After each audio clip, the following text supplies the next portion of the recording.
Hey everybody, thanks for joining us. We are doing the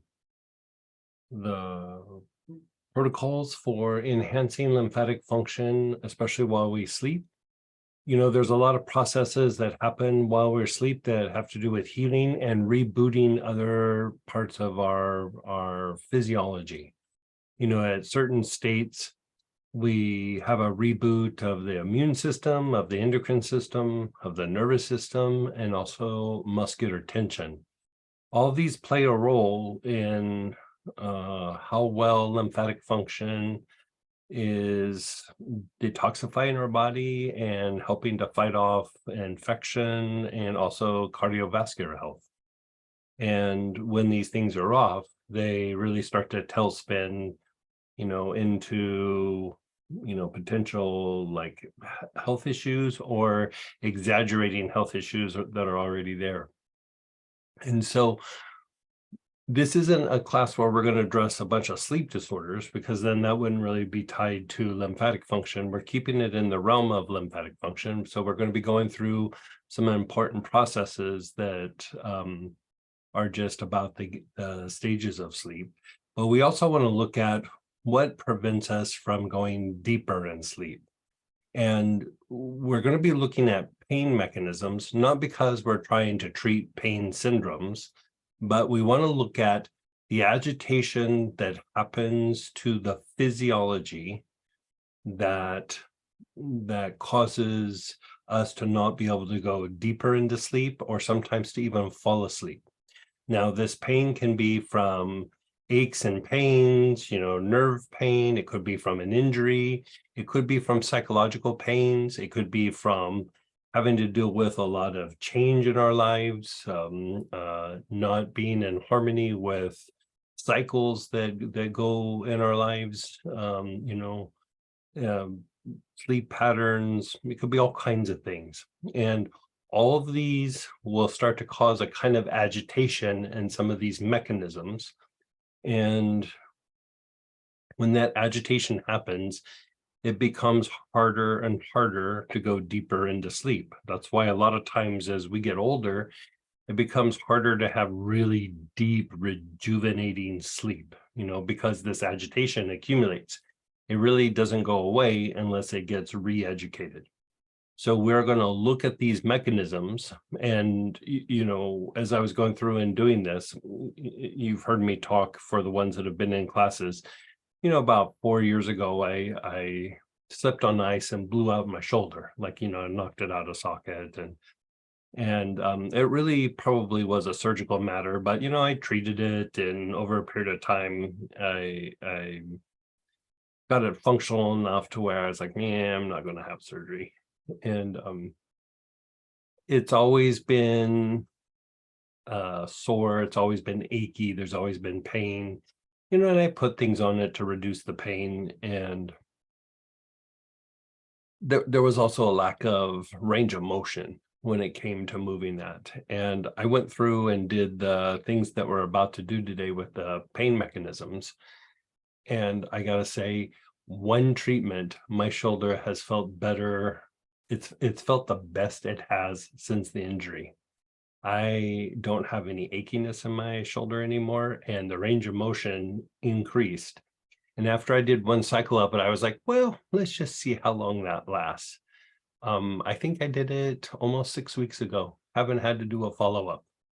And so again, this isn't tied to targeting like arthritis in your knees or a bad back or some syndrome that you might have. But when you unwind these pain mechanisms, for one, you go to sleep much deeper, right? You get more rejuvenating sleep, right?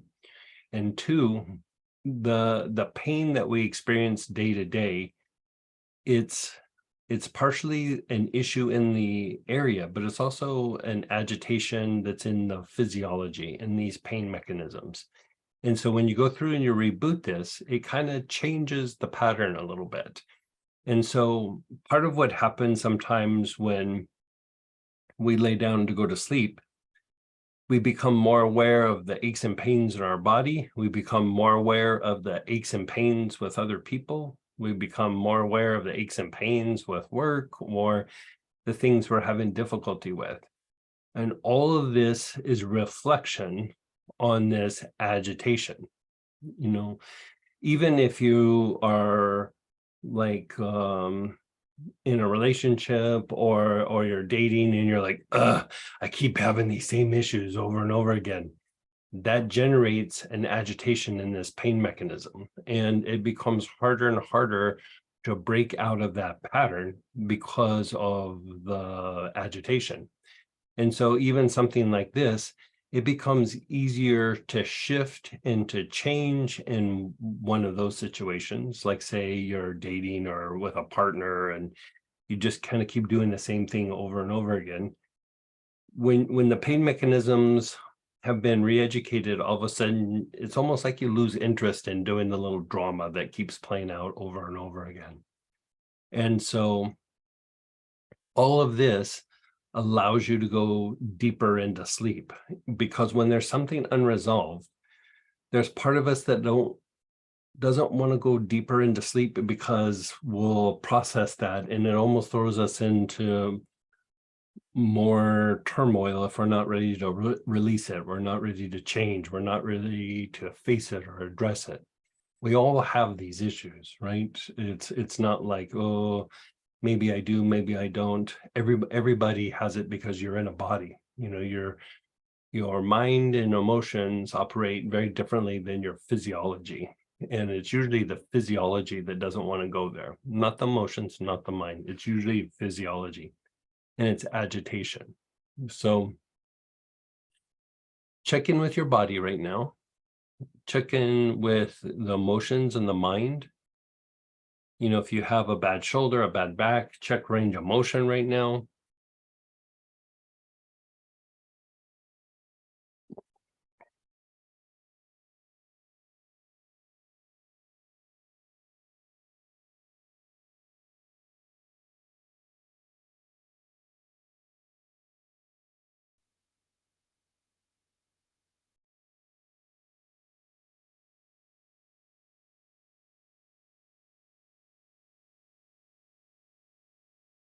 So really what we're doing is we're dealing with the sensory part of your body, right? And cognitive processes, right? Sensory part of your body, like the sensory nerves, your ability to perceive and feel sensations, and then cognitive processes.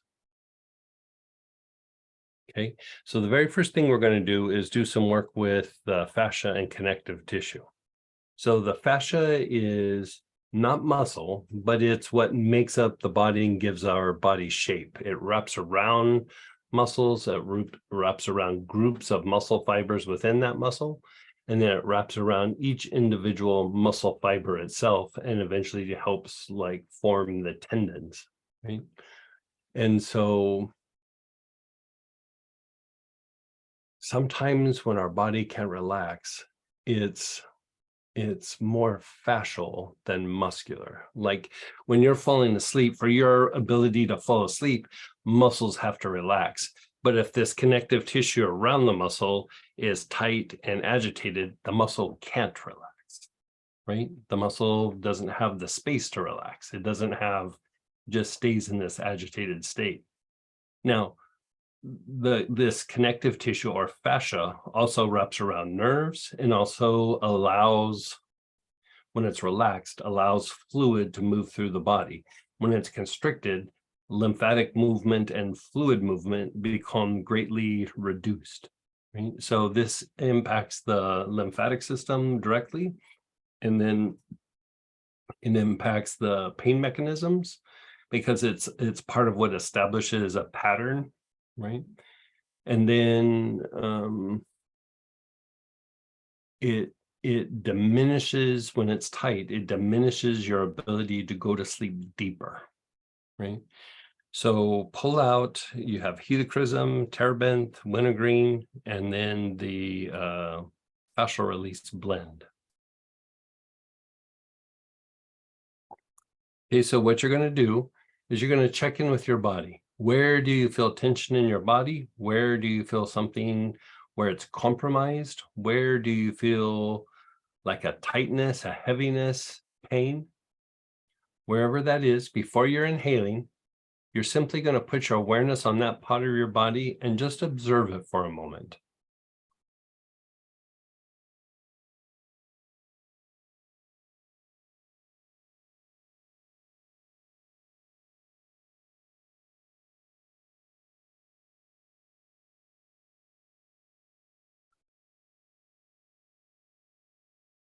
Okay. Now, begin inhaling with whichever oil you chose. Inhale into the top area, whatever is the most agitated, the most constricted. You're inhaling into that part of your body. We're going to have time to visit a few places, so don't feel you need to bounce around. Stay on one spot and unwind it.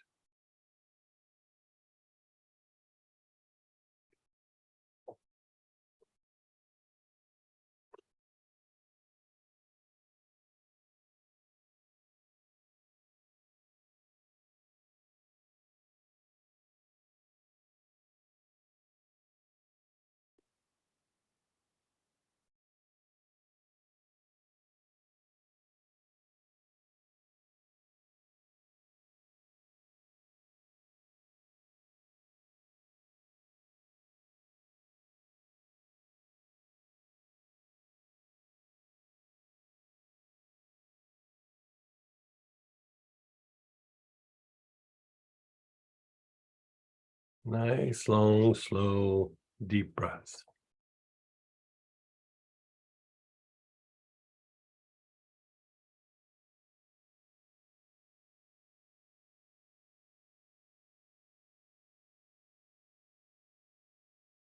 Whatever area is the biggest area that jumps out at you, pain, um, compromised arthritic condition, bad knee, bad hip, bad back, jaws, whatever it is, you're on that area and you're inhaling.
And then just pause and let go.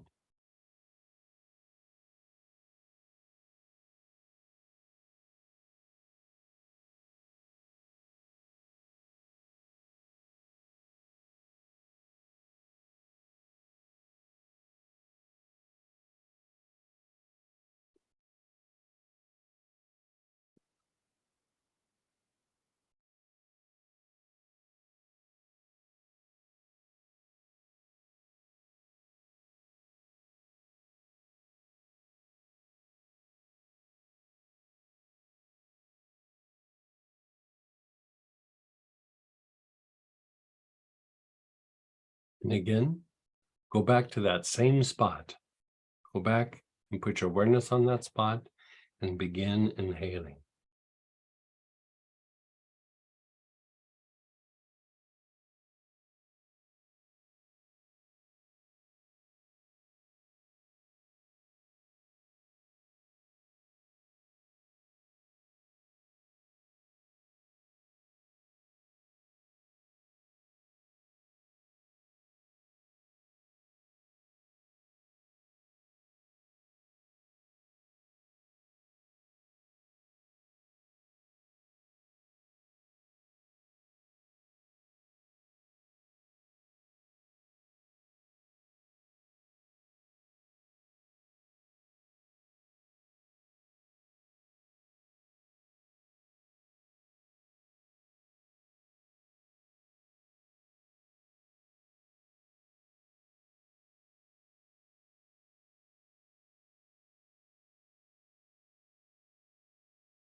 Now just let go. Just let go.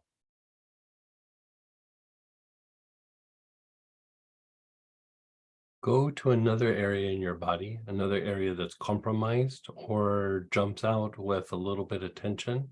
Just explore the second area in your body and begin inhaling.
And then just be still.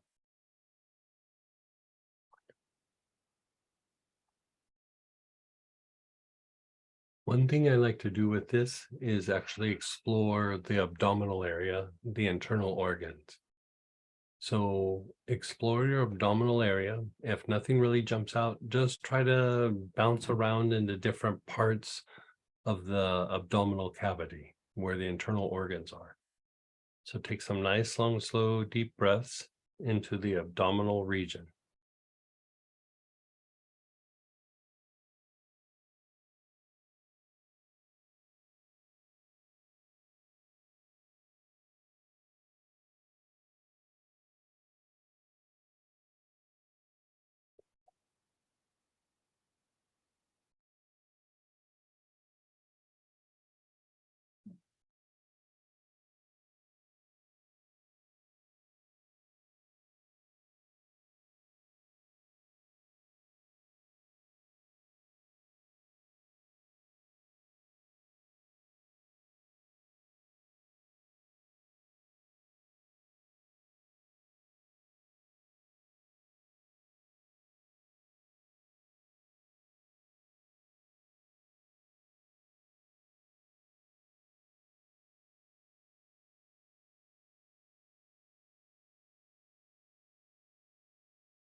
Pause and let go.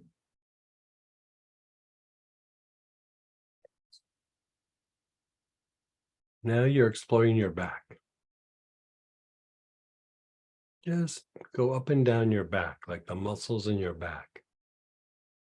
Where do you feel the greatest tension in your back? Is it the low back? Is it the mid back? Is it up between the shoulder blades?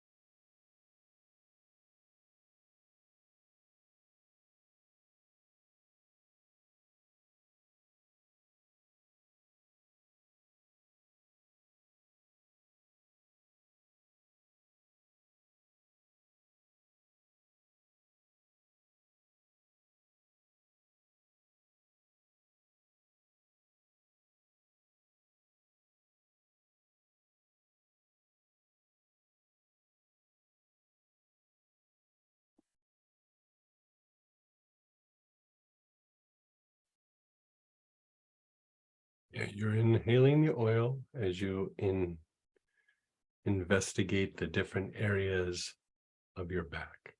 Long, slow, deep breaths.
And then just be still.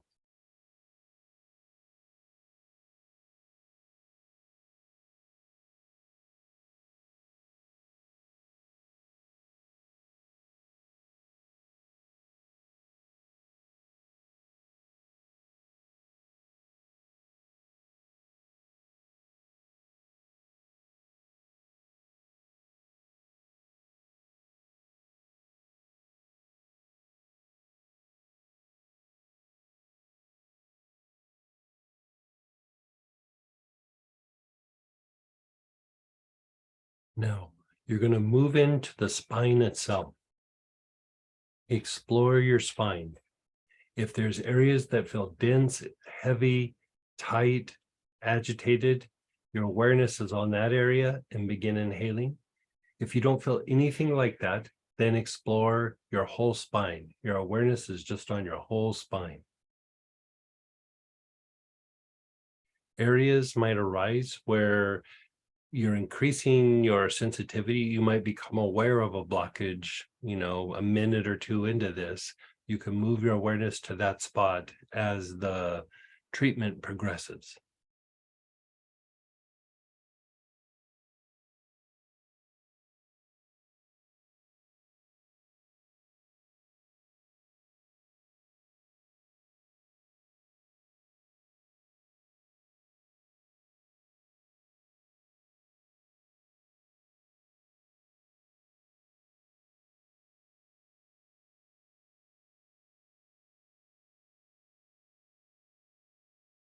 Really work the spine. Even go up into the neck, the vertebrae and the bones in your neck. Explore that area as well.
And then just pause for a moment and be still.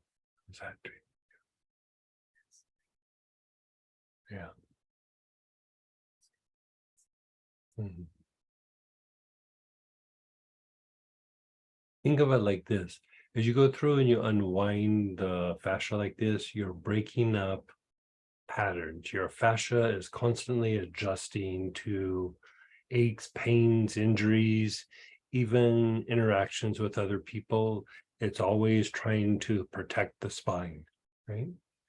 And so sometimes it's from physical injury, sometimes it's from somebody trying to hurt you emotionally or mentally.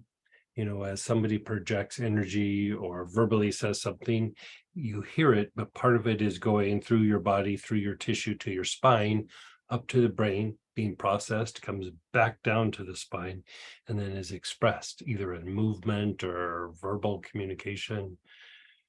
I mean, it's a little more complicated than that, but so when we've had difficulties, the fascia is constantly constricting to protect the spine. And after those situations go away, it doesn't go, okay, we can go back to normal. It just kind of stays as a pattern in your body. So the way to do treatment for that is to go and unwind it the way we're doing. You know, there's manual therapies that can be done, but with oils, this is the way you do it. Again, explore your spine,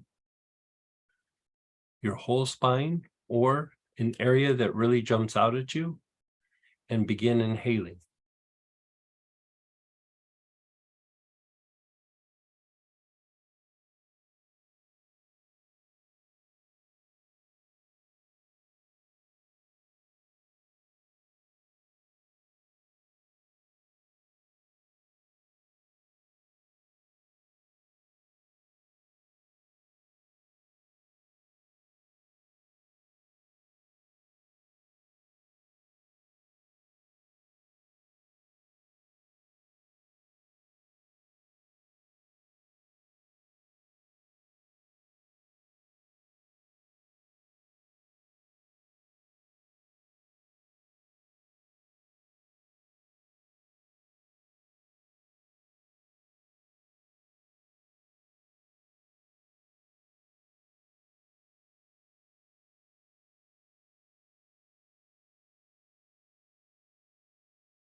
And then just be still. Just pause and let go for a moment.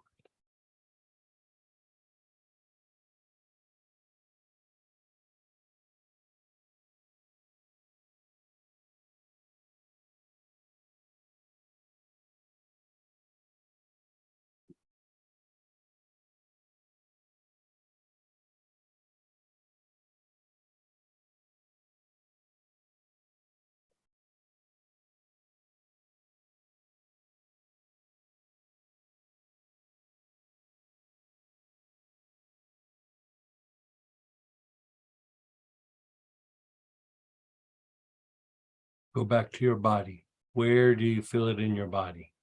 Reassess. Don't just go to where you were last time. Feel it in your body. If something pops up, address it. If not, just go to your primary spot.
You're inhaling.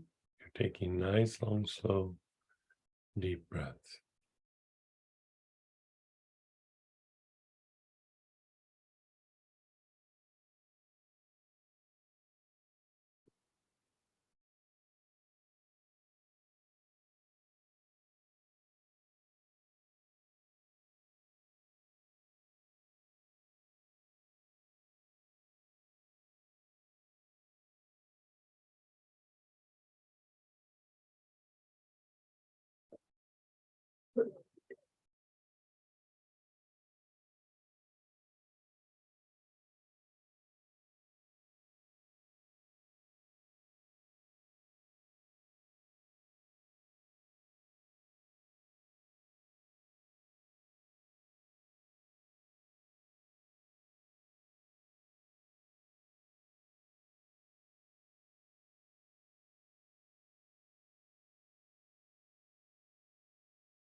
Just be still.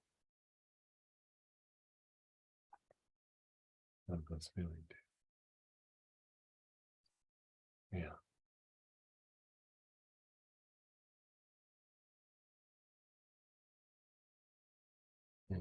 Now check in with your spine again. Where do you feel it in the spine?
You're still inhaling.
And then be still.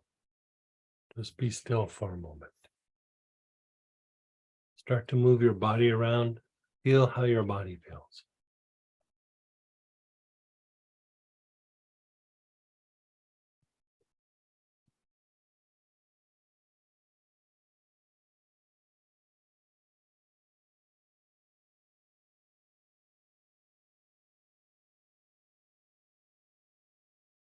What do you notice? Feels nice, yeah? I mean, this little protocol, just this first little application could be a standalone just by itself. But now we're going to go into number 2, which has to do with flexibility. Flexibility is not just, we're not just doing it because we want to increase range of motion. we want to increase flexibility in the muscles, because if the muscles are able to be more flexible, it also means they're able to be more relaxed. If they're more relaxed, then you have a higher potential of falling asleep at night, and it improves circulation. It enhances the pumping mechanism that helps pump fluid and lymph through the body. It helps to reduce fluid accumulation, right? And it helps to reduce the accumulations that can happen in an area, like the lymphatic congestion that can happen in an area. So flexibility isn't just, oh, I'd like to be able to stretch a little better, have a greater range of motion. That's a benefit, but it also is tied to several mechanisms in the lymphatic system and also in the sleep mechanisms, right? So here you didn't have a whole lot of choices. You either have Kunzia or chakra root cleanser, which is a staple for a lot of the things that we do. And it also is a deeper lymphatic stimulant. And so you're hitting a lot of different things by going through and doing this. So either pull out Kunzia or chakra root cleanser.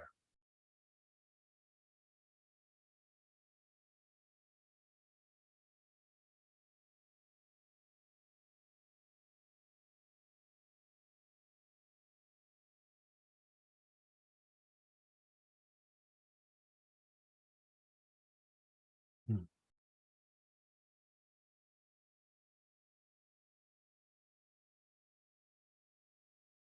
Yeah, there's not really substitutes, sorry. I mean, we're shooting for flexibility, and I mean, there's not a lot of choices here. So chakra root cleanser, Kunzia, if not, maybe come back after the fact and get one of those and try to work it. But there's not really a way to do it with other things.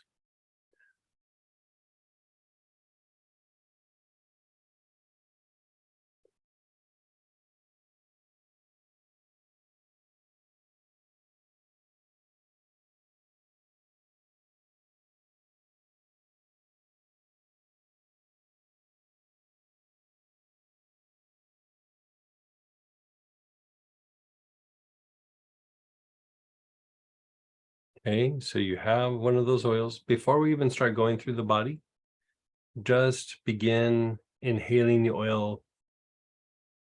Nowhere in particular, you're just taking some long, slow, deep breaths with either the Kunzia or the chakra root cleanser.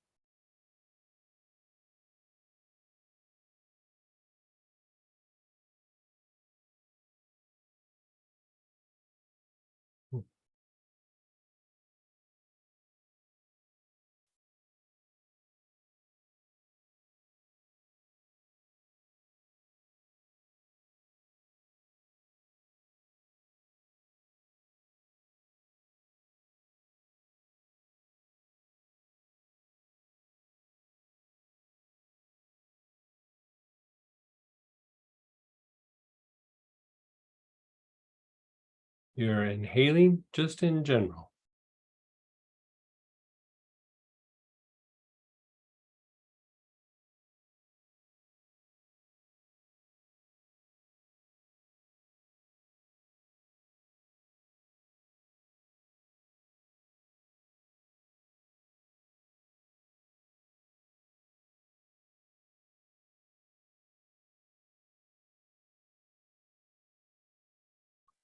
And then just pause and let go for a moment. Just be still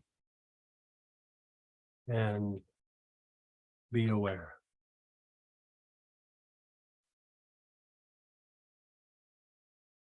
Now begin inhaling. Your awareness is on your feet. You're taking nice, long, slow, deep breaths with your awareness on your feet.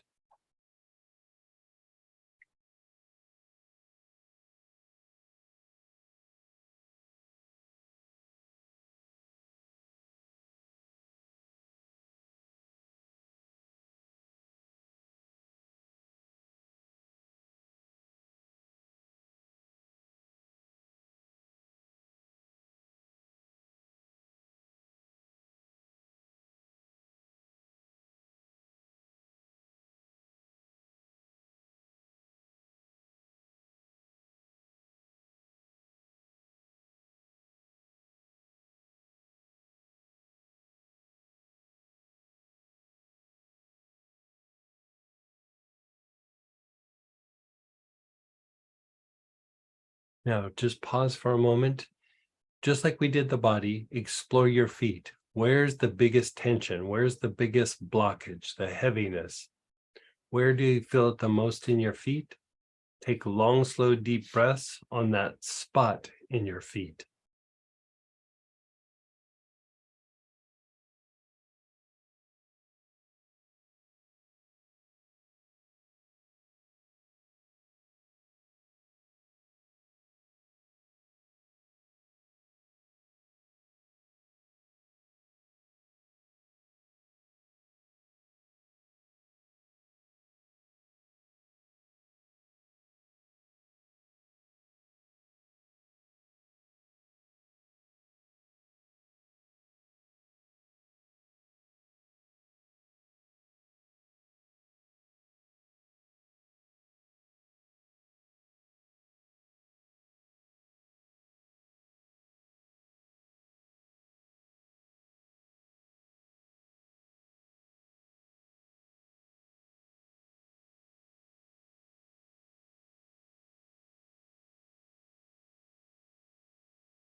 And then just pause and let go.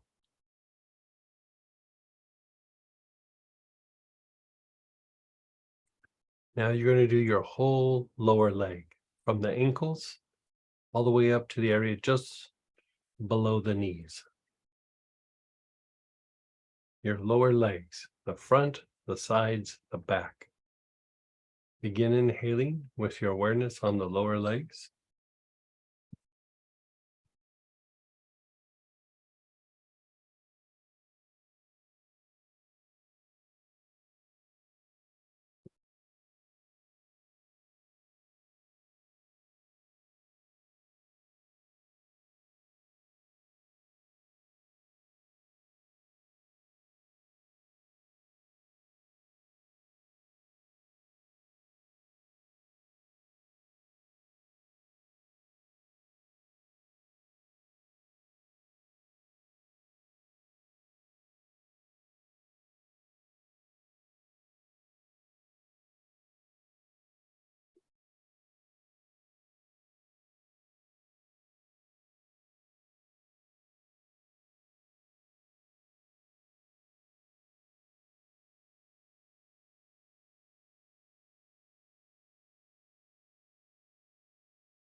Now just pause and let go.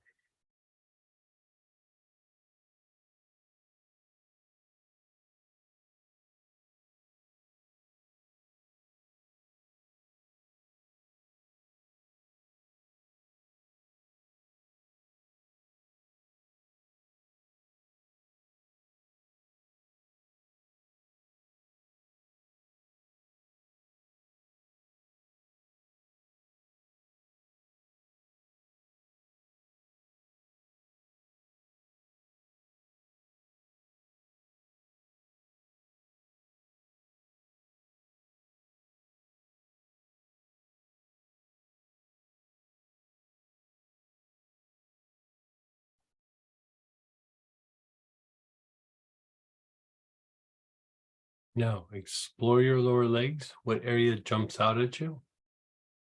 Where do you feel the most tension or heaviness? And begin inhaling.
Just pause and be still.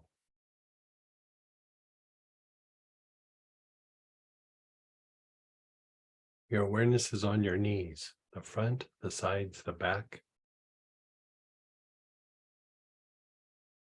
Inhale with your awareness on the knees.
Gently move your awareness up to the thighs, the upper leg, the front, the sides, the back.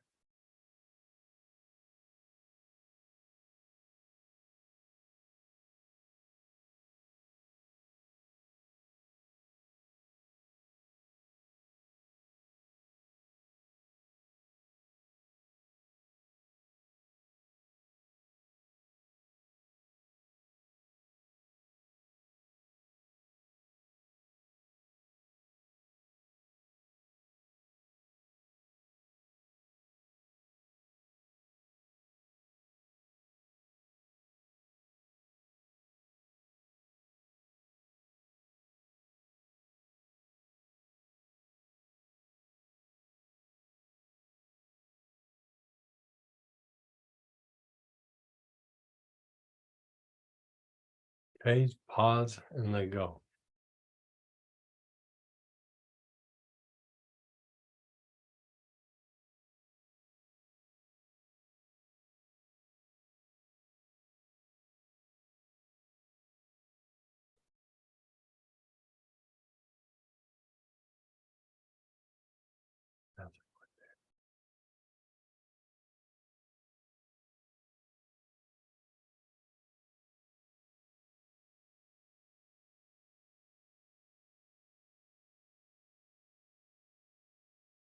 Okay, we're going to break down and do the legs section by section.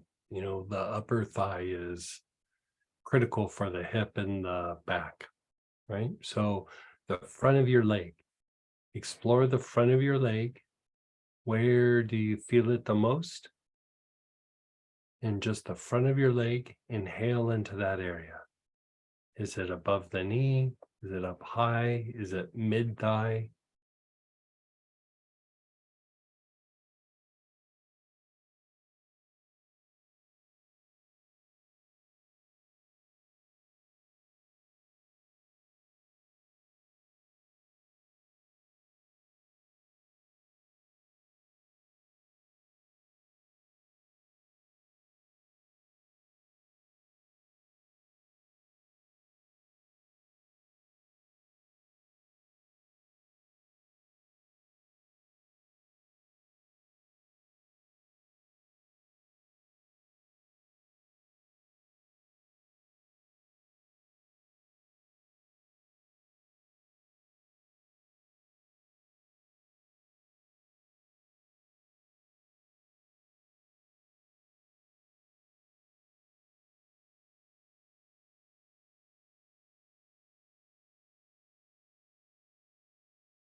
Just pause and let go for a moment.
You're just letting go. The inner thigh plays a significant role in back alignment and the alignment of the pelvis.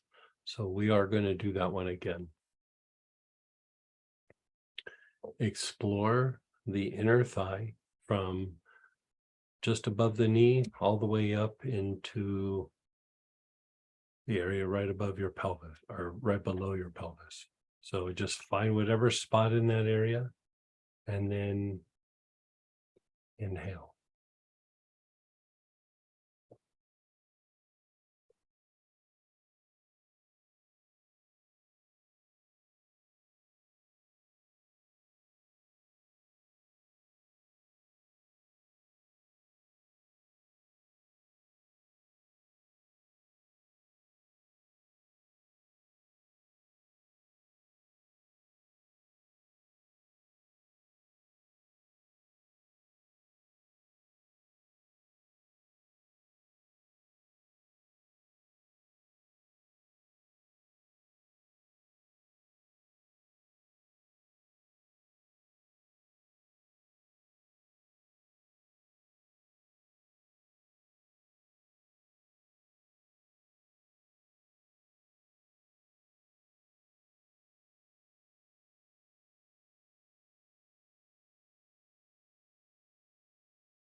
Just be still. Go to your outer thigh, all along the outside of your leg. Where do you feel it the most? It's usually down by the knee or mid thigh. So either of those two spots, if you feel it up high, explore that area too, but usually it's mid thigh or down around the knee. Explore that area.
And just be still.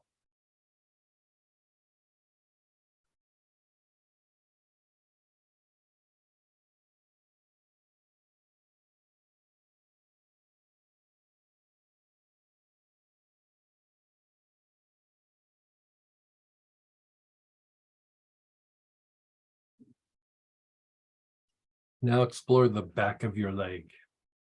And again, it's usually mid thigh or maybe a few inches above the crease of the back of the knee.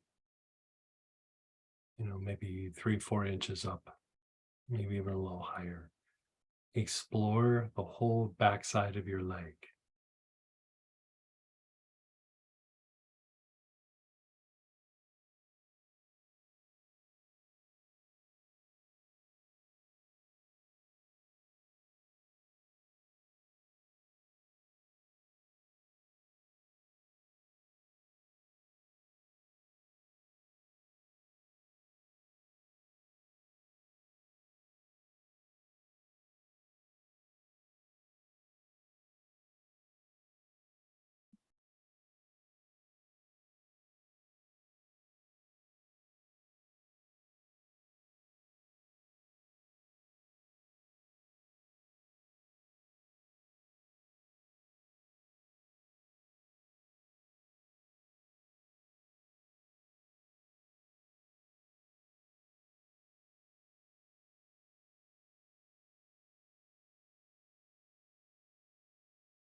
And then just be still.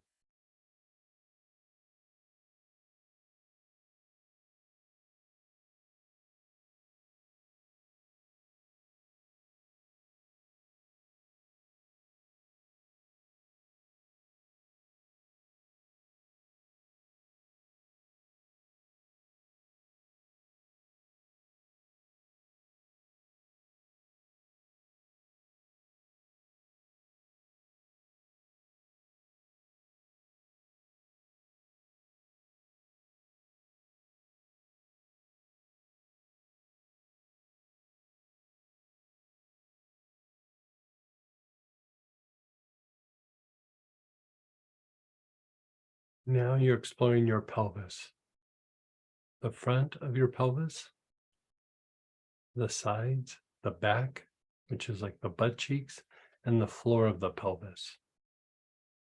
Where do you feel it? Inhale into that area. If you don't really feel anything, then your awareness is on the whole pelvic area.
Just pause and be still.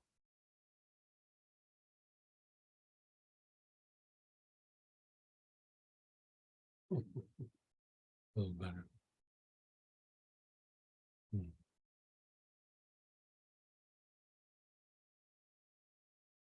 We hold a lot of tension in hips, also known as the butt cheeks. We hold way more tension there than we realize. When you take that out, sometimes it can go all the way up into the back, the neck, and even into the jaws. So we're going to do that again. Really explore, especially the hip area, the back hip area, or the butt cheeks. Where do you feel the tension there?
Pause and let go.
Your low back area, your lower abdomen.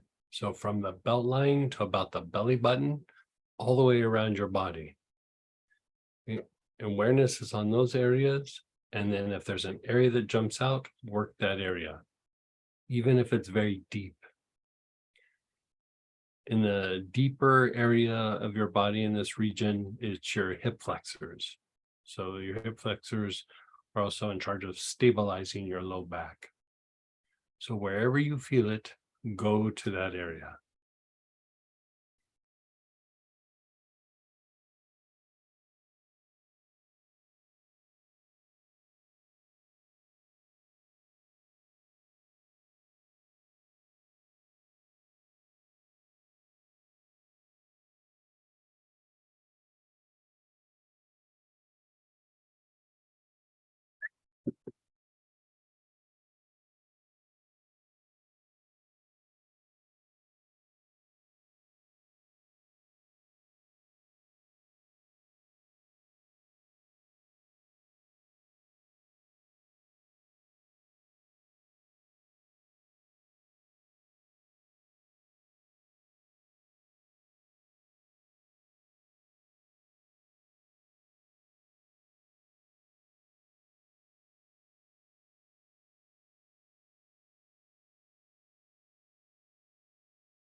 Just pause and let go.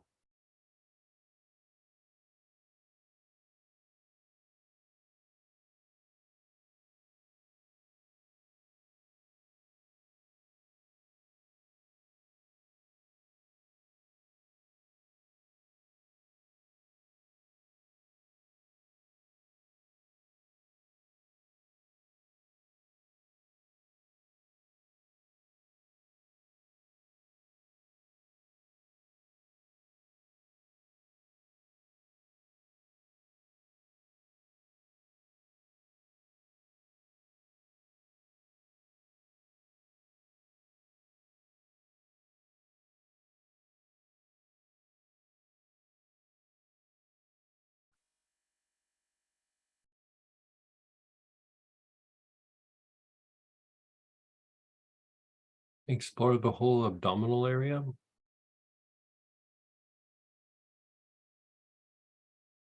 Begin inhaling just into the whole abdominal cavity.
Just pause and be still.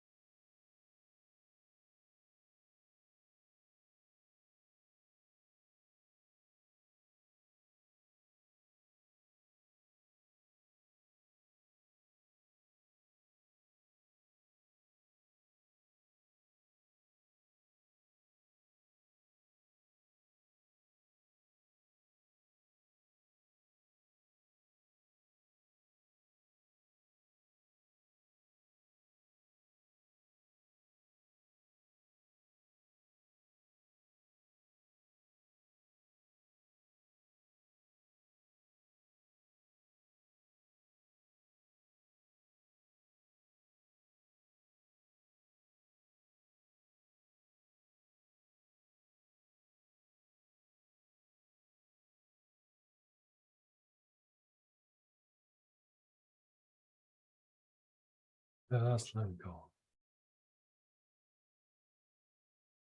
Your awareness is on your mid back area. Do the whole mid back area and then zoom in on an area that feels denser, heavier, more tight.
And then just pause.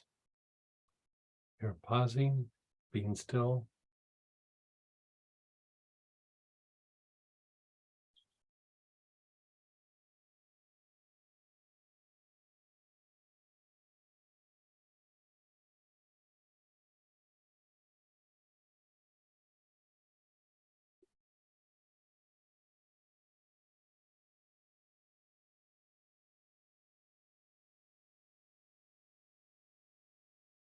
You're exploring your chest and your upper back. First, your awareness is just front and back side of your chest and upper back.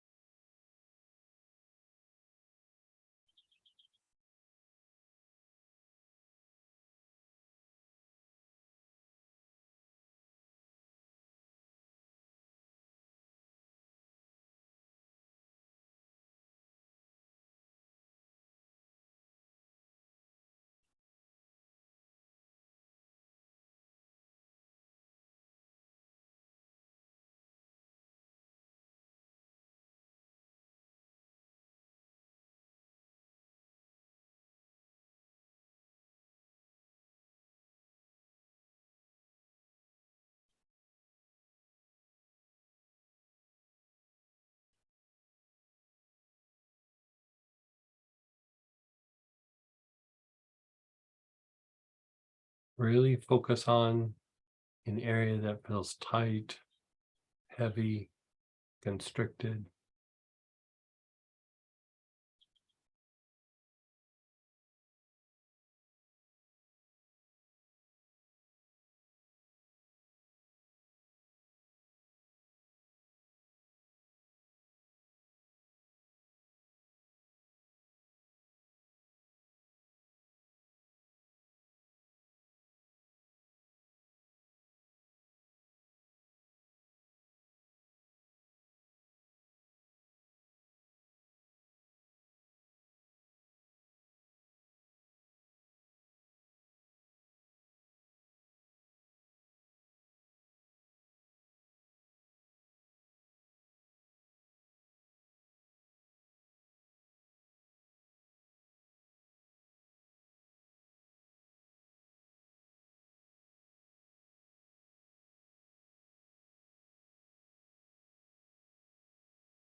And then just let go. Notice how you feel. Now you're going to do the tops of the shoulders, which are like this area right here. So explore that whole area, but usually it's this spot like right as the neck and shoulder kind of meet each other. If you poke around, it's usually tender. If you even want to put a little bit of the kunzia or chakraroot kunzar on the spot, you can do that, but begin inhaling with your awareness across the tops of the shoulders. This is usually a more significant issue than people realize.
And then just pause and let go.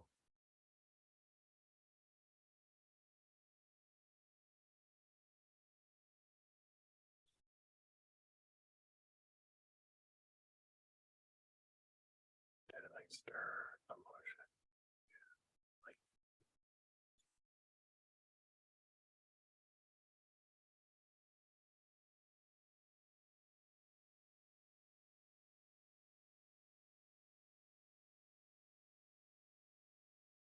Like again, you're going to do the tops of your shoulders, especially that area near where the neck and shoulder meet.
Just be still.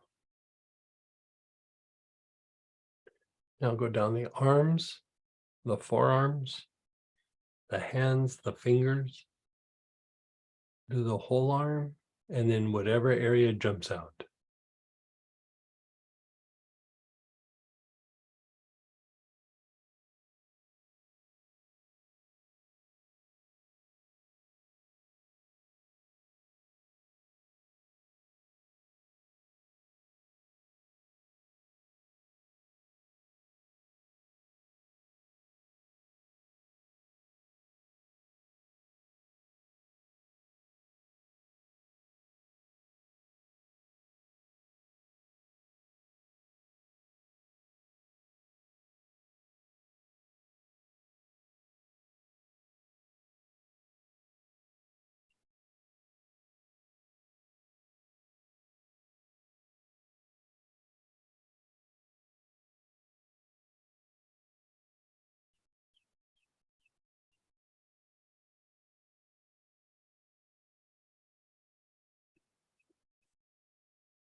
And then just let it go.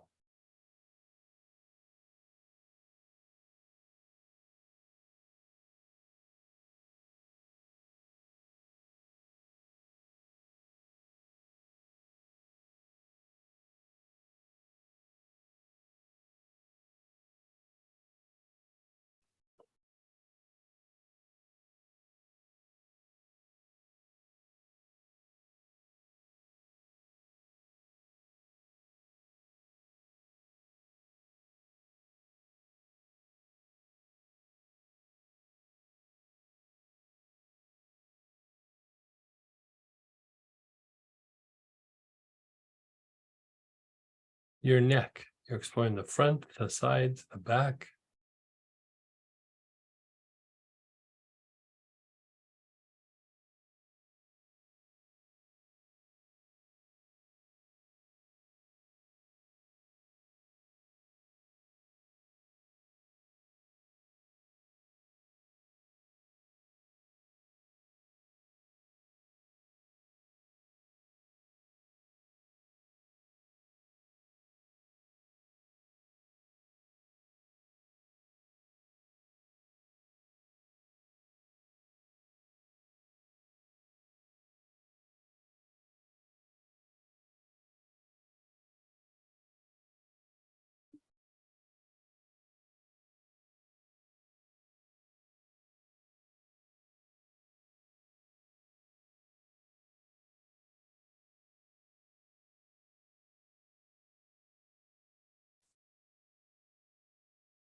Move into your jaws.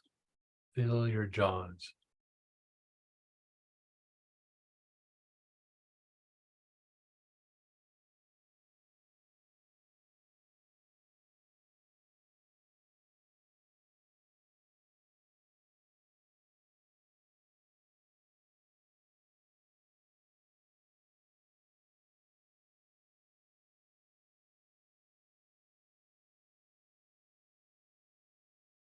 Fill the sides of your head.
Through the back of your head, including the base of your skull.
Do the face, your forehead and your face.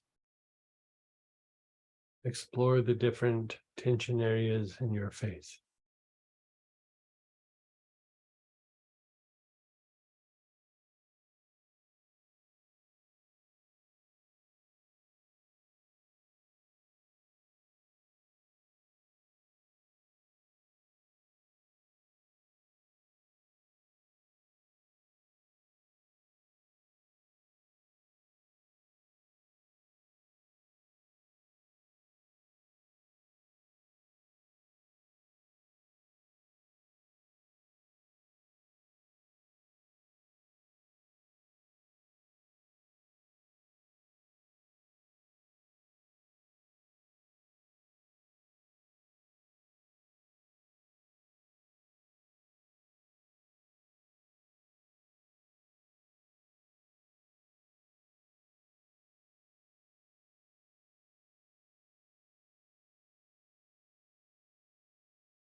And now your whole head.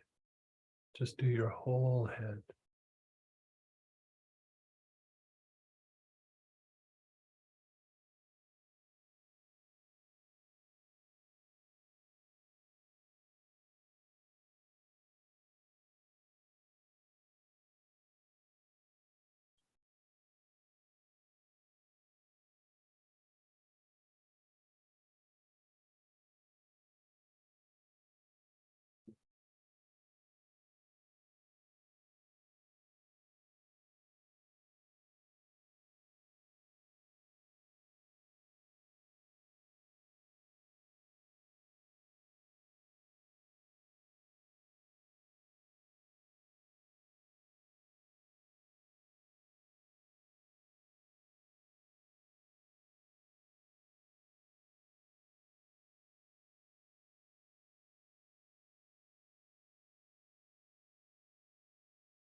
And then just be still.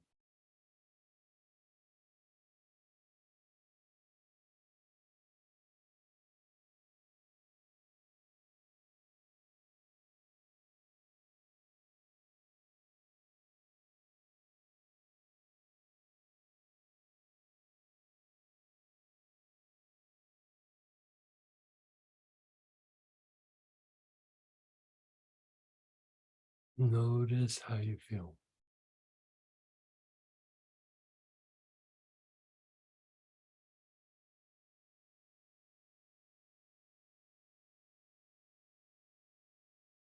Move your body around a little bit.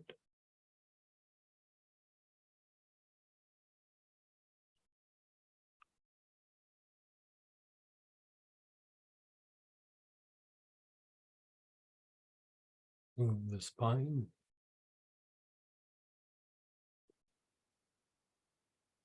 Notice the tension or the level of relaxation in the body.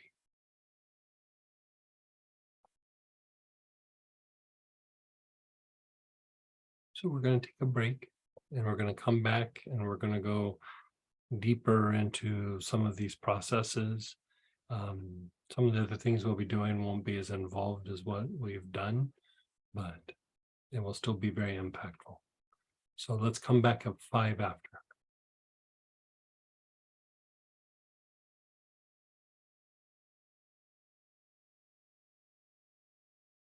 Hey, everybody. So we're going to keep moving. And we're on number 3, which is at the top of page 3. So number 3 at the top of page 3, transduction. And basically this is like when we have areas that are compromised in our body, the stimuli is converted into basically, like, let's just say pain that goes up into the brain to be processed. And so with that, Angelica, if you have it, frankincense is a solid choice here. Rue is a solid choice. And my personal favorite is the birch complex. I use this one a lot. Now, the thing is, you know, here we're talking about physical stimuli. It could also be emotional or mental stimuli. You know, say you're in a situation where your feelings are being hurt, or somebody's being really super obnoxious, or several people are being aggressive towards you. This would still get converted into pain in the body, agitation at least. Okay, so pull out whichever oil you're going to use.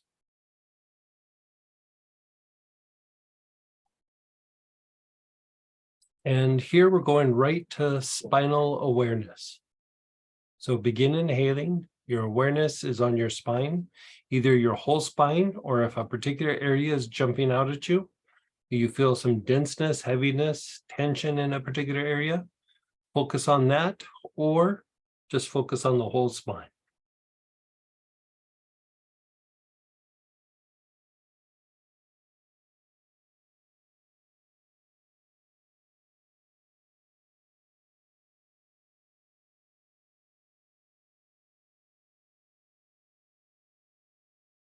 Long, slow, deep breaths with your awareness on either an area in your spine or the whole spine itself.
You're still inhaling.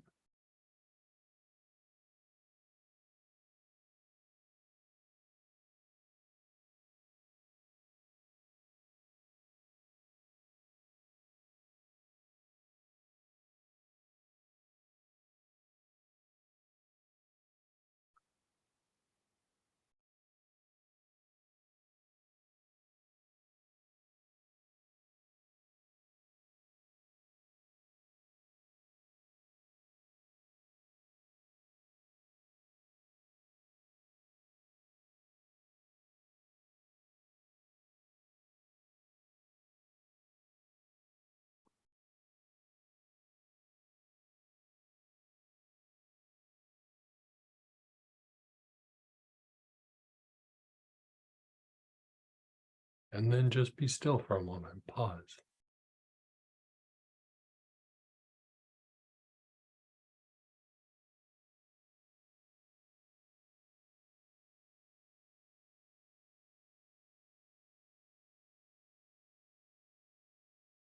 Now your awareness is going to be on the brain, either the whole brain, or if you feel a denseness or a heaviness anywhere in the brain, put your awareness on that. So go ahead and begin inhaling with your awareness on that part of your brain or the whole brain.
And then just be still.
Again, your awareness is on your spine.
And then just be still.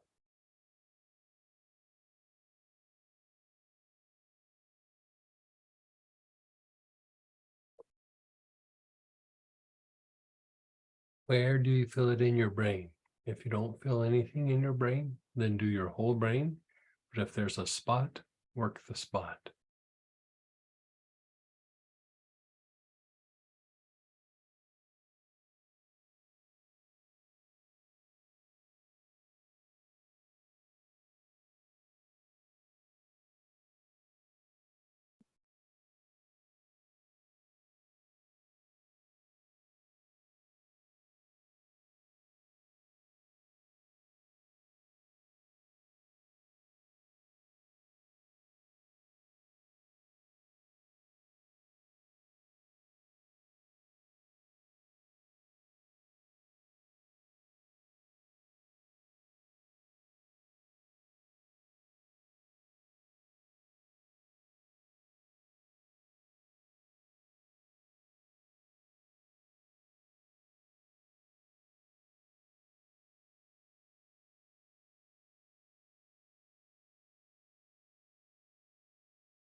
And then just be still.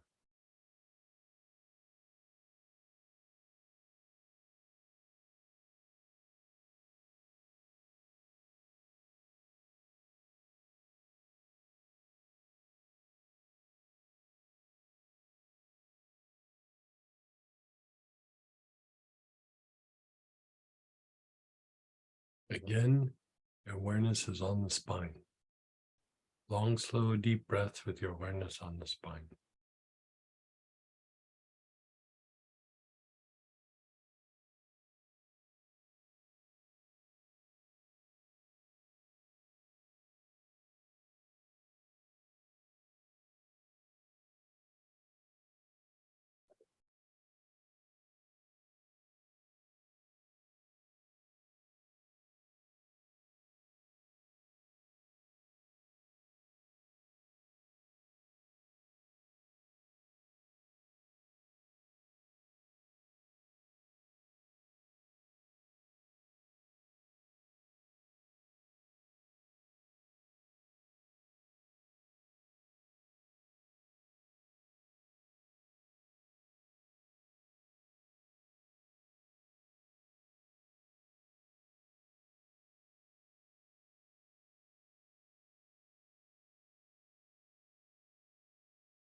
Move your awareness to the brain.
Just be still.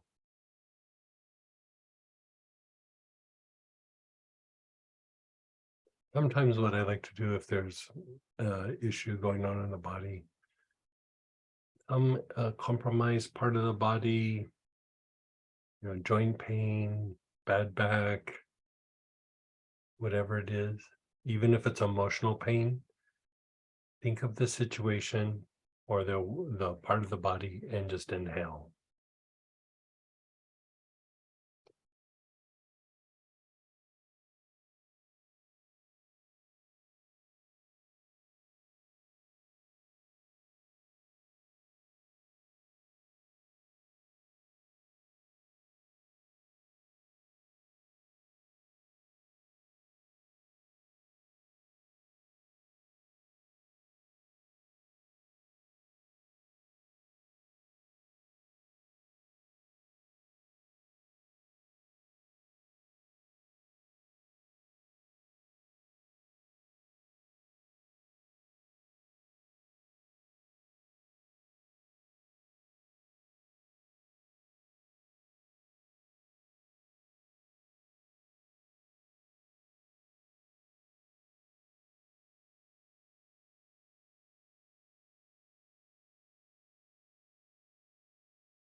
And then just be still.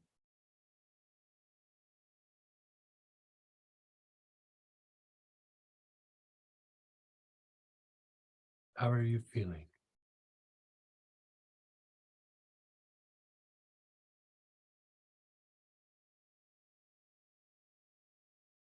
So now we're going to look at the pain signals being moved to the spinal cord themselves. Sharp pain has a particular pathway, and dull pain has a particular pathway. Sharp pain is usually nerve pain, and then dull pain is usually associated with like toxicity, lymphatic stagnation, strained muscles, things that where fluid is real stagnant in the body. Like, those times where you say my body's just achy. That would be the dull kind of pain.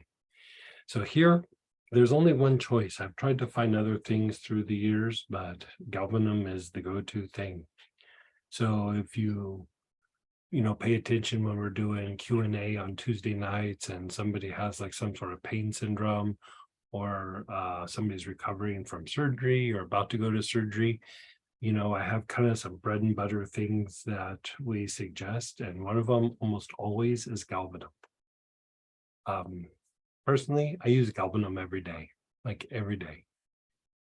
There's a handful of things I use every day. Galbanum is definitely one of them. It's just, It improves quality of life, makes my body feel better, um, takes the edge off a lot of the pain, and it accelerates the healing process when dealing with these painful areas. And so, as maintenance, you can just put a few drops of galbanum on the wrist. You could take a couple of drops of galbanum internally, but here we're going to go through and unwind some of the stimuli that is eventually going to make its way to the spinal cord. So your awareness is on your body. This could be compromised areas, areas of tension, areas of agitation in your body, heaviness, denseness, a clamping down, whatever it might be. You're paying attention to these areas and you're taking long, slow, deep breaths.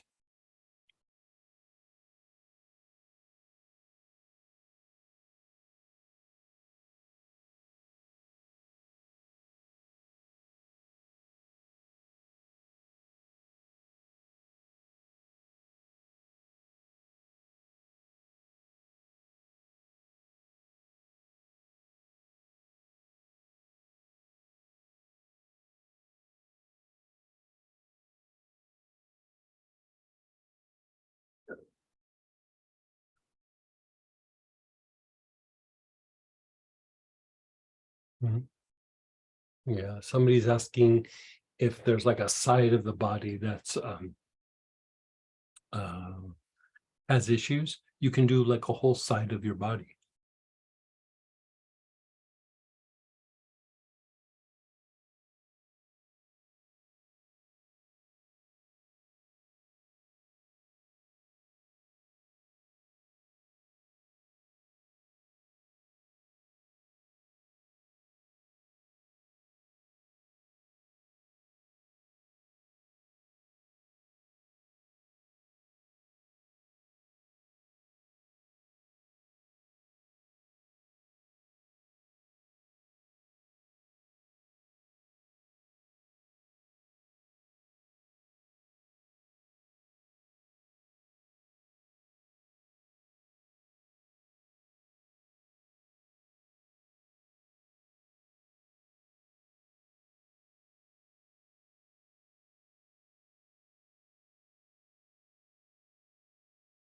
You're still inhaling into that area of your body.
Mm.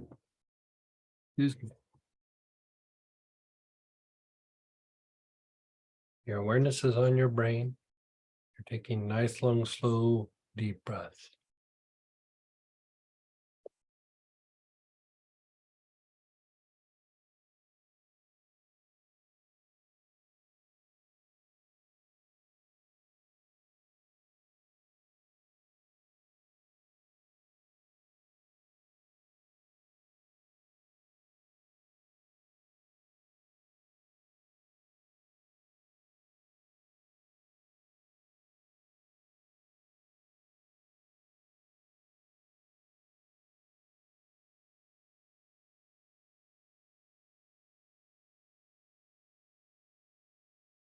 And then your limbs.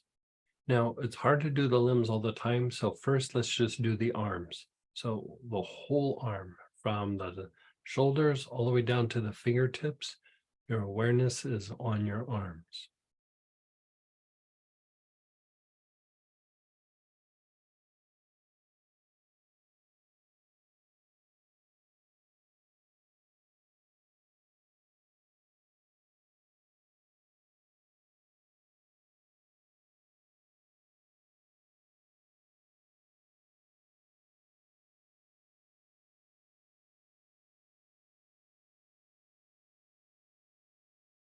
You're taking nice, long, slow, deep breaths.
Your awareness is on your legs.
Just be still.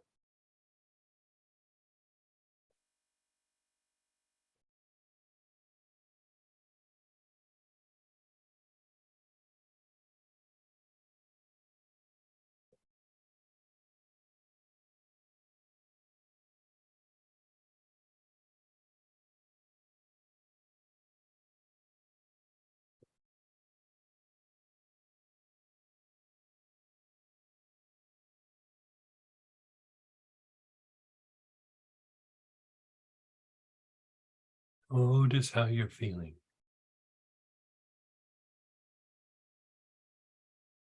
It's not like it's a deep level of relaxation. It's that there's a deep level of agitation that is releasing. There's a difference.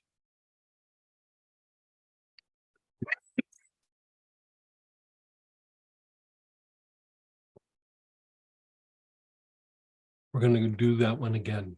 So again, your awareness is on your body, still with the galbanum.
Your awareness is on your brain. Move your awareness to your brain. There's a spot that jumps out. Inhale into that, if not the whole brain.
And then just pause for a moment, give yourself a break.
Begin inhaling.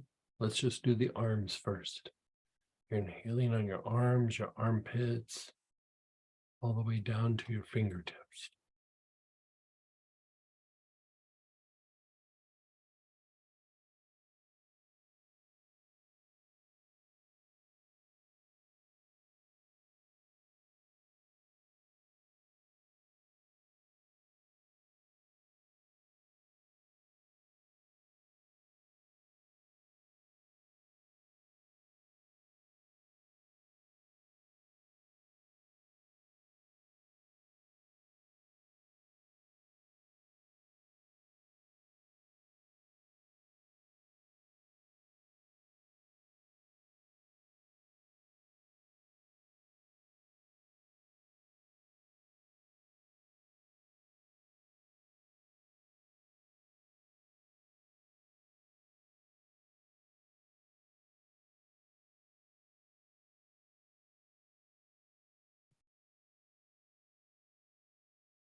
Your awareness is on your legs.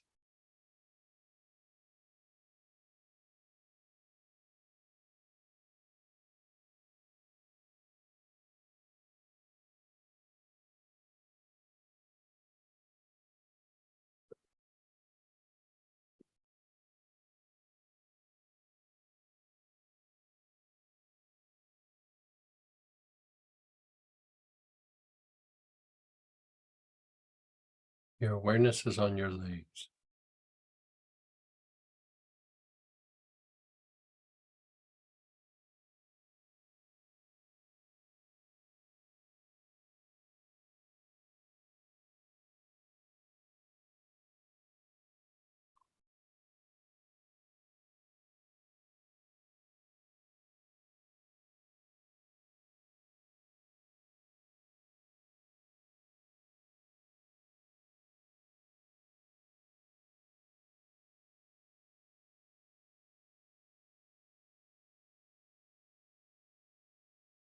And then just be still.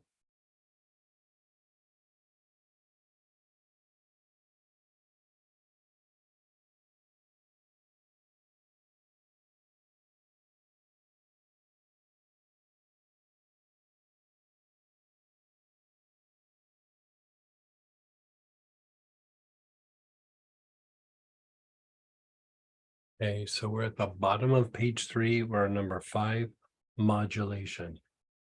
So in the nervous system, like we can talk about it like in a very clinical or scientific way, but just think of it like this. Like, let's just boil it down. In this process, in this phase of these signals that are going to your brain very quickly, right? Even if they're going slow, they're still going fast, right? And there's an aspect that can either inhibit the pain signals going to the brain or an enhancement, like that they can amplify the pain. And this is an aspect, like if you're injured or you're doing something that's like harmful, it's a way for your body to communicate like you're hurting yourself, right? If it's something chronic, that those strong stimuli signals, those strong signals keep going to the brain, you already know that that's injured, right? So diminishing that, it is helpful, but it does help you like be a little bit more careful with the compromised area. But uh, it does cause a lot of pain, and sometimes you need time to resolve the issue at hand. Having increased pain levels doesn't really help, right? And so we want this, especially here, we want the agitation to be greatly reduced. Spikenard does it, Valerian does it. I use myrrh a lot, or sometimes I'll use myrrh and then spikenard on my feet. Bree Wiseman, also solid choice. Like the oils here are very solid choices. And you know, sometimes I'll take any of them internal. I'll put them on the wrist, and also will put them on my feet. Sometimes myrrh I'll put on the chest or like up on the shoulders up in here. It does not have to be on the spot. You're really treating more this aspect of how the pain is either being reduced or amplified, right? So that's what you're actually trying to treat, not necessarily the site itself. So what happens over a period of time, we have pain, we have injuries, even excessive exercise, emotional situations where maybe you had a conflict with somebody. All these things agitate this modulation component, right? And so by going through and treating this, it helps just to calm all that agitation down. Yeah, I love me some myrrh. Okay, so with whichever one you're choosing, here all you have to do is inhalations. It's not even directed anywhere. Just start taking long, slow, deep breaths with whichever oil you've chosen. Just long, slow, deep breaths.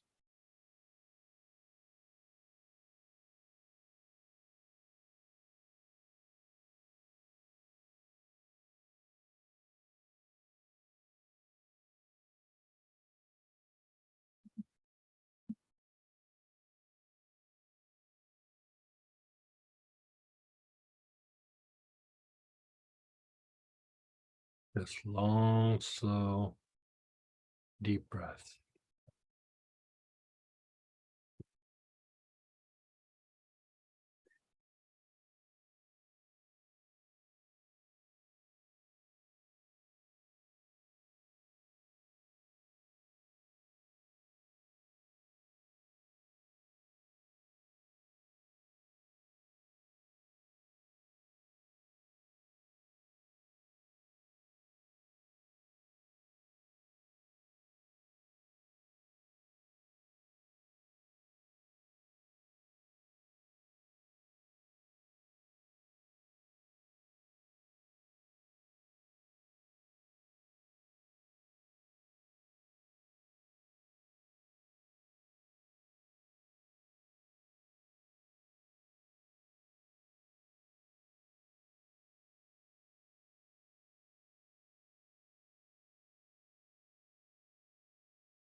And then pause and let go.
Again, begin inhaling with whatever oil you're using: myrrh, spikenard, valerian, three wise men.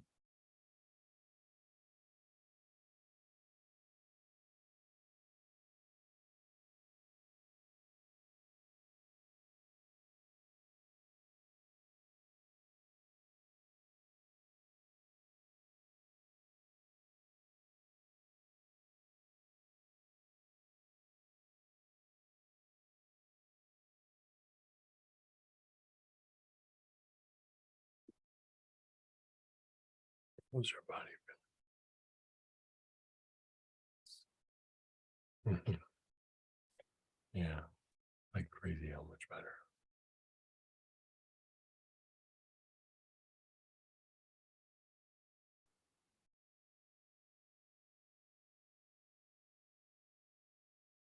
It's like something's not there anymore. Yeah. Like you keep looking like we were just talking, like Samantha and I, and it's like she's saying like she feels so much better. She wasn't really feeling bad, but like she feels so much better. And it's like you start looking for something that was there and it's just not there anymore. It's usually something you're not aware of, like this agitation and these pain mechanisms. You just like, this is the way I feel. And then when it goes away, you're like, wait, what was that? What just left? Yeah.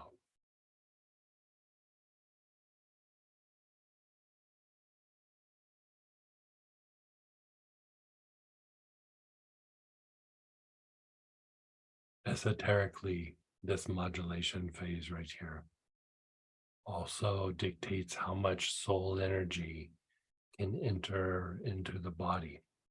And if you look at the rate of healing, not from a clinical point of view, but an esoteric point of view, the greater the soul energy in the body, the deeper the healing, like the rate of healing. When an area is not healing very well, it's not in the whole body, but in a particular area, it's lacking soul energy or life force. Like it's literally just lacking life force. And so this soul energy or life force is the fuel or the gasoline that helps move the physiological processes that help heal. So here I kept it very clinical, but every step has an esoteric thing that addresses.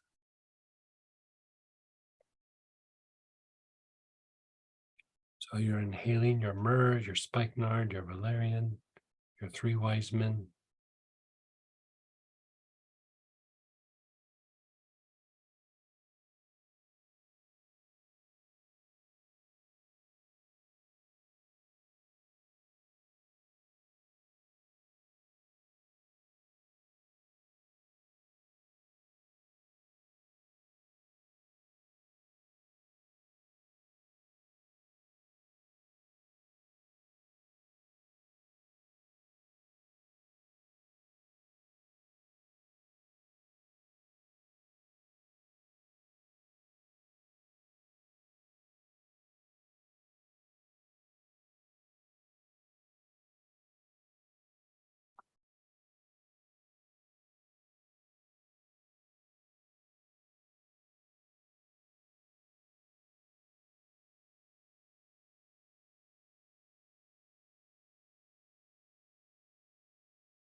Just be still.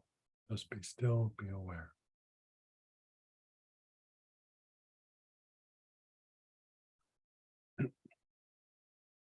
We're going to move on. We're going to go to the top of page 4, number 6, the ascending pathway. Many years ago, I talked about the spinal thalamic tract and some of the classes, but I stopped talking about it just because we didn't have enough foundation. It's It's a big thing in pain management theory. But basically, we do a version of this now, when we've talked about it in classes about like how to use something like sage or vetiver to calm down the sensory nerves and the amount of impulses that go to the brain. This is actually what we're addressing, the ascending pathway. And you can treat it individually. You don't have to follow all the mechanisms, but this right here, when this component is super agitated, this is the cause of brain fatigue. This is the cause of fibromyalgia. This is the cause of chronic fatigue syndrome. Like right here, number 6. You got to go through and treat all the mechanisms. If this is agitated, usually everything else is agitated. But this is a very big culprit. It's also tied to lymphatic stagnation and toxicity in the body due to lack of movement in the lymphatic system, and it also is associated with cardiac fatigue. The muscle just can't pump blood and do like what it used to.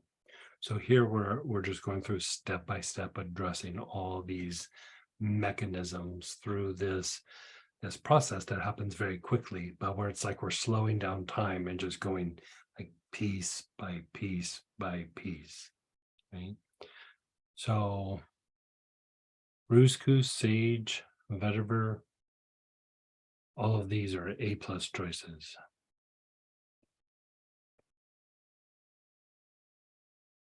Begin inhaling.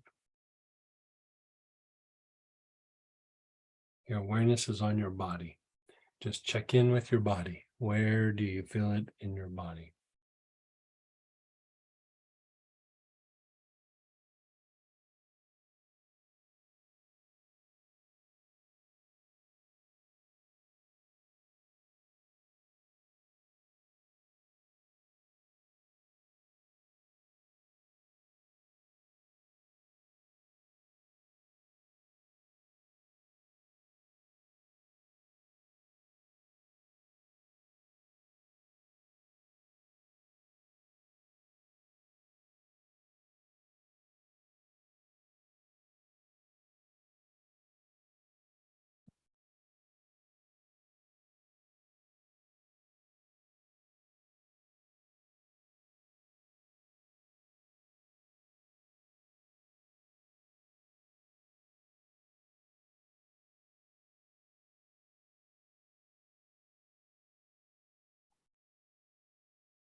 Now go to your spine.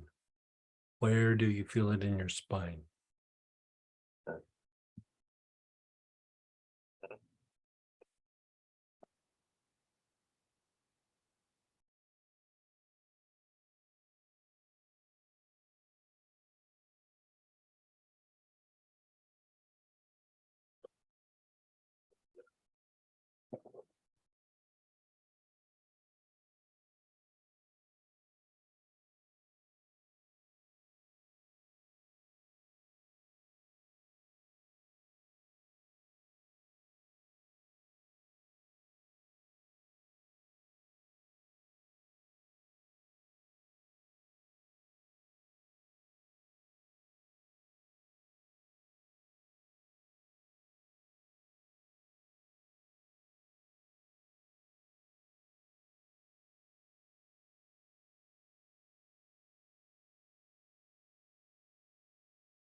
And then just be still for a while. Just pause and be still.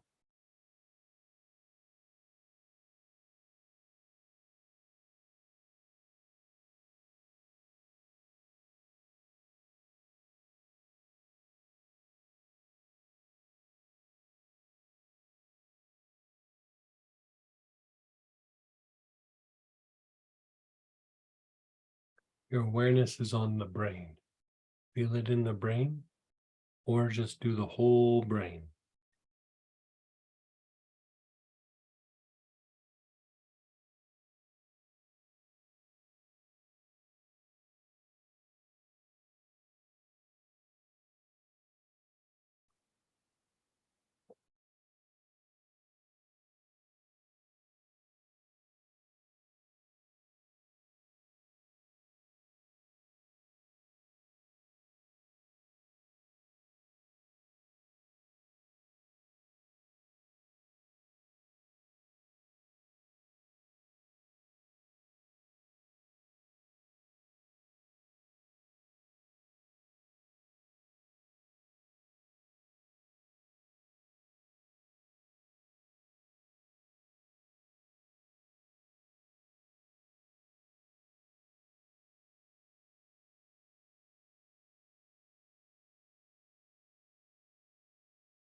Now go to your jaw minors, where the jaws hinge right in front of the ear, like right here.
Just be still and be aware.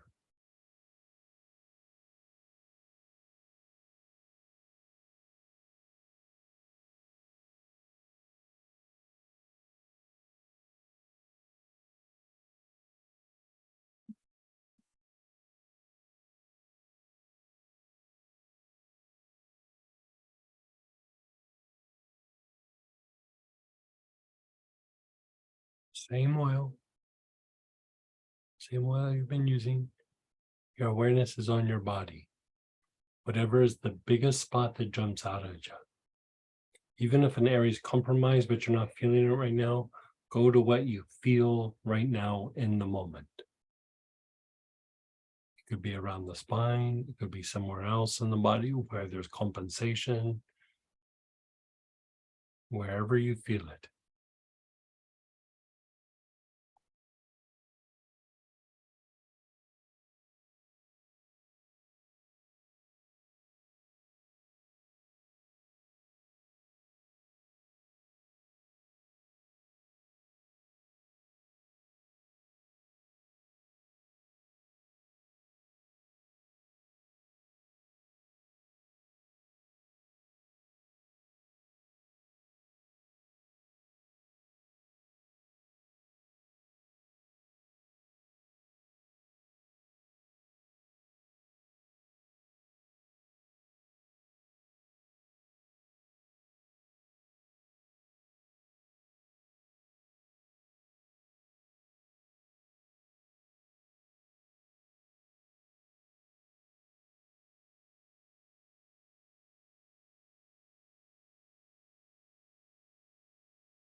Move your awareness to the spine.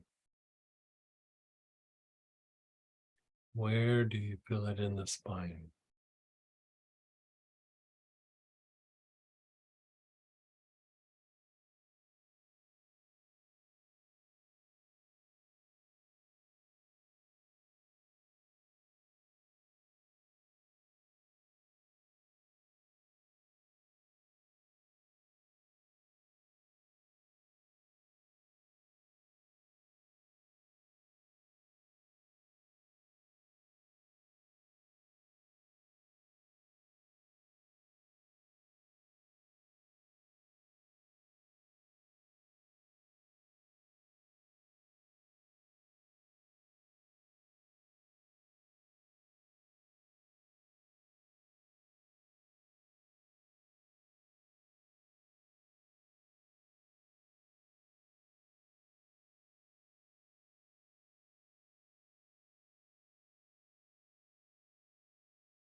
Just pause and let go.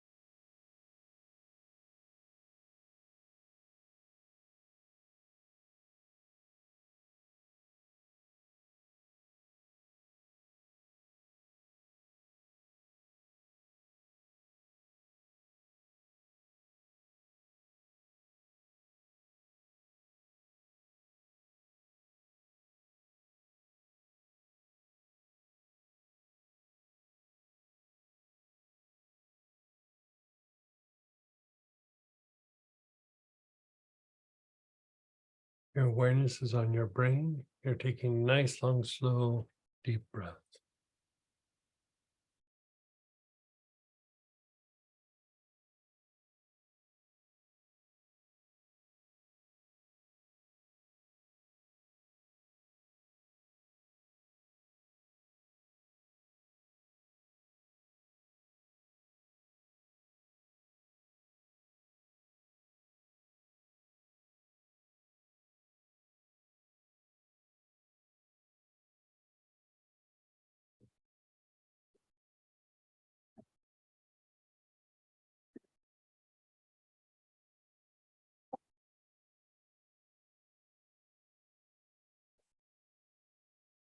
And now move to your jaws where they hinge,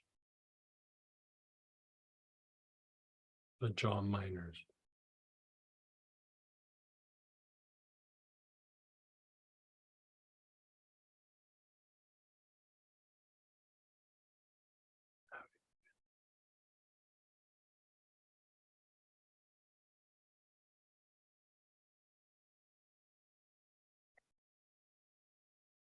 Mm, mm, mm,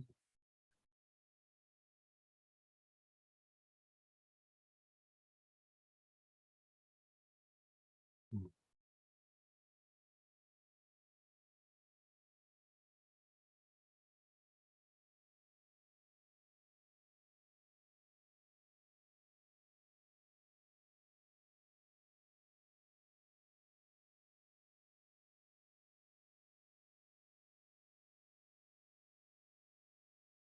And then just pause and let go for a moment.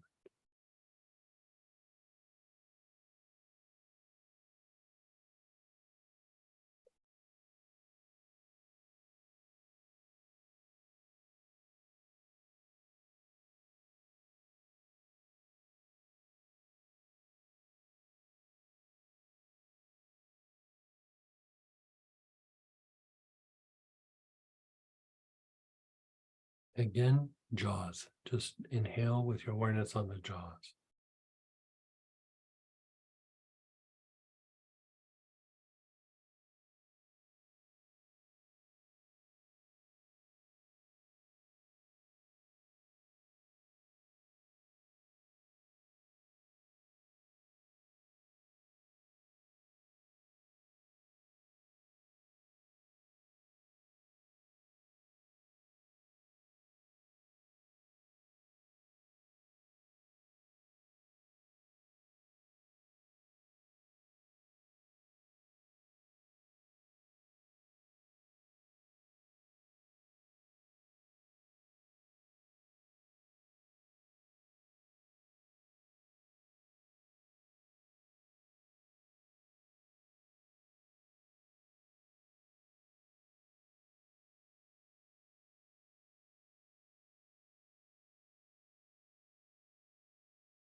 Just be still.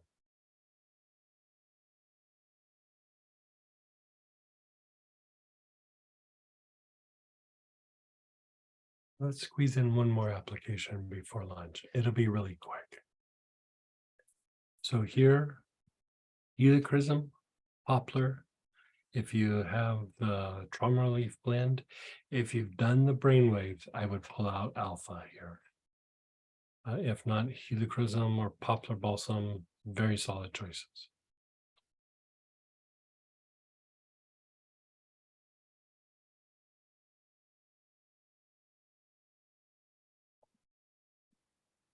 So you're practicing body awareness here, especially areas that are compromised. Even if it's not hurting right now, especially areas that are compromised.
Just pause and let go for a moment.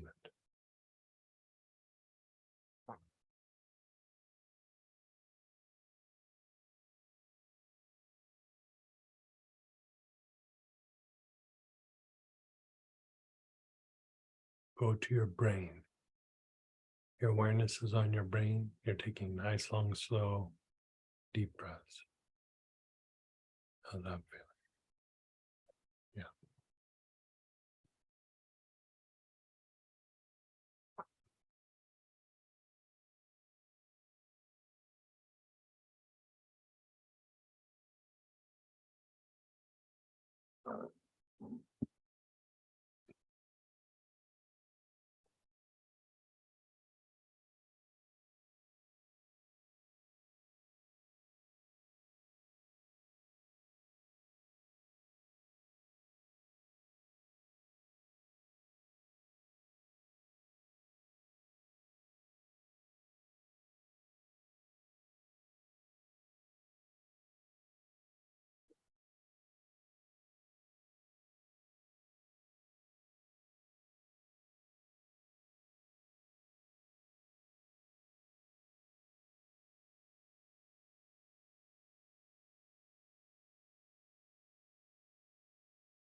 And then again, just let go.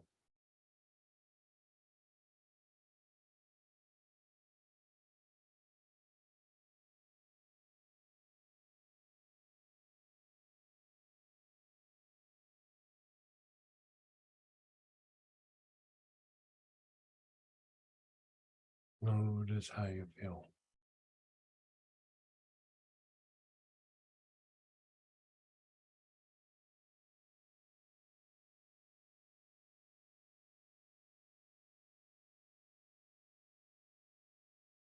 Again, body awareness, especially areas that are compromised, degenerating, or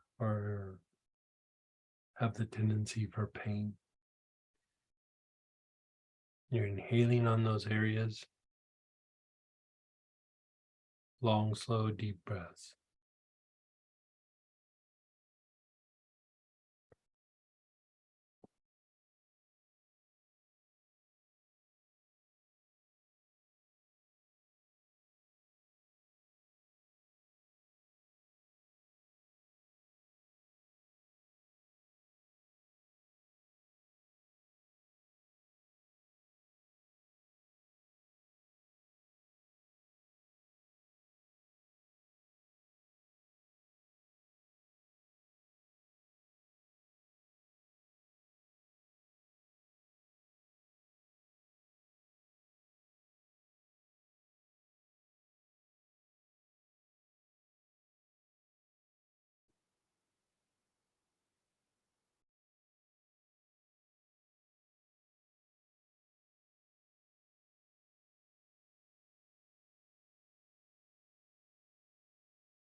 And then again, your brain.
And then just be still. Just let it incubate for a moment.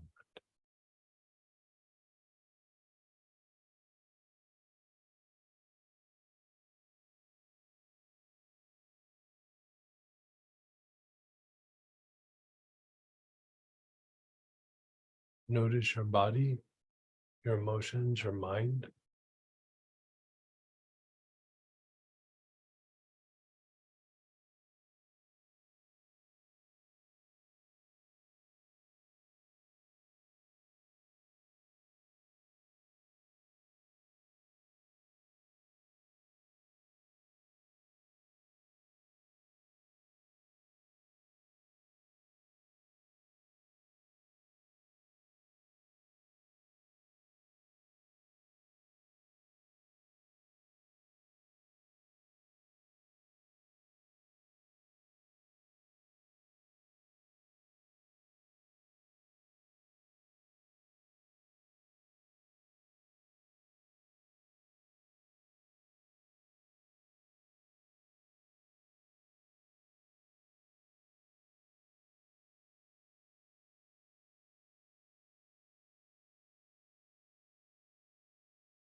Okay, we're gonna break for lunch and we're gonna come back and finish this up. And after that, we'll do a little sharing experiences, and a little Q&A just for a little bit, and then we'll jump in to the steps of sleep. Okay, so we will come back at 5 after 2 Central Time, an hour and a half from wherever you're at, 5 after the hour. So.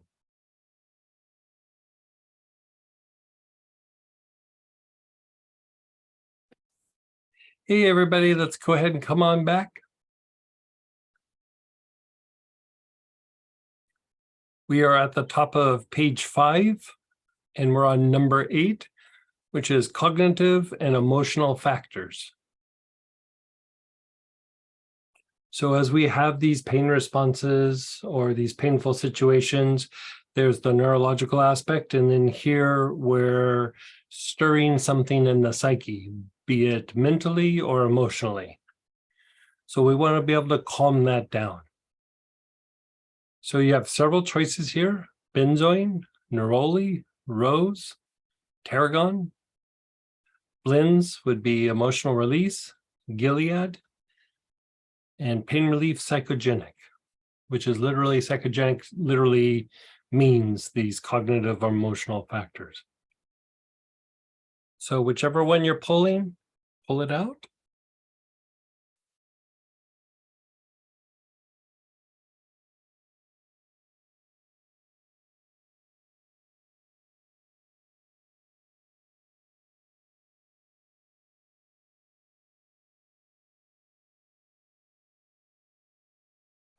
What page? Top of page 5.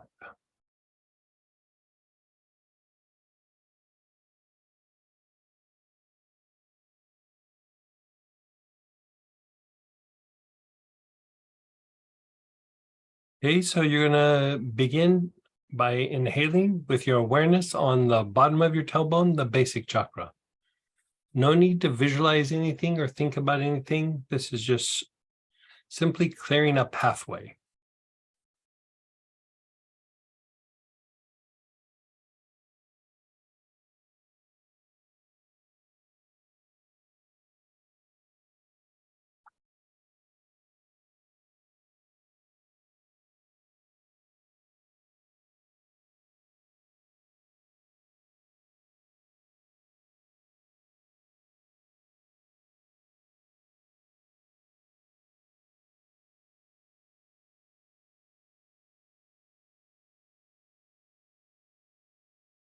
Long, slow, deep breaths with your awareness on the bottom of the tailbone.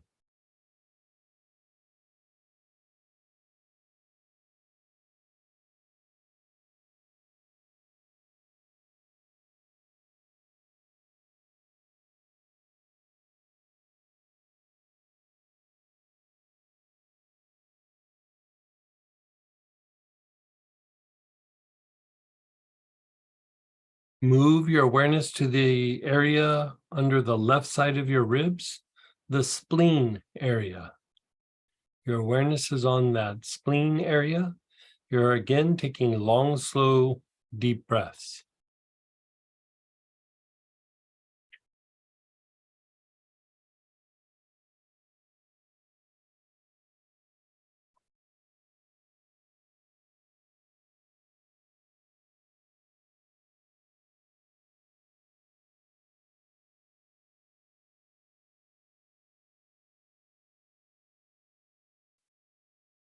And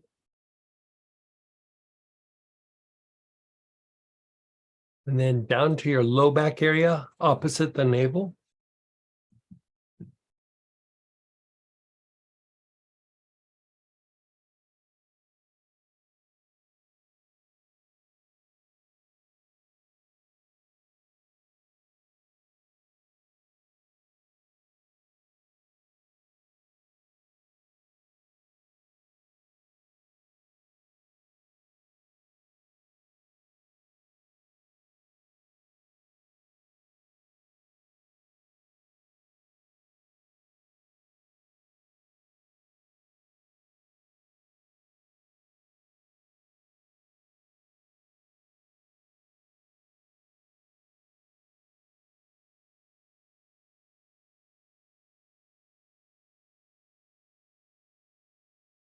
And then the top of your head.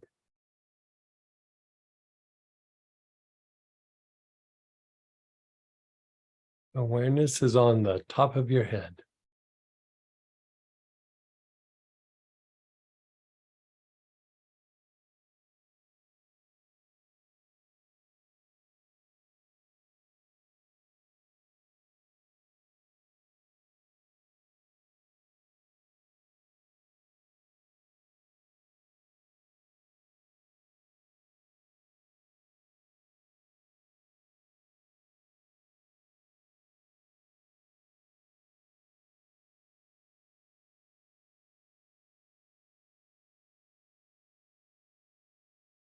And then be still.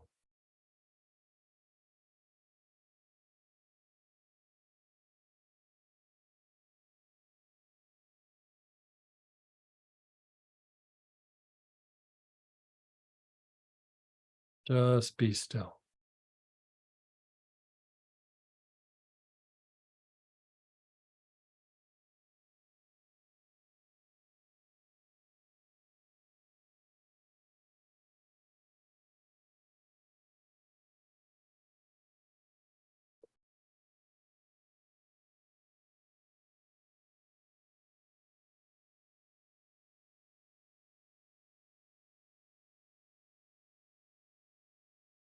Just let it incubate.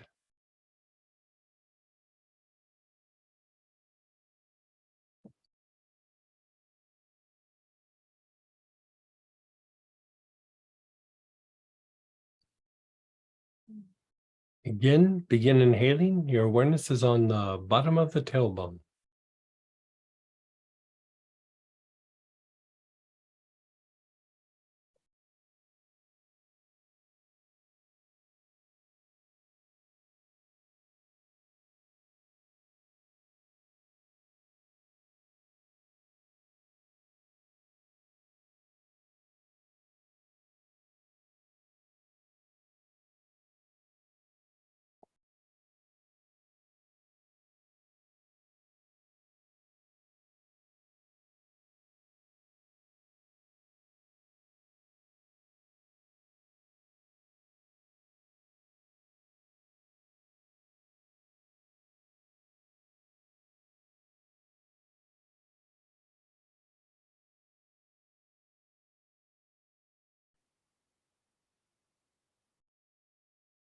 The spleen over on the left-hand side below your ribs.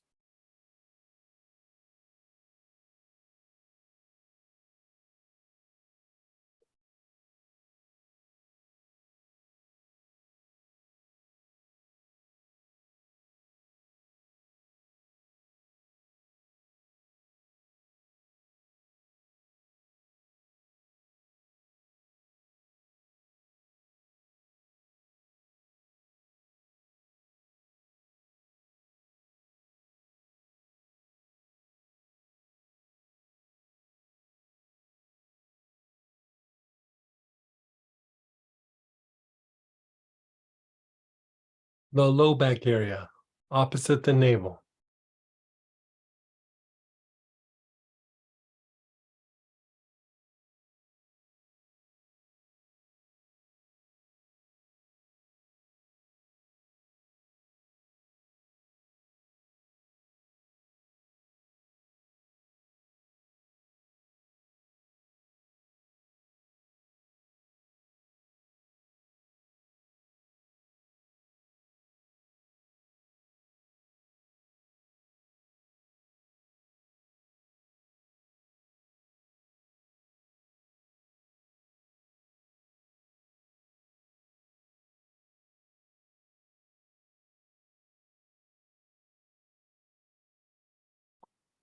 And the crown, the top of the head.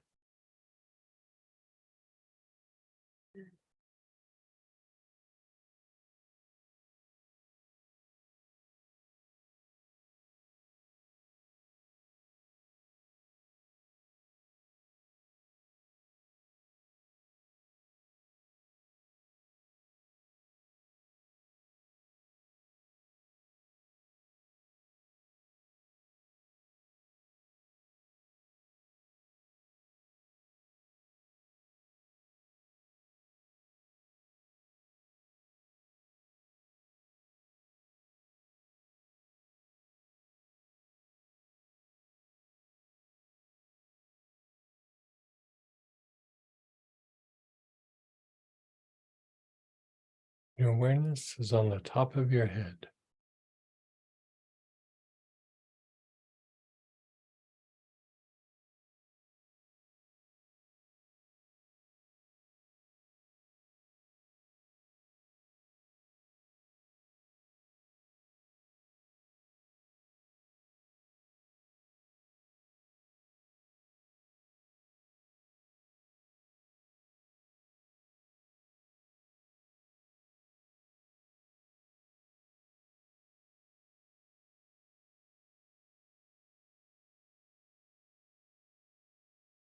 Just be still.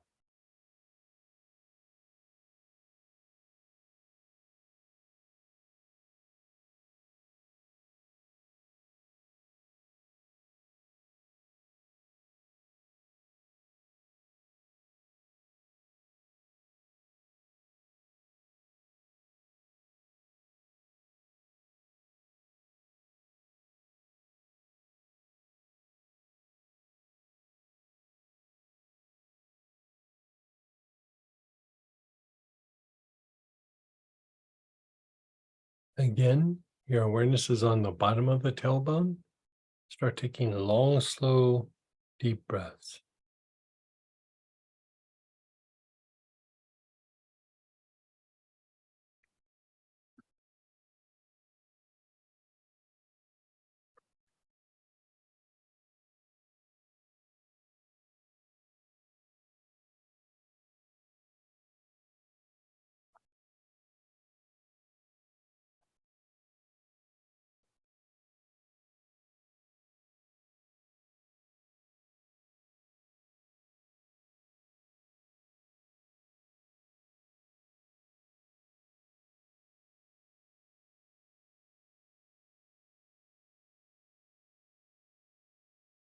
Your spleen on the left-hand side below your ribs.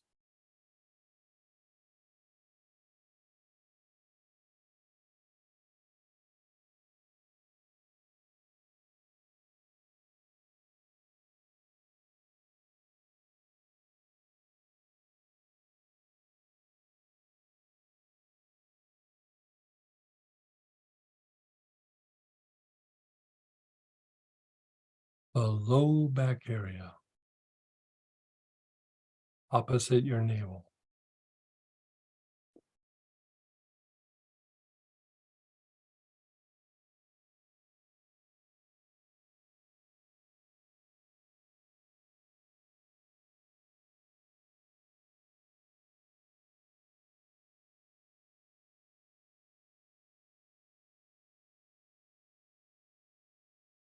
And the top of your head.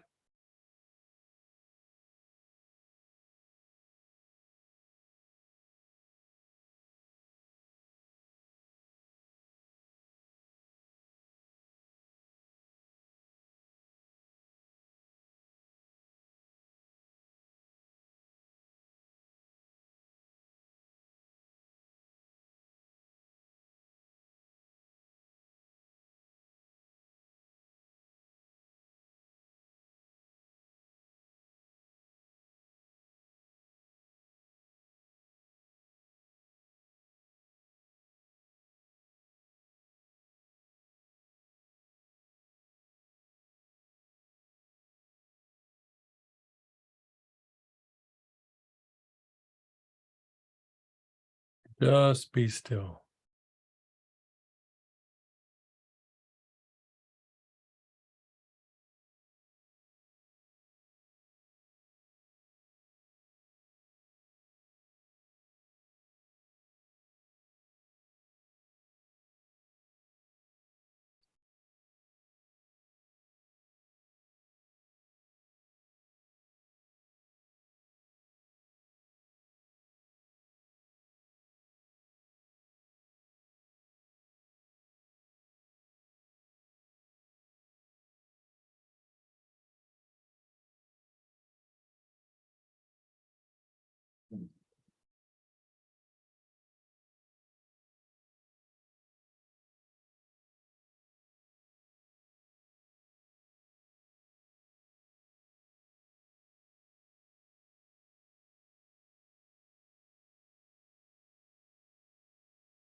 You're just being still.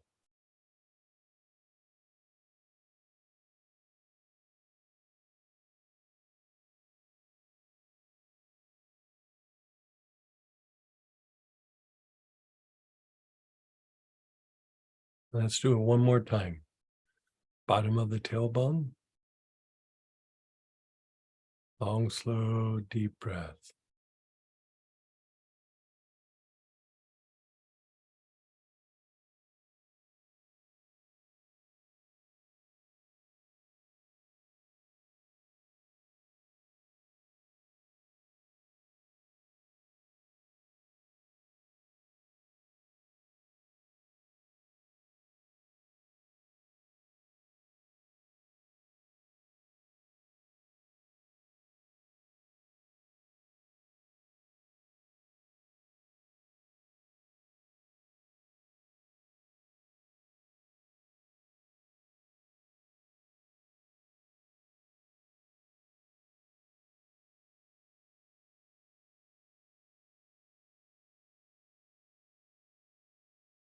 The spleen on the left-hand side below your ribs.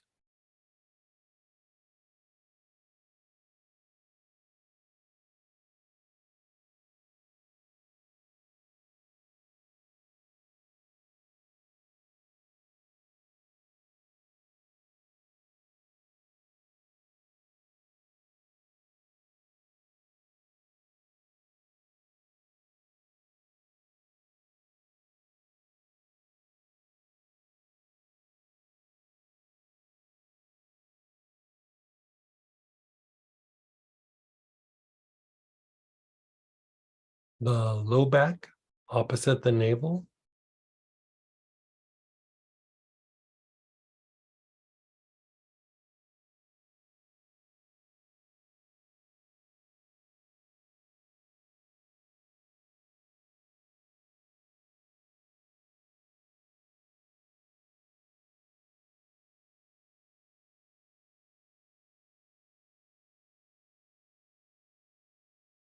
And your crown, the top of your head.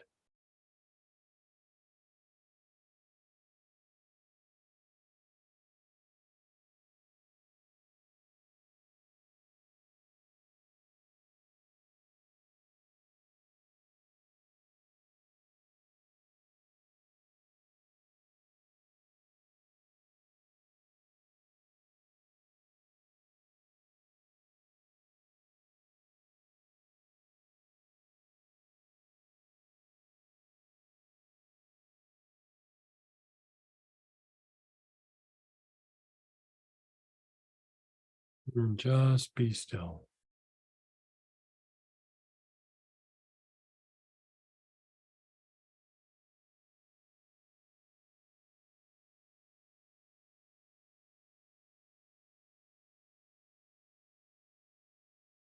Just be still.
Just be still. Let go. Just be still.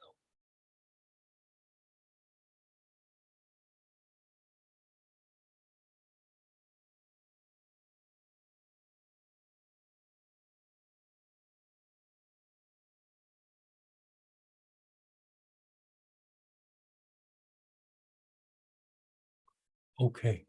Once all of this has been processed, it moves up the spine into the brain and gets processed. There stirs an emotional or mental response. Then it comes back down, and sometimes it makes it worse, but most times it's regulating your perception of the pain, your body's ability to perceive it, or there can actually be mechanisms that provide some sort of pain relief. And so with that hyssop, larch, sitka, or the blend unconscious, which has all three of those in it, plus some other things.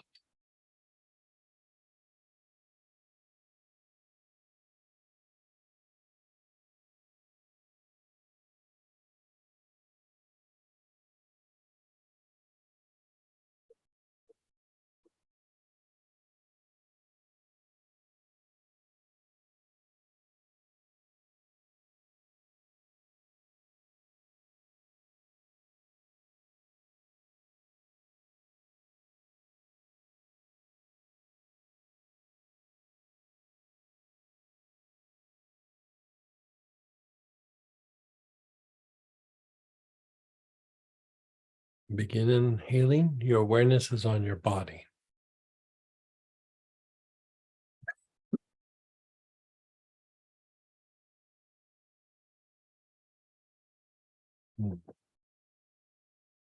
Mm-hmm.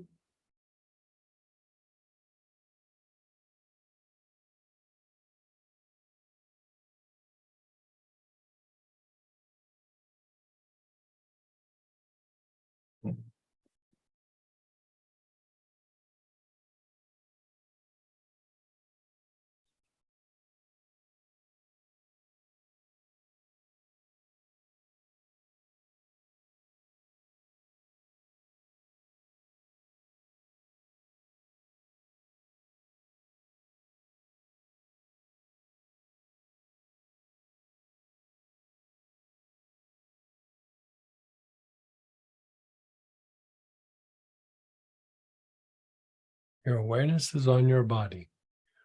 Whatever area jumps out at you, be it a compromised area or just an ache, a pain, a tension, a heaviness, inhale into that area.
Just pause and let go for a moment.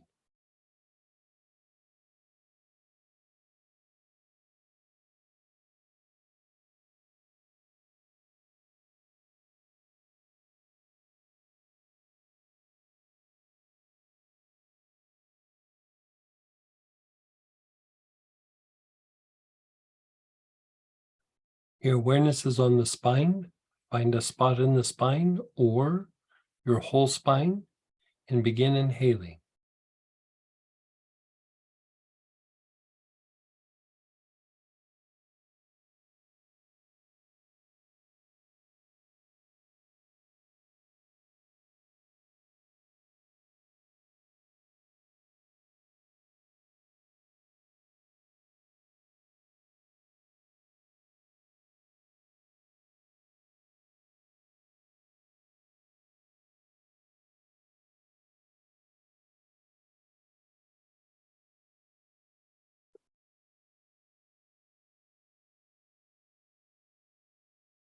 Long, slow, deep breaths with your awareness on the spine.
Your awareness is on your brain.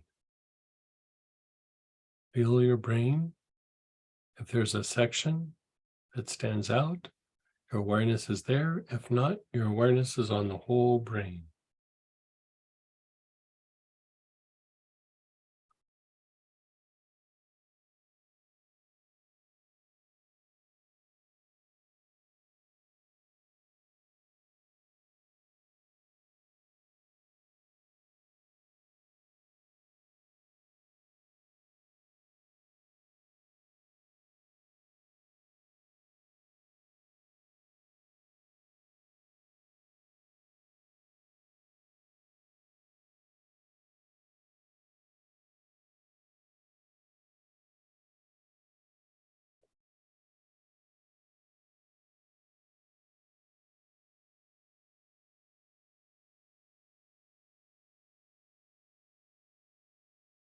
And then just pause and let go.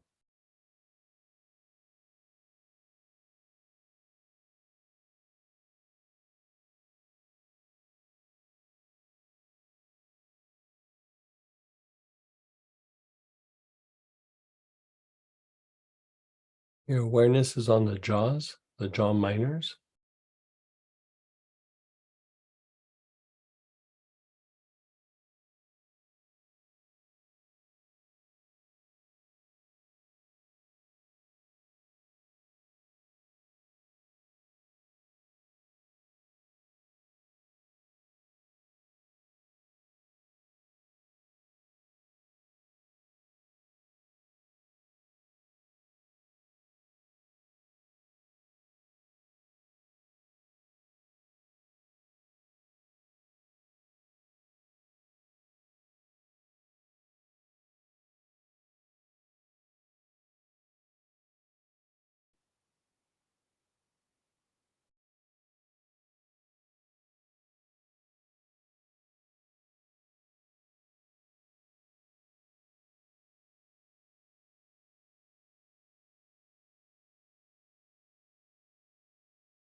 Pause and let go.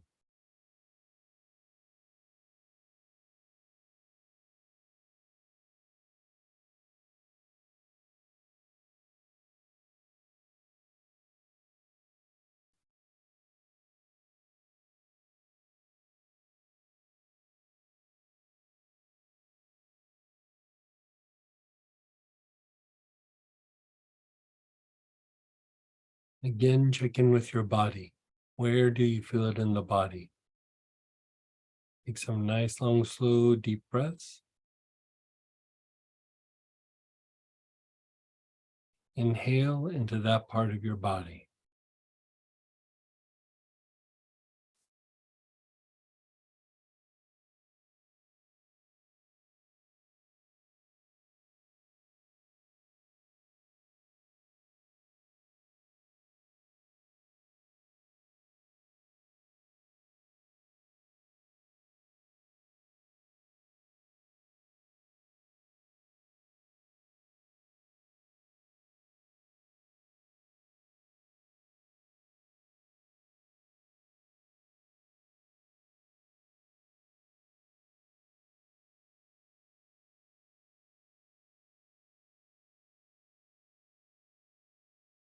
Long, slow, deep breaths.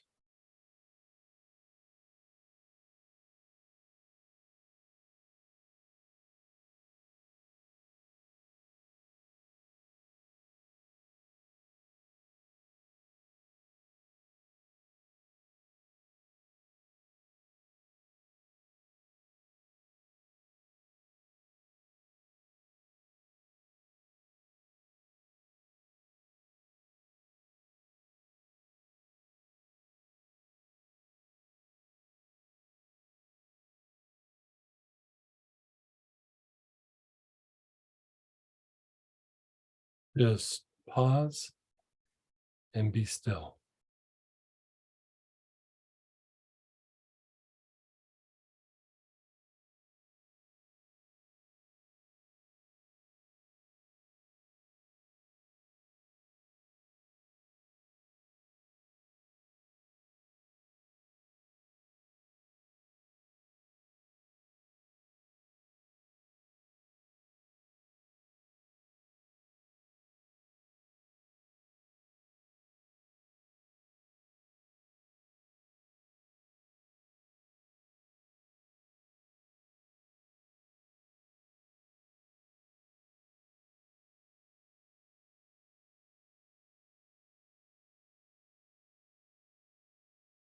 Your awareness is on the spine, whatever spot jumps out at you, or the whole spine.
Move your awareness up into the brain.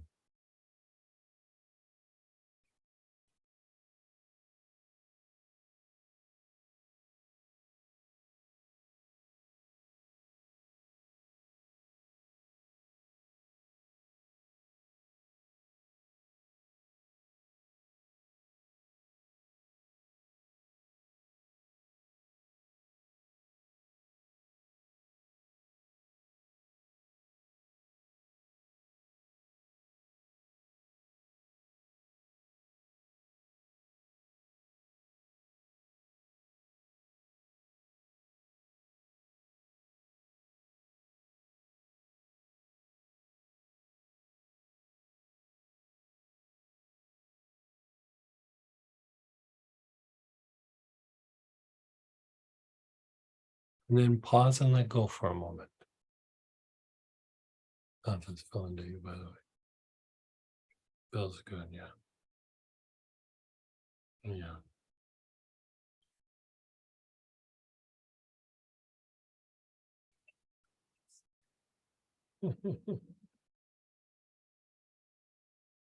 Then your jaws, where they hinge in front of the ears. Long, slow, deep breath.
And then just pause and be still for a moment.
Go back to your jaws.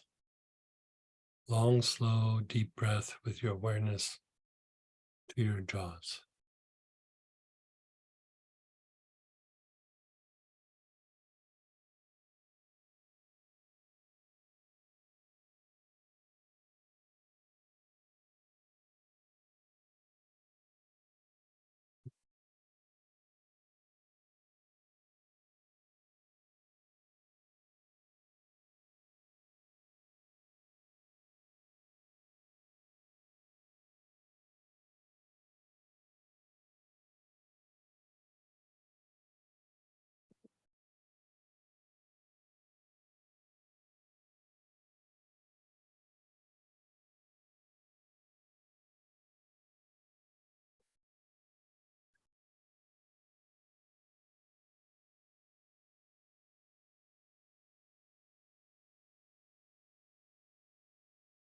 And then just be still.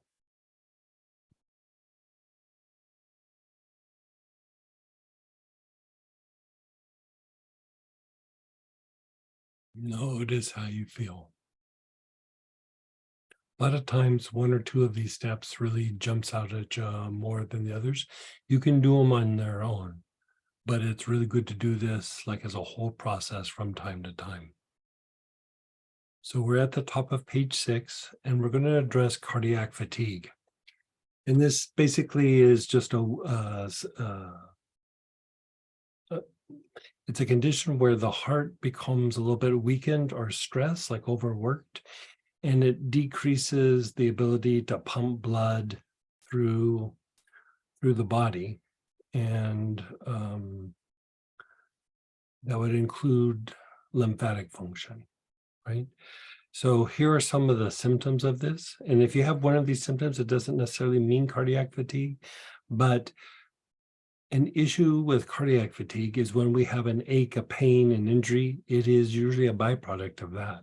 Like, you do something, like say you even have a surgery, and you'll notice as you come out of the surgery, you start feeling better, you start to have a little bit more shortness of breath, and you start to have like a little bit harder time getting rid of like swelling and edema and things like that. Part of it is the cardiac fatigue, and it can be undone, right? So this isn't a complete treatment for cardiac fatigue, but this is what I kind of jokingly, but not jokingly, call cleaning up the crime scene.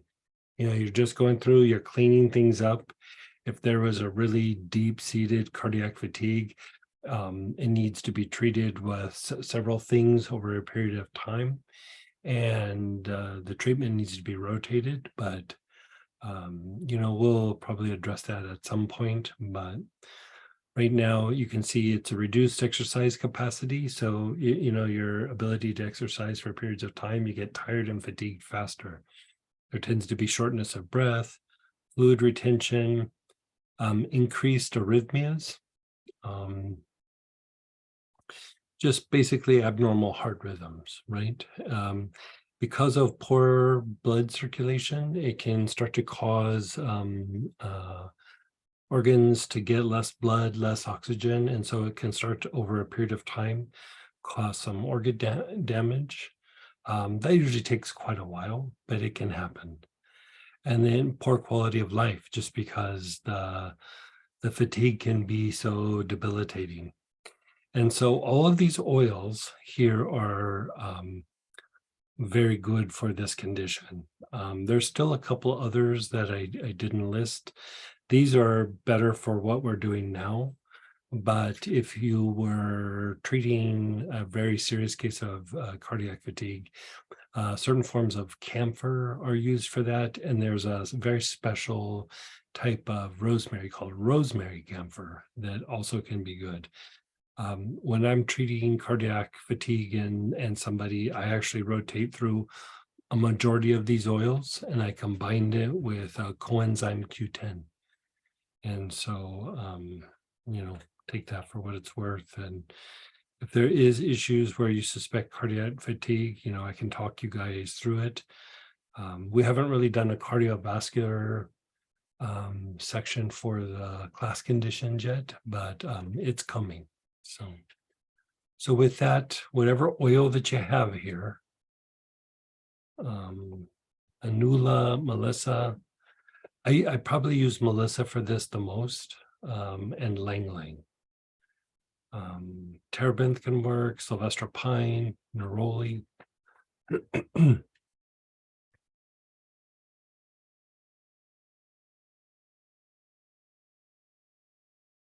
So first, brain awareness. You're going to take long, slow, deep breaths with your awareness on the brain.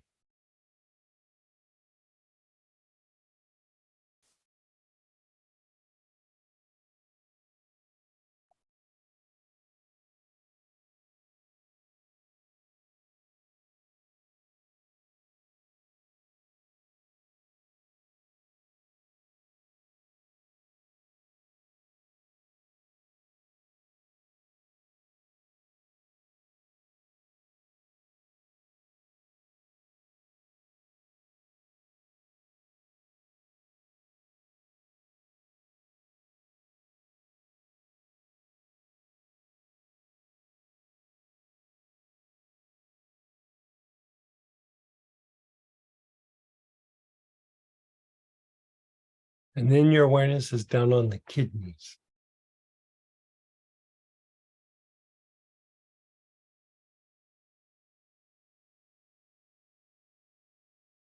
Your awareness is down on the kidneys.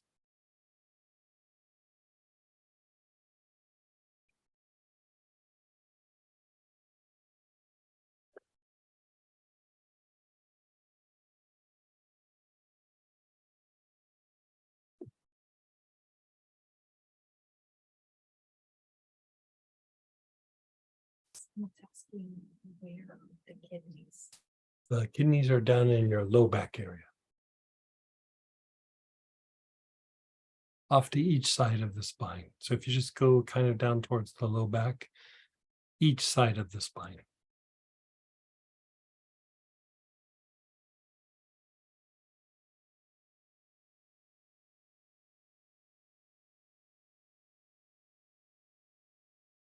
And then the low back area opposite the navel, known as the Ming Men.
The back heart, the area between the shoulder blades.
Your awareness is still in the back heart. We're letting it linger here for a little bit.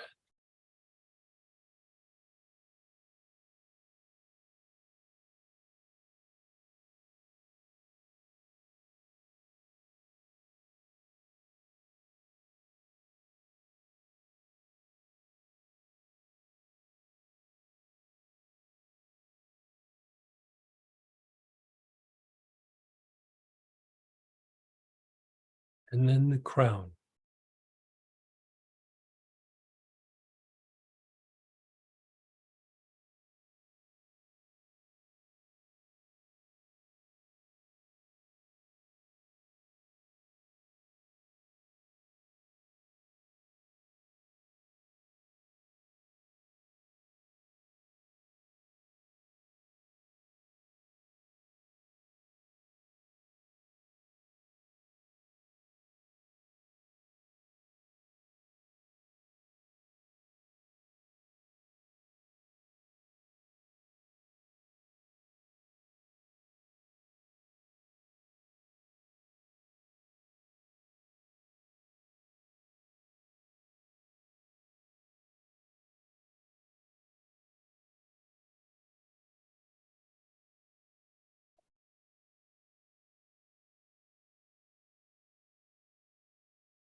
Then just be still.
Again, your awareness is on your brain.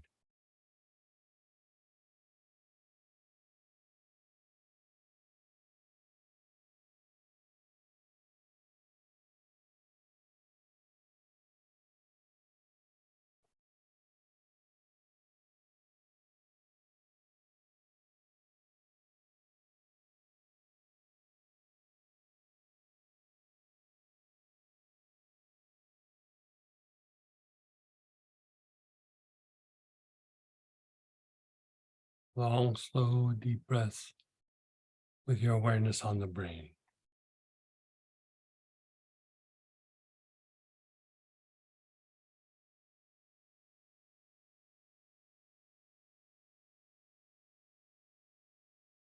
Your kidneys, the low back area on on actually both sides of the spine.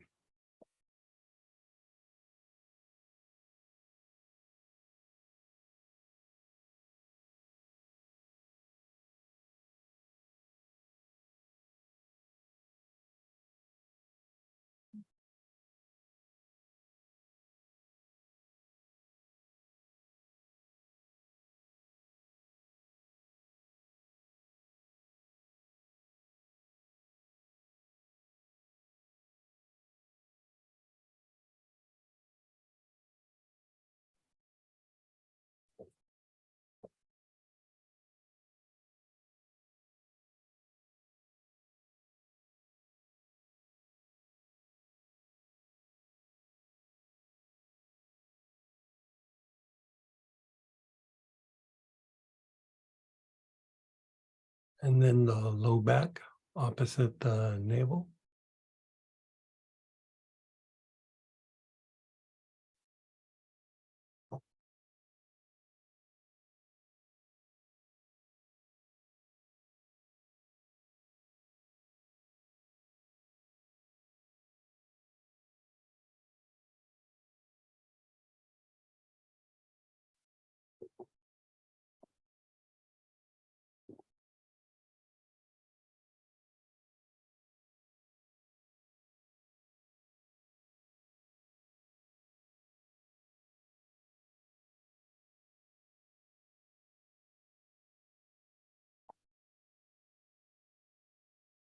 Your awareness is up on the back heart between the shoulder blades.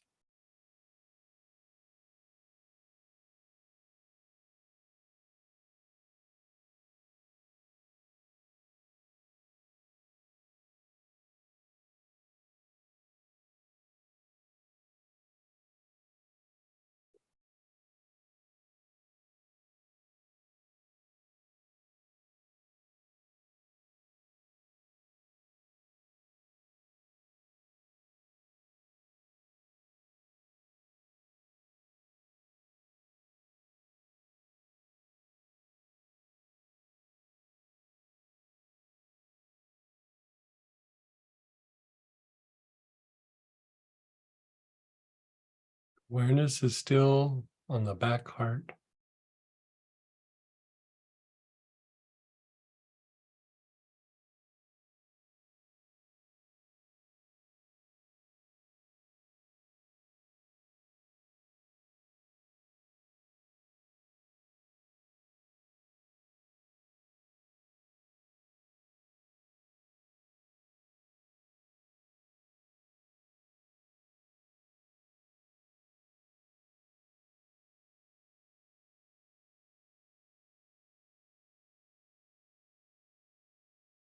And then the crown,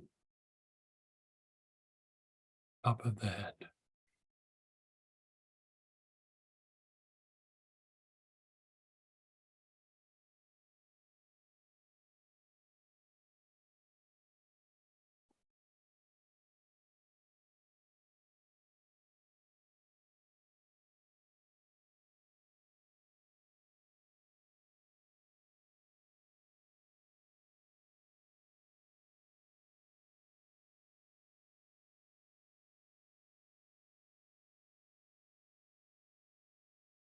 Just pause and let go.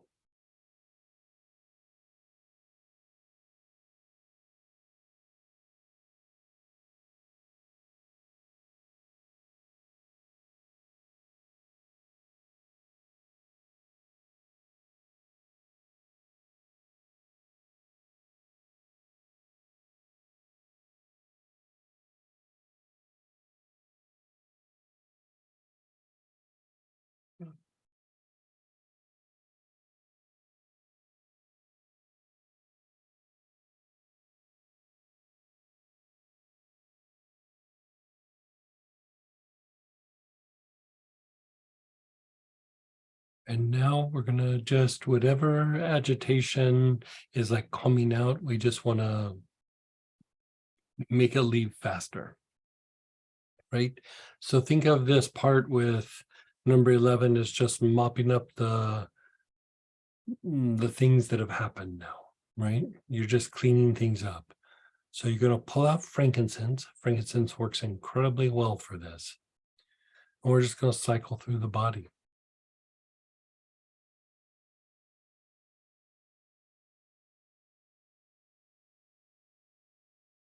So pull out your frankincense. Any sort of frankincense works. Begin inhaling. Your awareness is on the feet.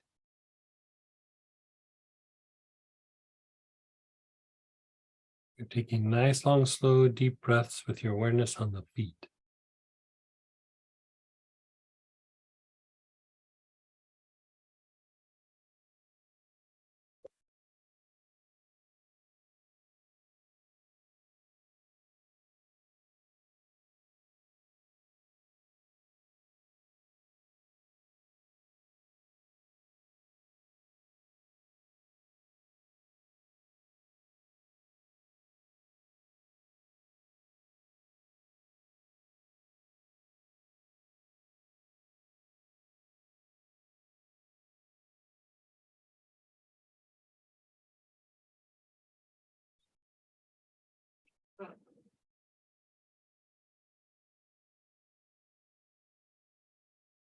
Your awareness is on the lower legs.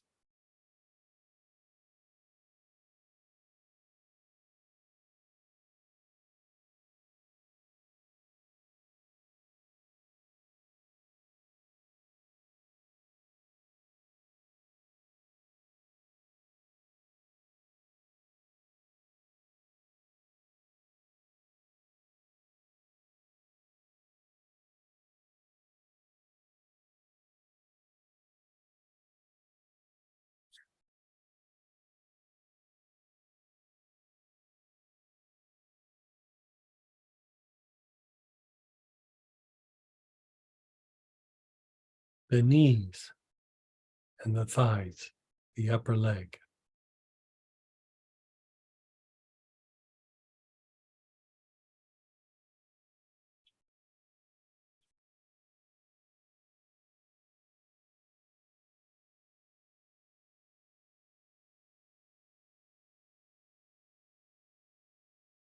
The pelvis, the front, the sides, the back, the floor of the pelvis, the whole pelvic area.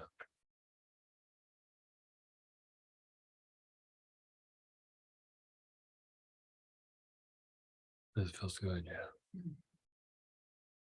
Yeah, this is the janitorial service coming through after you've done this whole process. It just cleans up whatever's left out.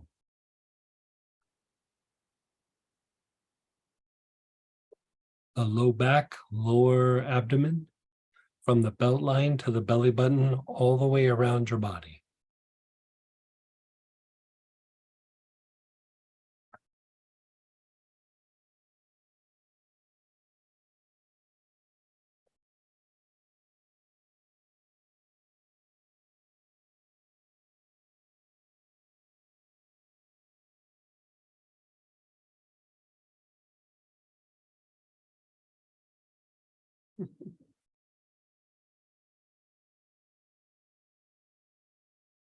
The abdominal cavity,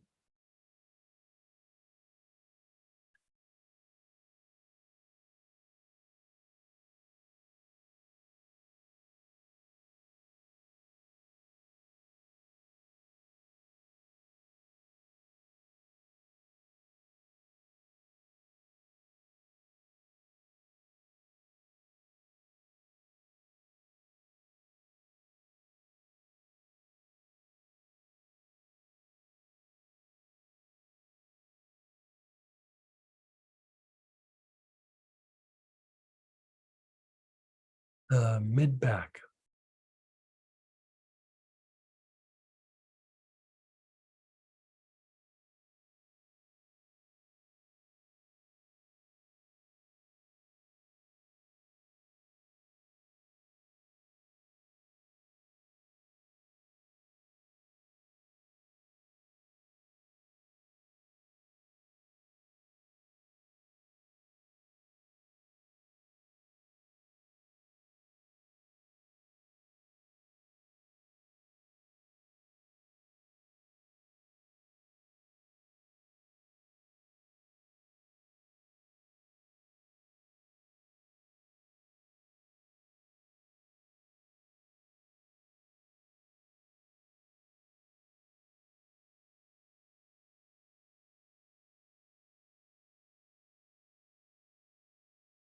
The tops of your shoulders.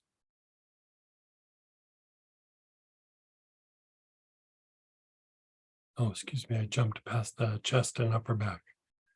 The chest and the upper back.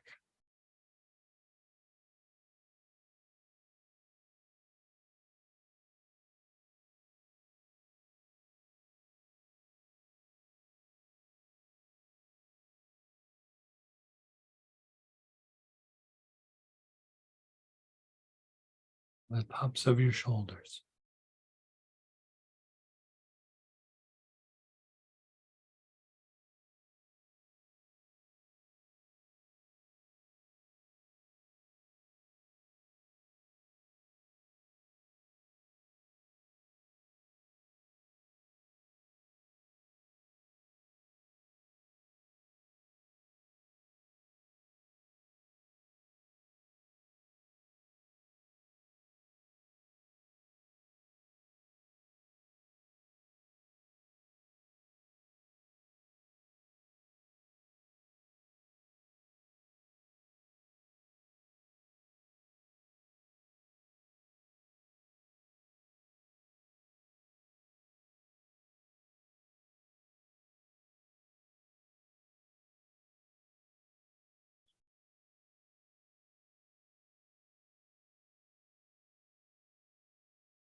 The arms, the forearms, the hands, the fingers.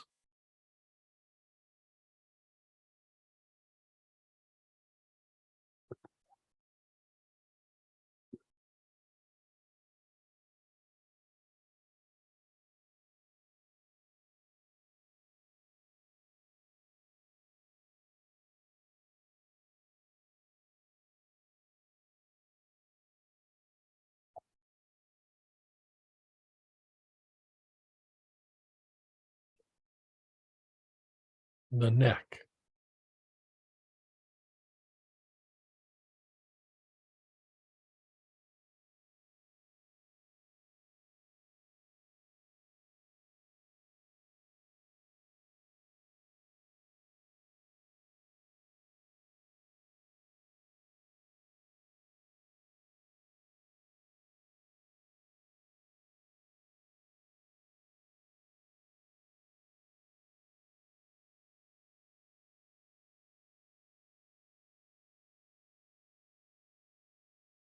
And then the jaws in your whole head.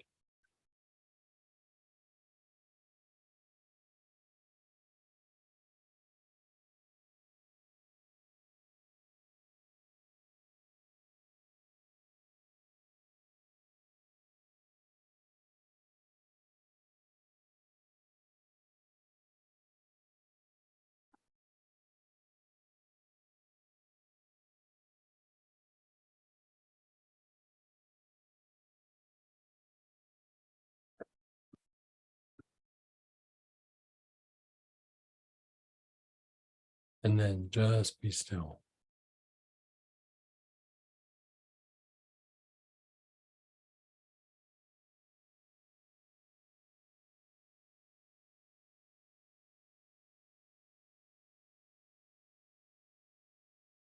Let's cycle through that again. Your awareness is on the feet. Taking nice, long, slow, deep breaths with your awareness on the feet.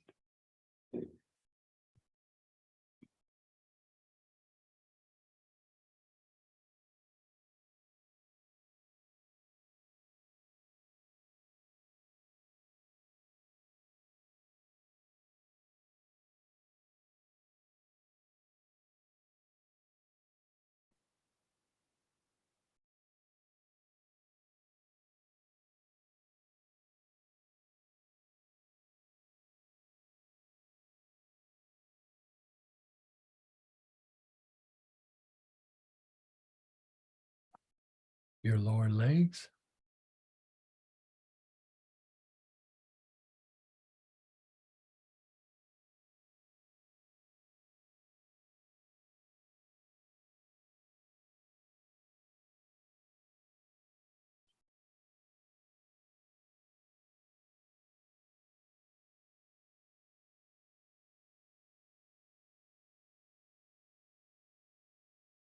your knees and your upper leg, your thighs.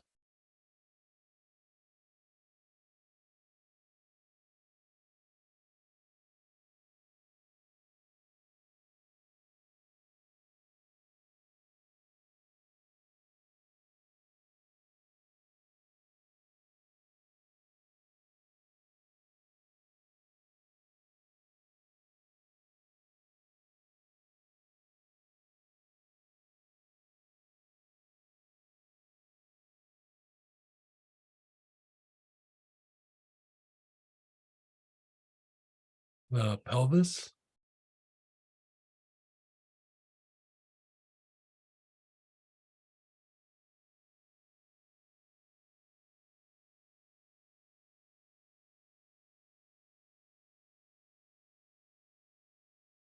the low back, low abdomen, between the belt line and your navel, all the way around your body.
Your whole abdominal cavity.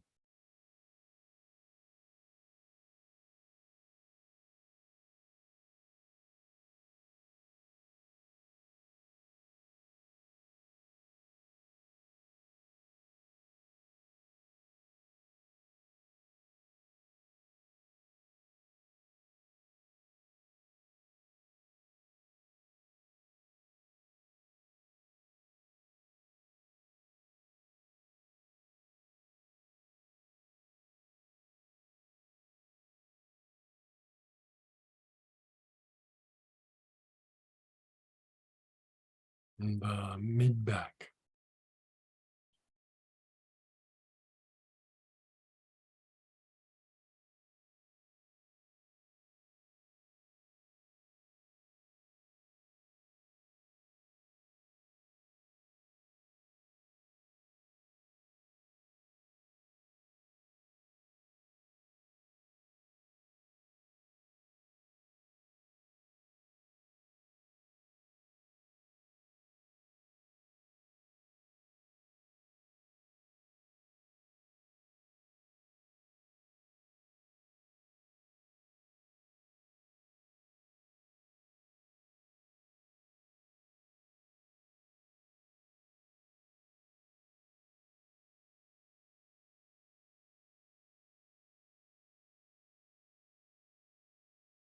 Your chest and upper back.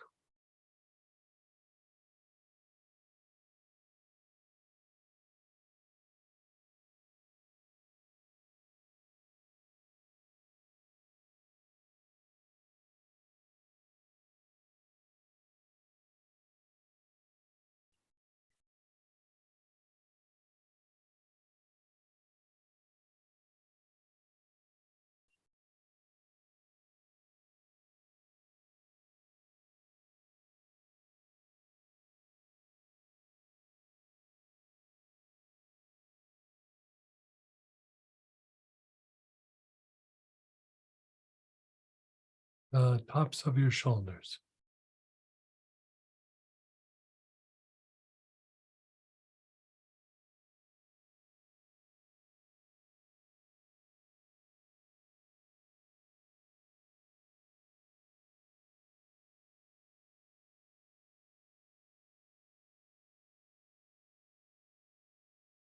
The arms, forearms, hands.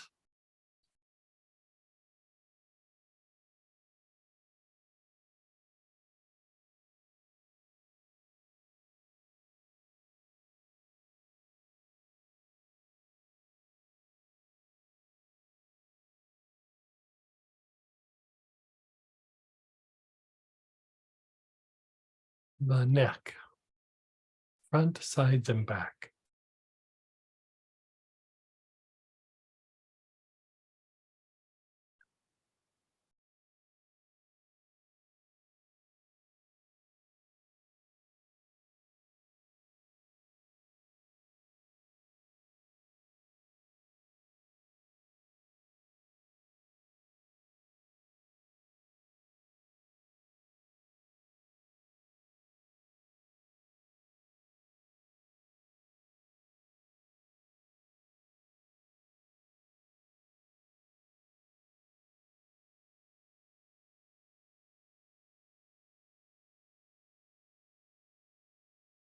The jaws and your whole head.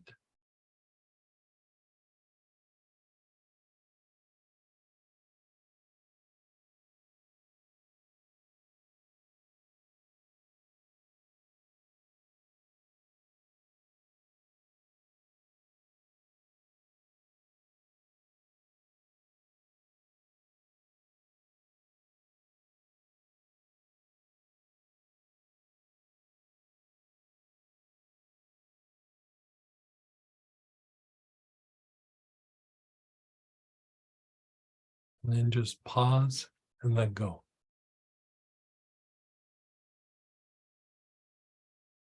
Notice how you feel.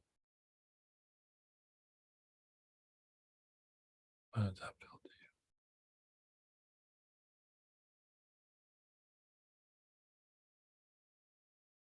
you? Really relaxing.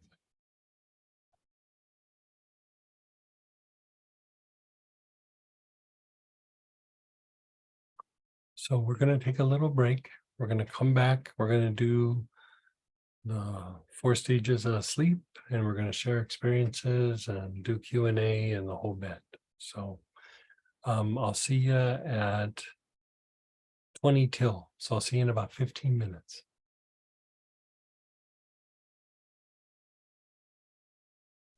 Hey, everybody, let's come on back.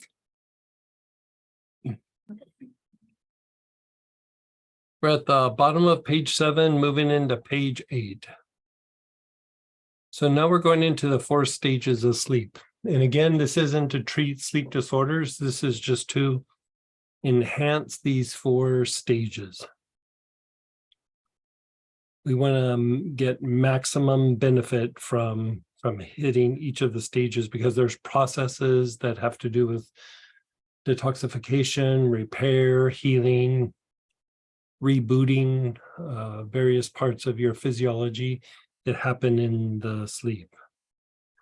So it's divided up into non-rapid eye movement and rapid eye movement. So the first 3 stages are different levels or stages of non-rapid eye movement. And then the last one is rapid eye movement.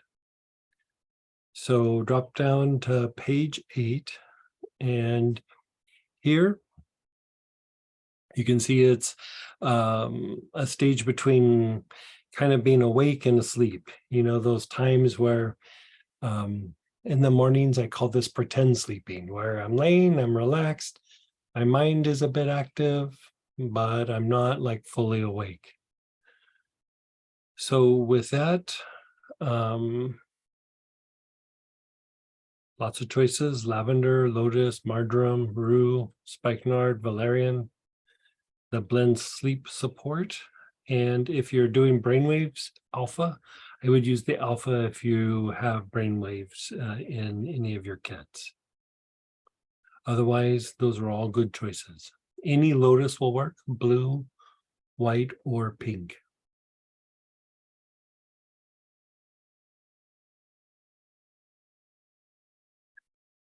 So this is where we're enhancing each of the stages, just like we did this with the pain mechanisms. A lot of times the pain mechanisms will not allow your body to relax to a deeper level. So we've unwound some of that. I would suggest doing it over again at least a few times. But now let's reduce the agitation in each of these stages. Begin inhaling. Your awareness is on the body. Just check in with your body. Wherever you feel the most tension, the most agitation, If there's pain, you could do that area. This is not for pain management, but it helps calm the body down.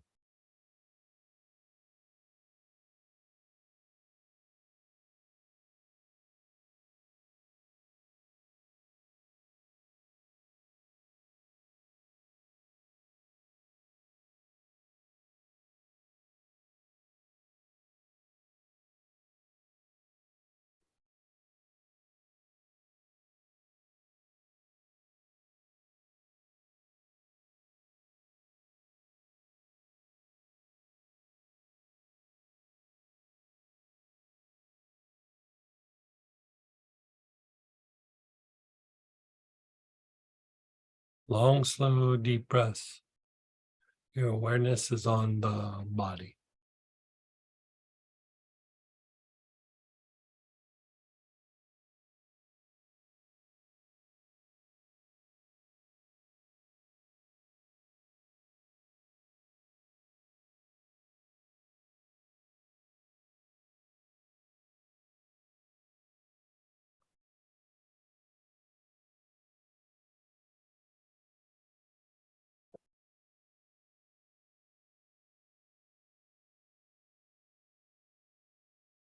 Long, slow, deep breaths.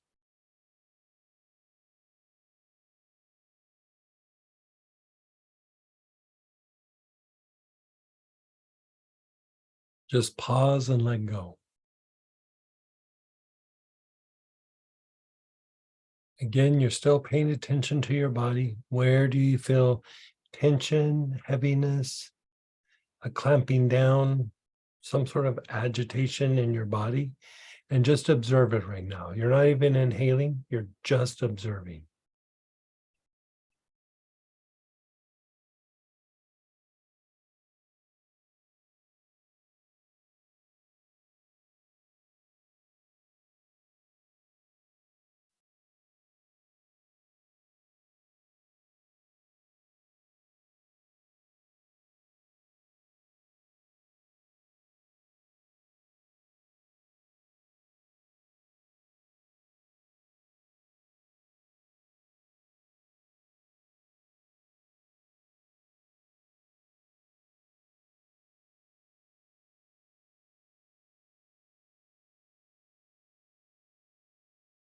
Begin inhaling again into the body, into this area where you feel this tension or heaviness.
And then pause and be still.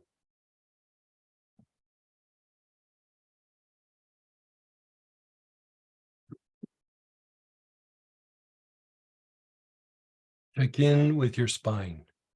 Do you feel a spot in your spine? If not, do your whole spine. If you do, go to that spot.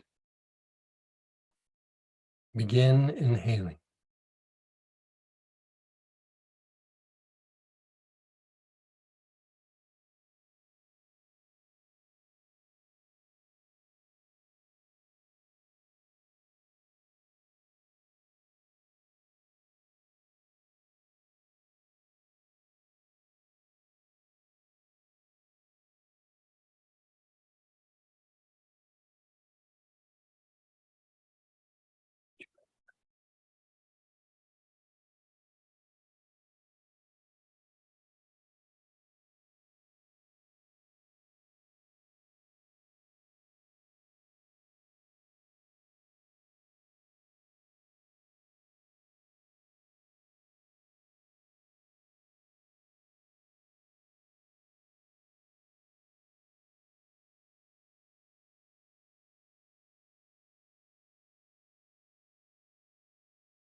Okay with you?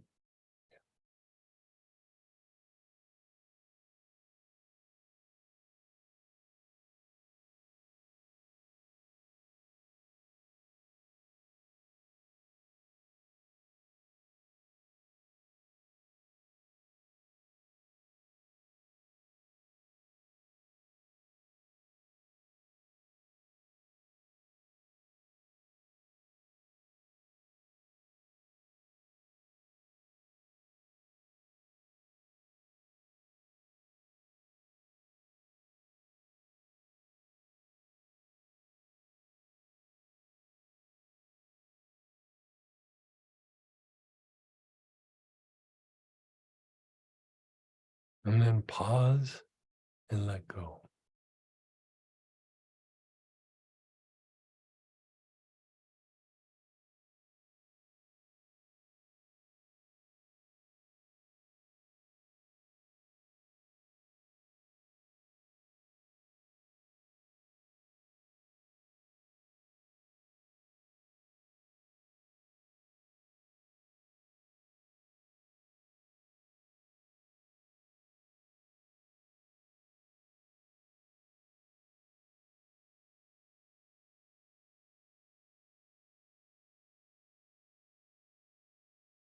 Your brain, your awareness is on the brain.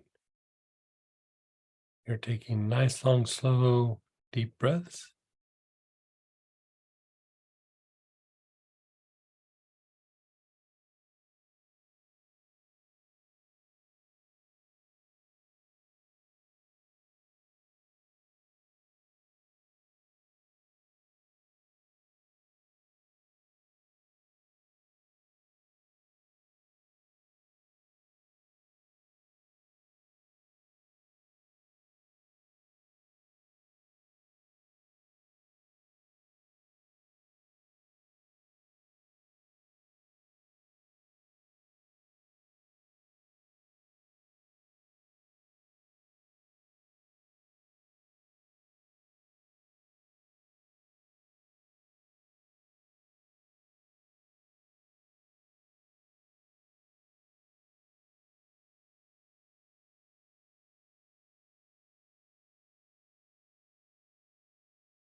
Your awareness is on the brain. You're taking nice, long, slow, deep breaths.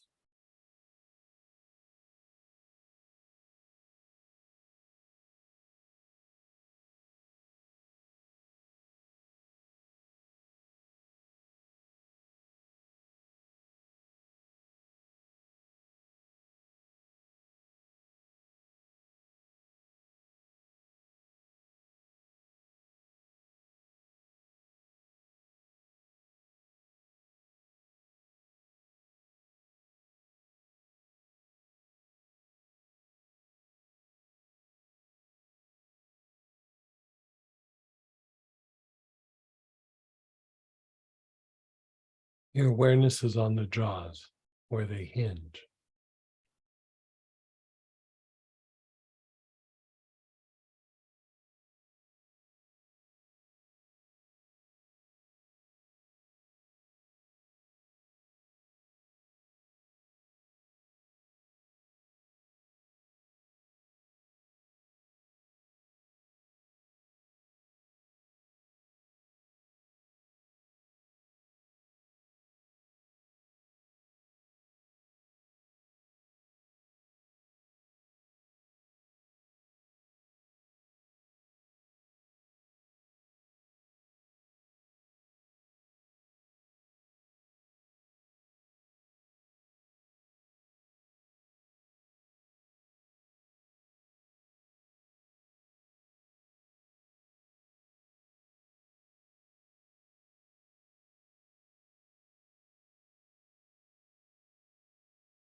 Just pause and let go.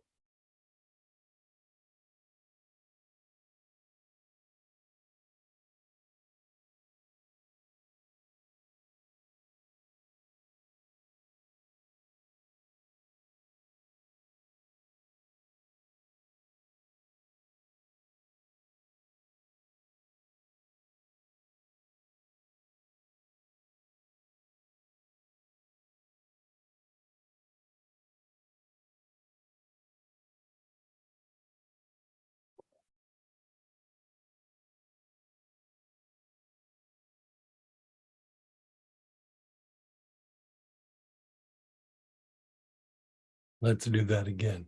Your awareness is on the body. Same oil. You're taking nice, long, slow, deep breaths.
And then pause and let go.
And now move your awareness to the spine.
Your awareness is on your brain.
And then just pause for a moment.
Your awareness is on your jaws. You're taking nice, long, slow, deep breaths.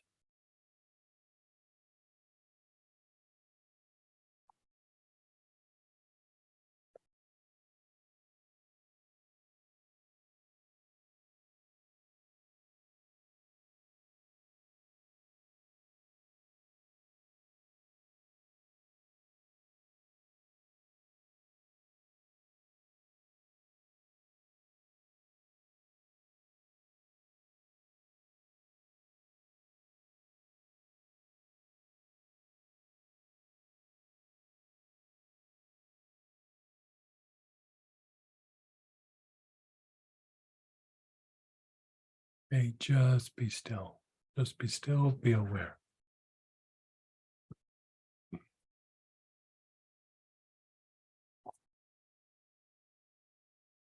Okay, now we're going to stage 2.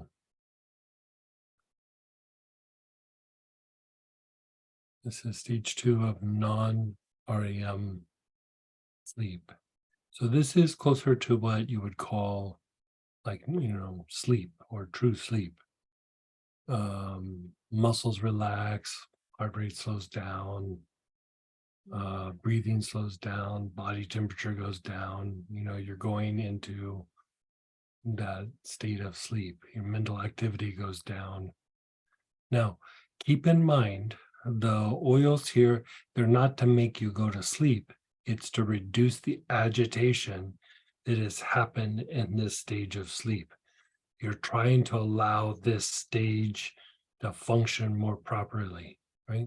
Sometimes you'll take something that would normally knock somebody out, spikenard, valerian, even lavender or whatever, and you're like, it's still not making me sleep. It's because the different stages are super agitated. They're not functioning properly. So we're not just going, a symptom-oriented thing. I'm just trying to make myself sleep.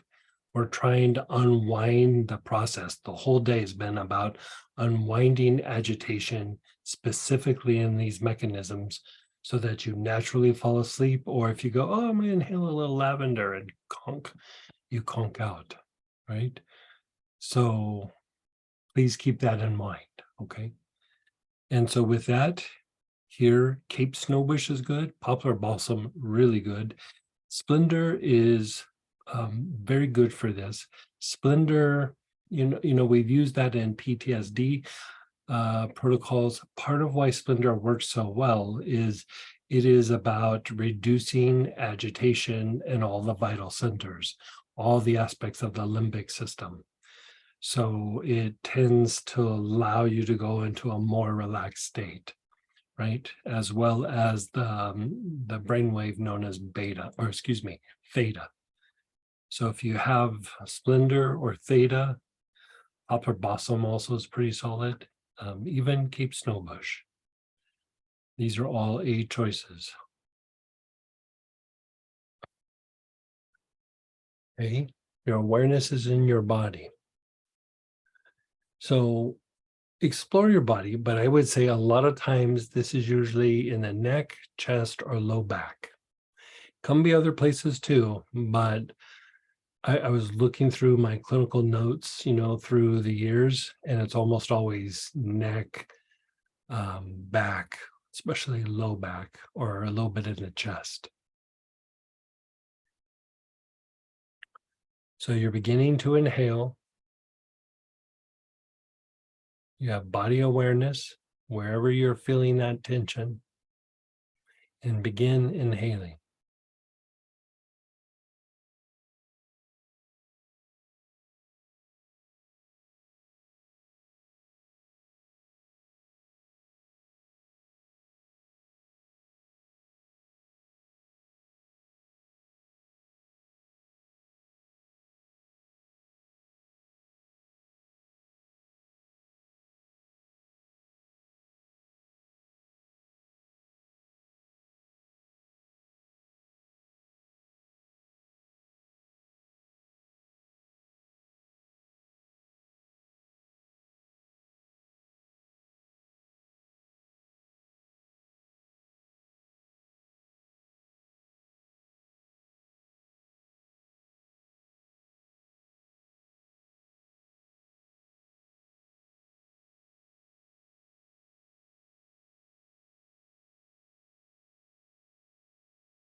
Move your awareness to the spine.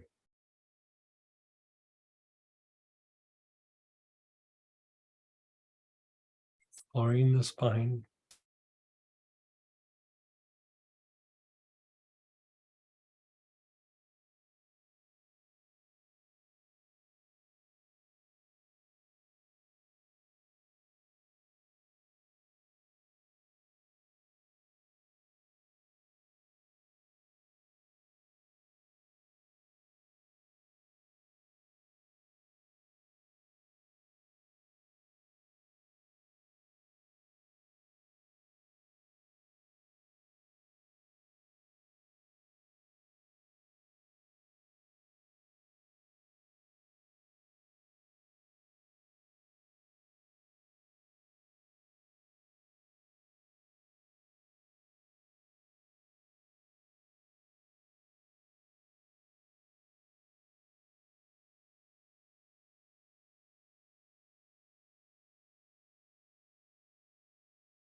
Then pause and let go.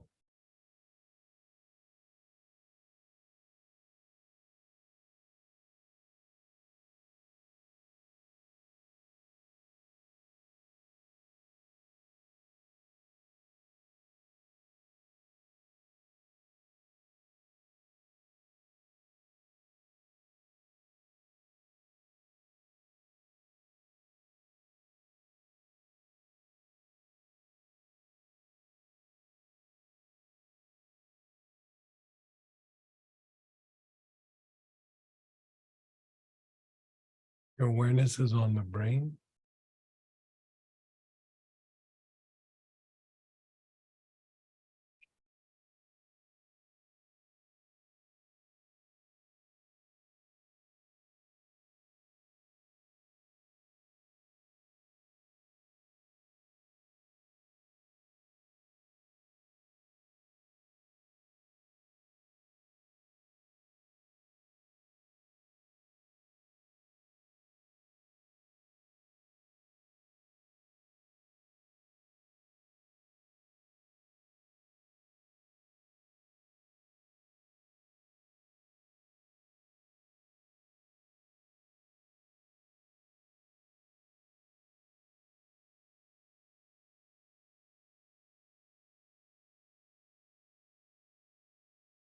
Your awareness is on your spine.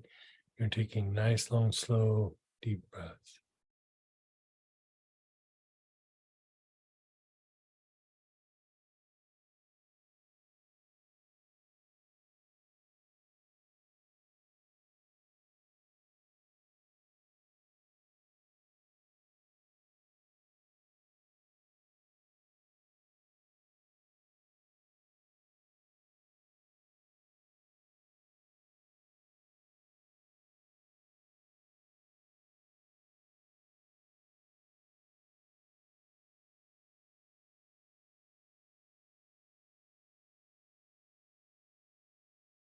Your awareness is on the brain. Check in with the brain. Nice, long, slow, deep breaths.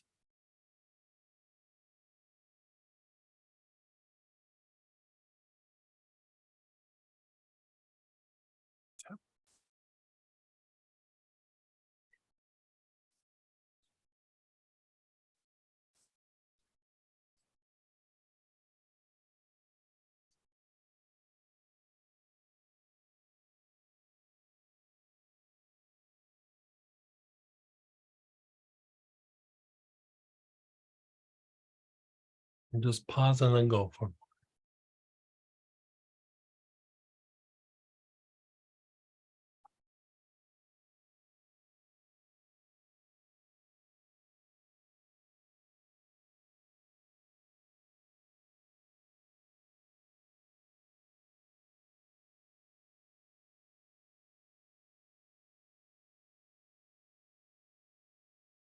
Begin inhaling. Your awareness is on the jaws.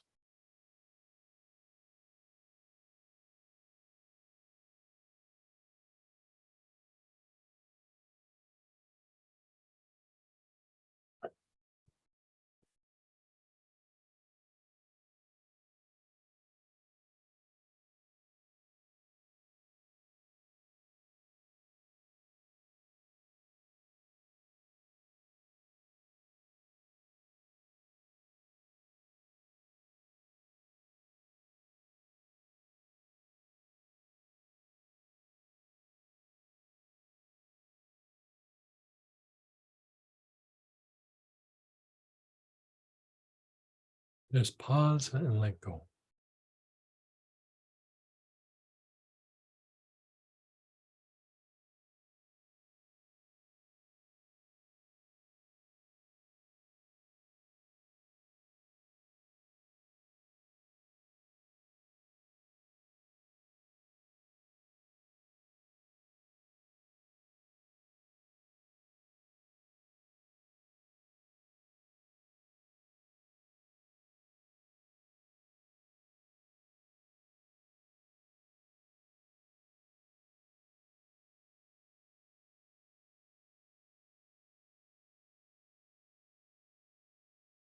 Again, your awareness is on your body. Wherever it jumps out at you, nice, long, slow, deep breath.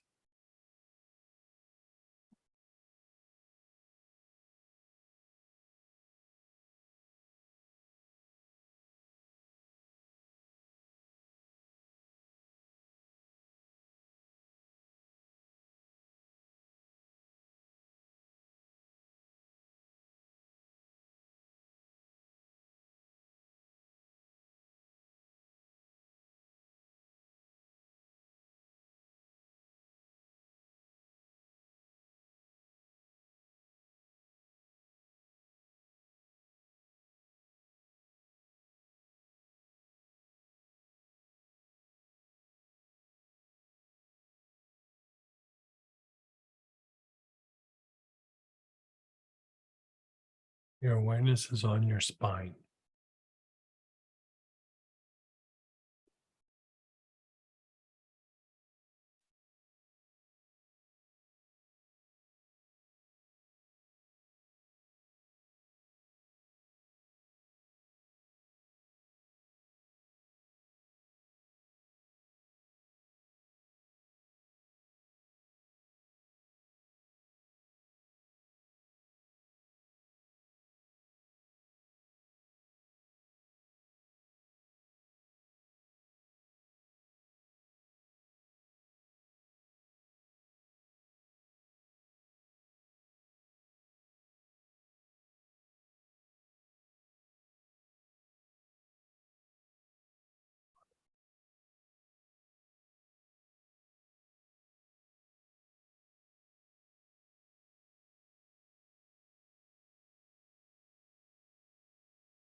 Begin inhaling again. Your awareness is on the brain.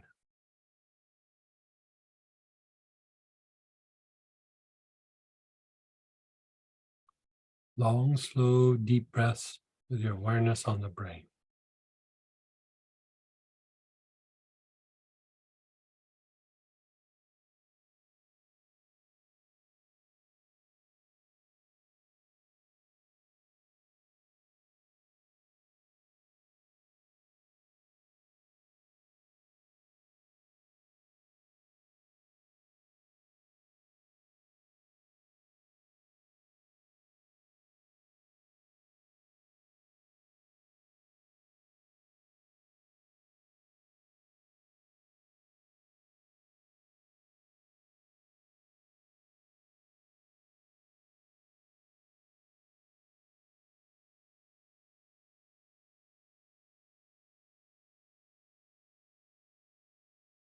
And then your jaws.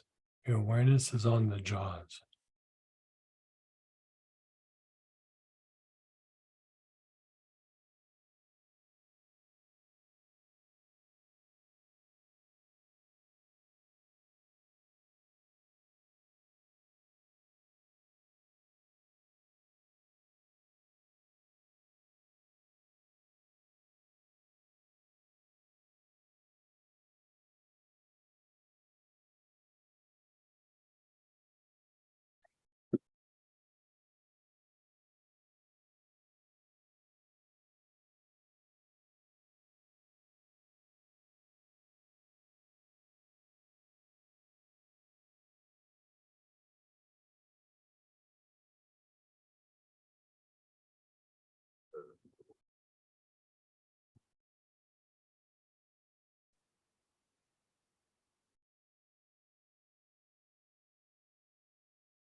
And then pause and let go.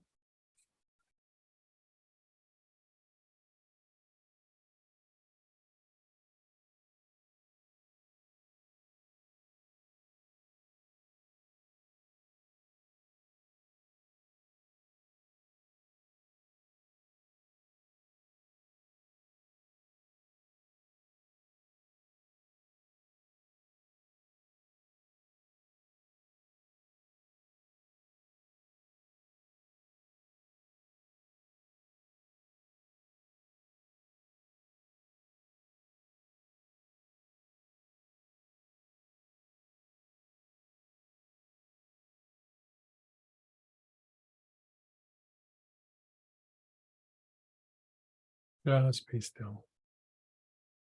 Let's just do a little extra on the body, your body awareness. Just check in with the body. Go a little bit deeper with the inhalations.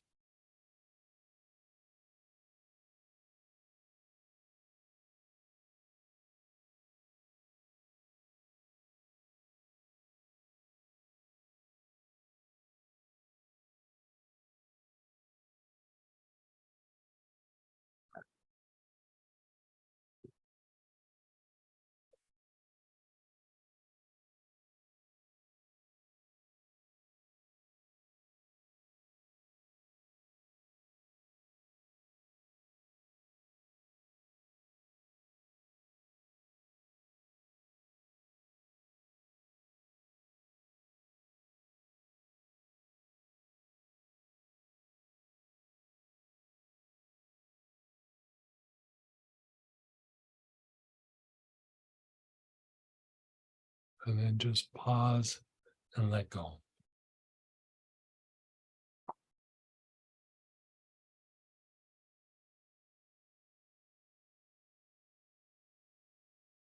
Hey, we're going into the deeper stage of non-REM, stage 3. This is where the anabolic state hits. This is where repair happens. This is where you get restored or replenished. This is where even growth of new cells or new whatever, all of this happens in this stage. If you don't hit this stage, you are in a degenerative state, right? And so this stage is a lot of times very, very agitated because of whatever, life, trauma, fear, stress, body misalignments, other health issues. So here we have bergamot or mugwort. Traditionally, we've used mugwort for this stage, or delta if you have the brain waves.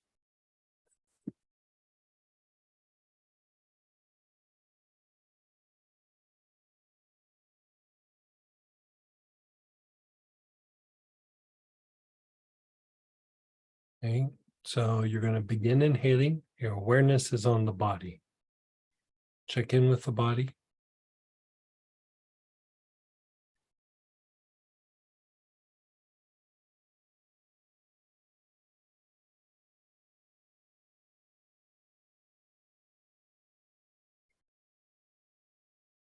Delta.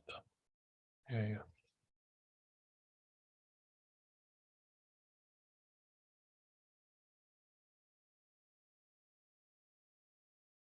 Yeah, if you have the brainwaves, deltas is definitely the A++ choice. Mugwort is what we've used for a very long time, but delta is actually a bit of a better choice. For a long time, we've been dabbling with brainwaves just to kind of do a slow roll into them. But if you have it, that's what I would use.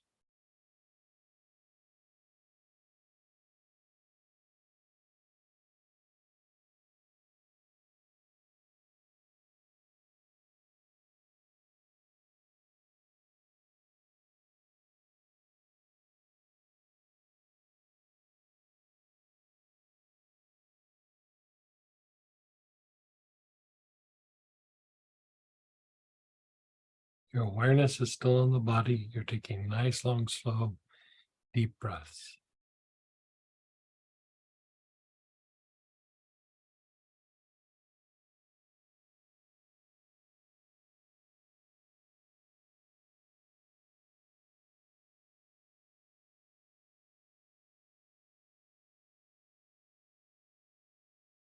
Move your awareness to the spine.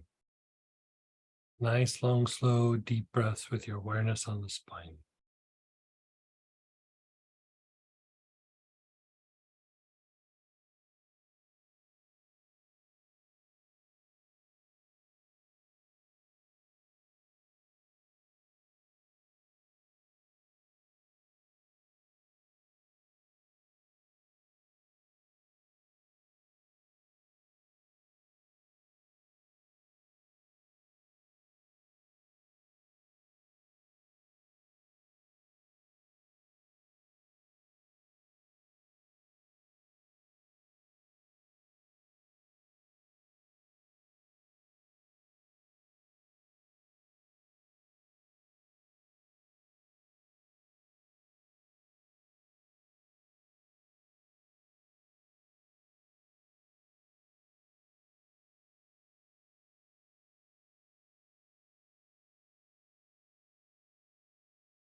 Your awareness is on your spine. You're taking nice, long, slow, deep breaths.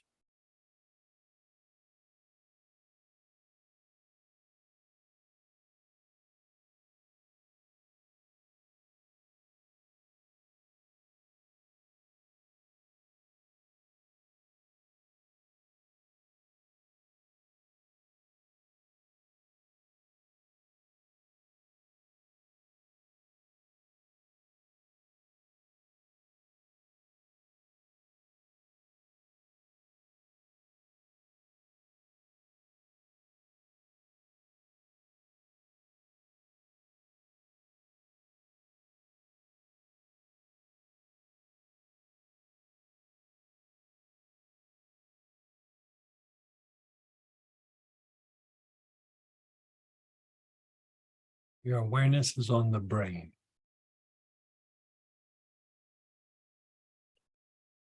Long, slow, deep breaths with your awareness on the brain.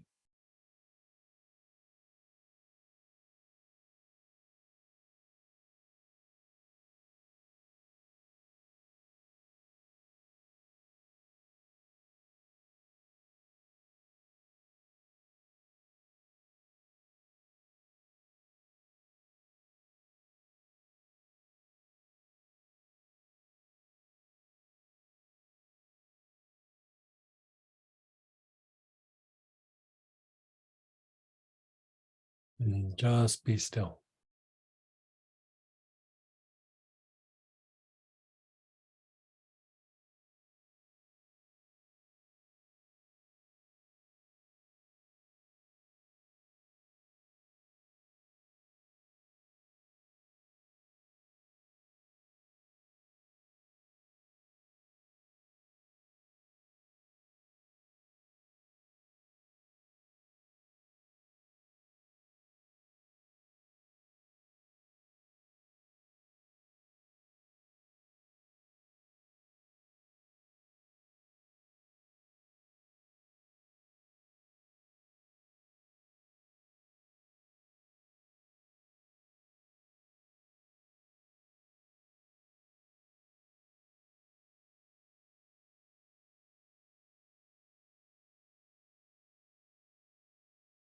Begin inhaling again. Your awareness is on the jaws.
Now we're doing limb awareness. So when you get good at it, you can do all 4 limbs, but let's practice arms and then legs. So you're inhaling, your awareness is on your arms from the tops of your shoulders and armpits down to the fingertips.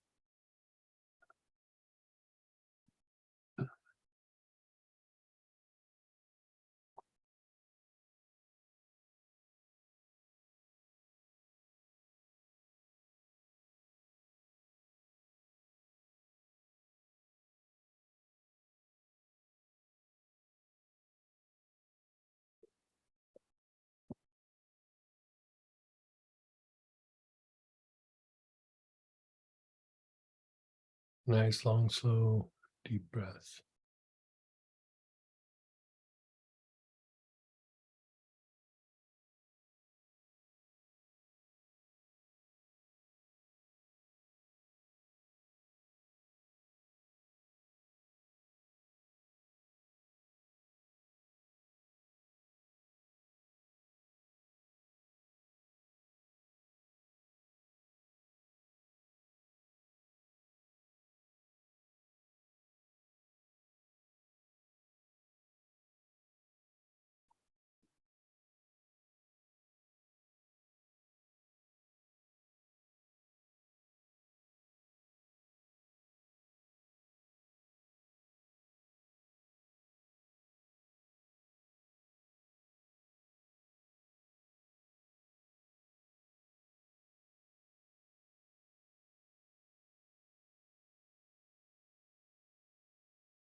Now your legs. Your awareness is on your legs.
Your awareness is on your legs. You're taking nice, long, slow, deep breaths. Emphasis on this part is on the limbs.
Just pause and let go.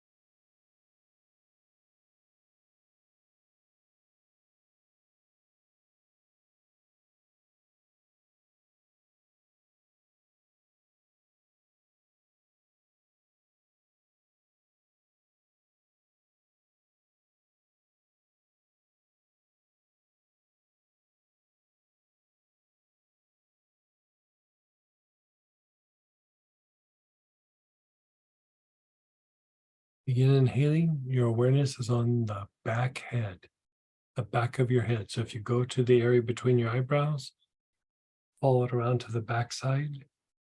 That's where your awareness is.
The forehead where the hairline is.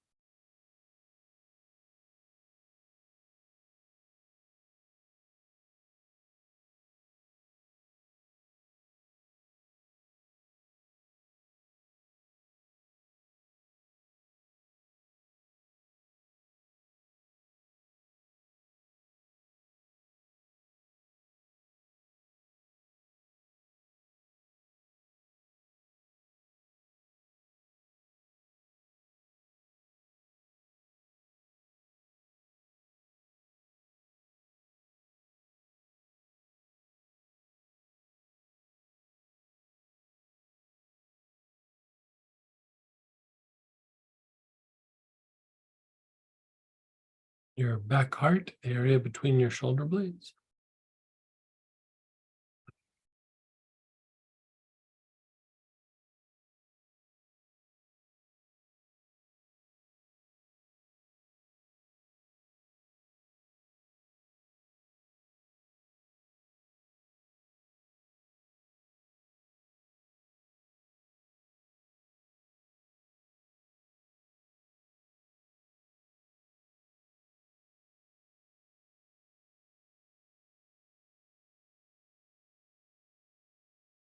And your front heart, the center of your chest.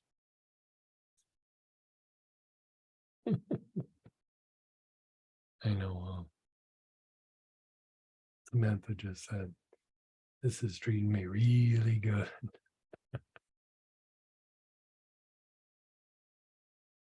You could say this is increasing your relaxation potential.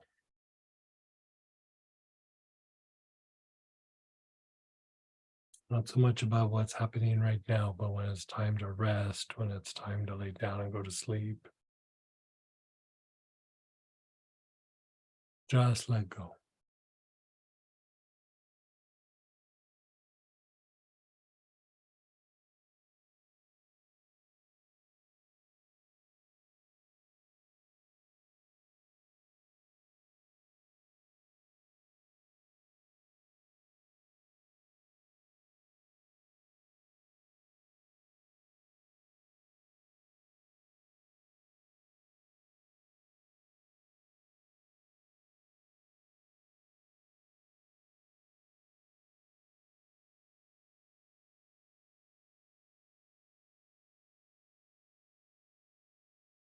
We're still going to use the same oil, same blend.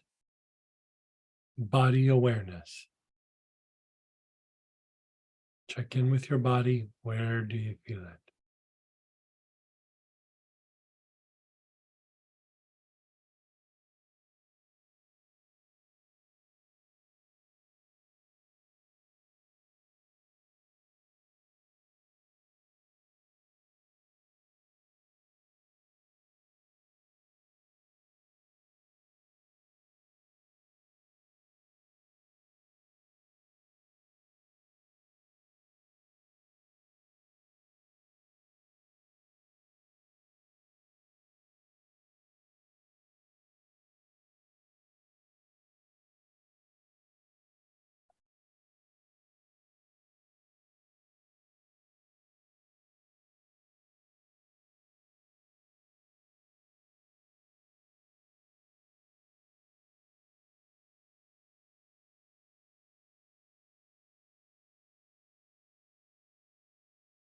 And then your spine, spinal awareness.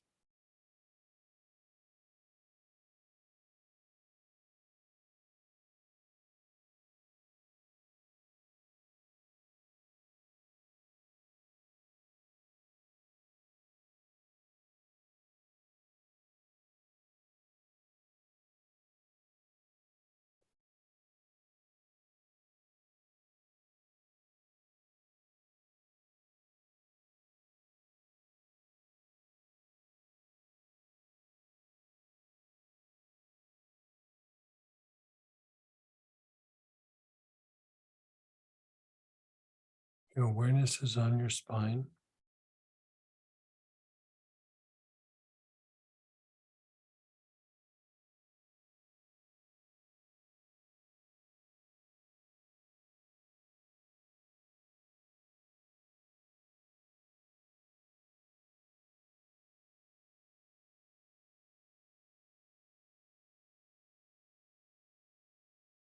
And your brain.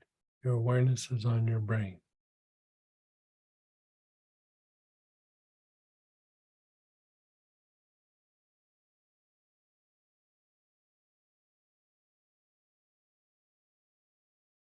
Just pause and be still.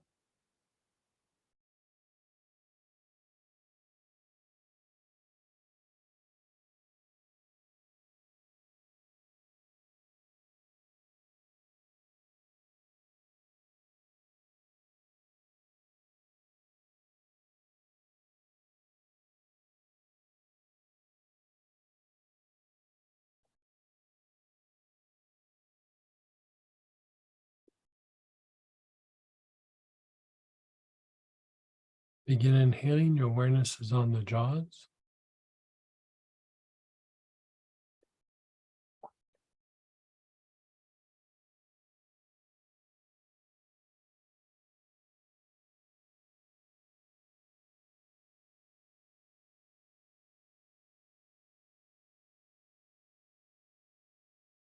And then back to the limbs. So let's do the arms. From the armpits down, focus on your arms.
And now the legs.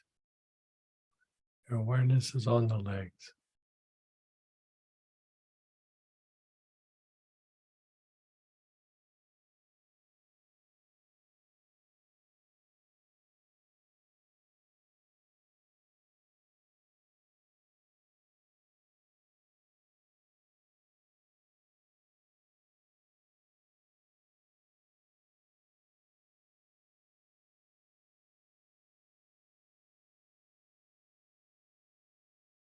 Be still, be aware.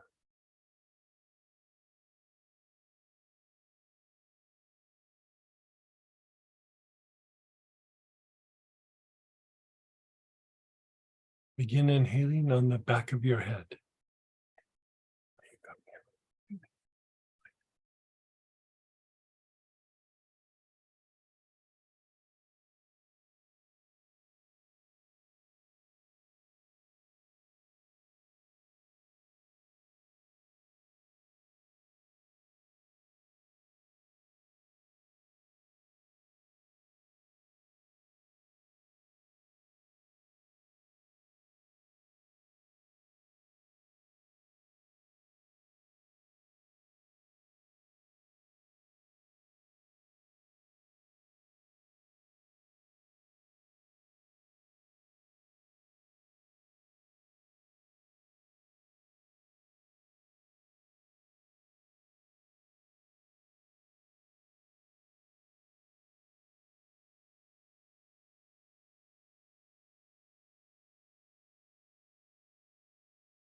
Your awareness is on your forehead.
your back heart.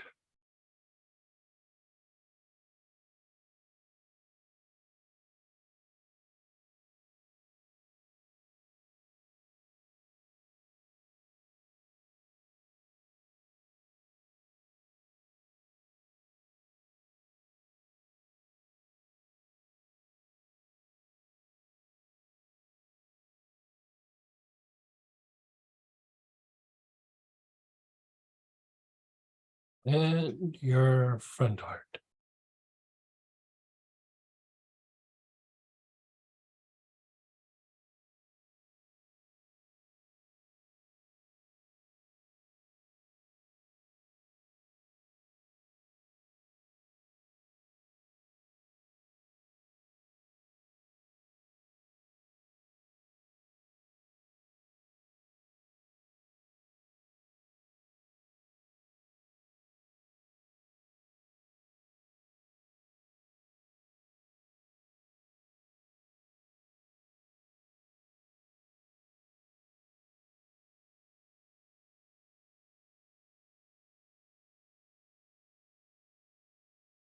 Okay, just pause and be still.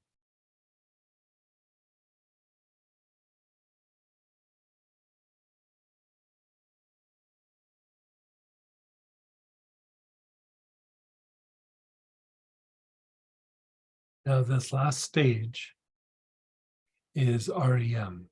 So this is dream activity. There's a lot of brain activity that can go on here. So this is the deeper level of sleep. So memory consolidation, emotional processing. This addresses cognitive functions. So with that, traditionally I've used Artemisia, but Cistus will work and Shizandra works really well. Works really well for this. So pull out whatever you got there. And this will be the last one we do, and then we'll share experiences and do questions.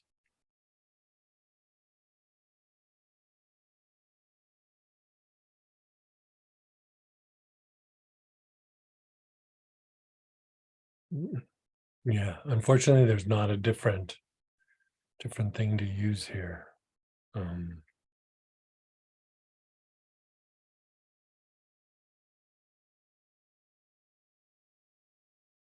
Yeah. Okay, you're inhaling. Your awareness is on your body. Long, slow, deep breaths.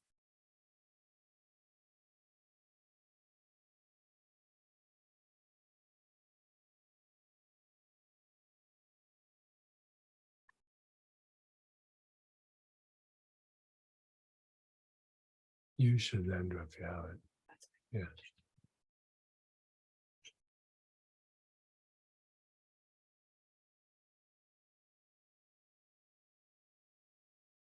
Your awareness is on your body. Nice, long, slow, deep breaths.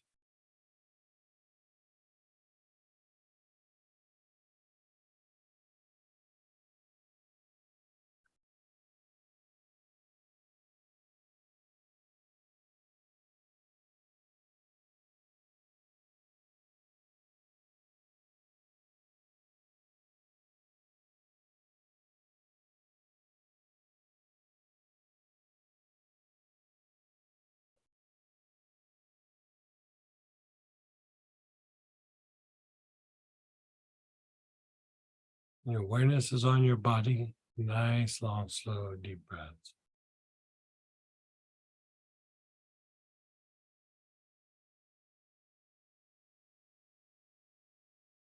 Your awareness is on your spine. Find that spot or do the whole spine.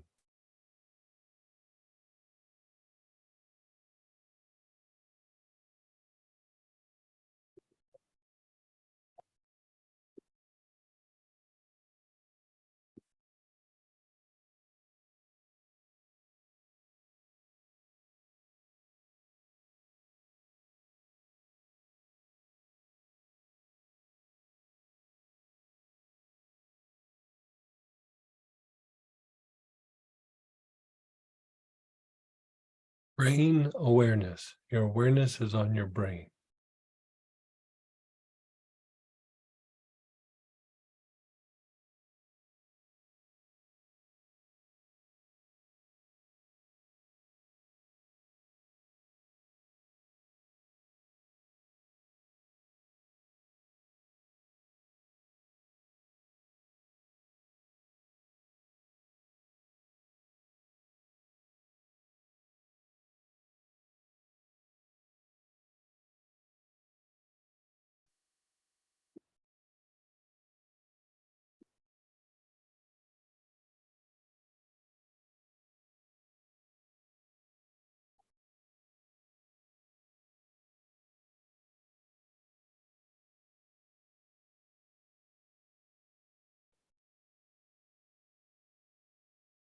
Long, slow, deep breaths with your awareness on the brain.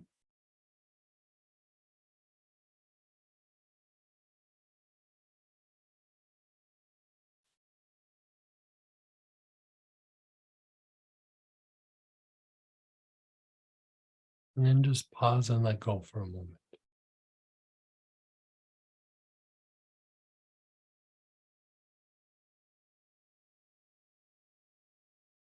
The metric. Yeah.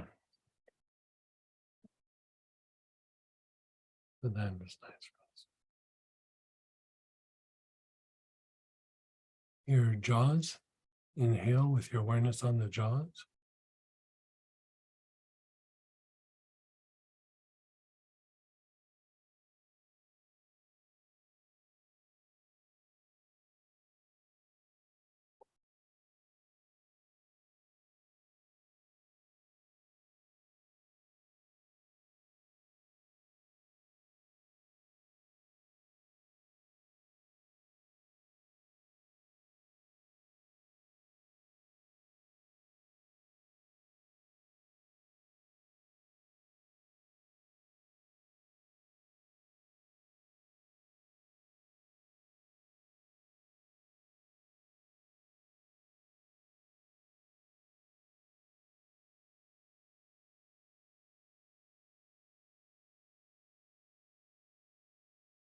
Just pause and let go.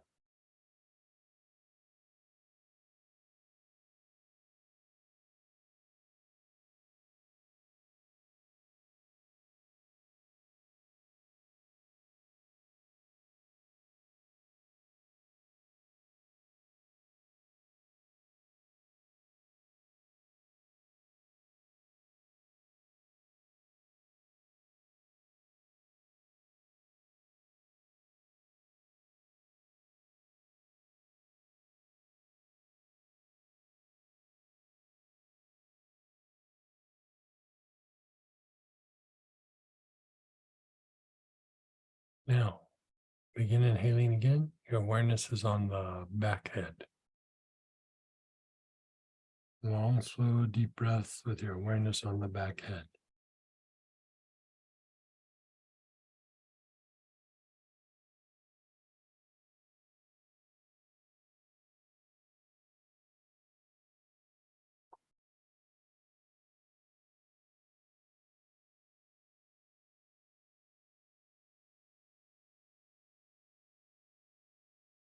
Your awareness is on the forehead.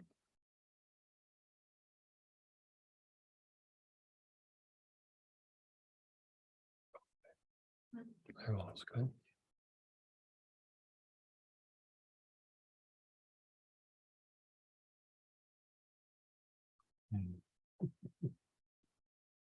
The forehead.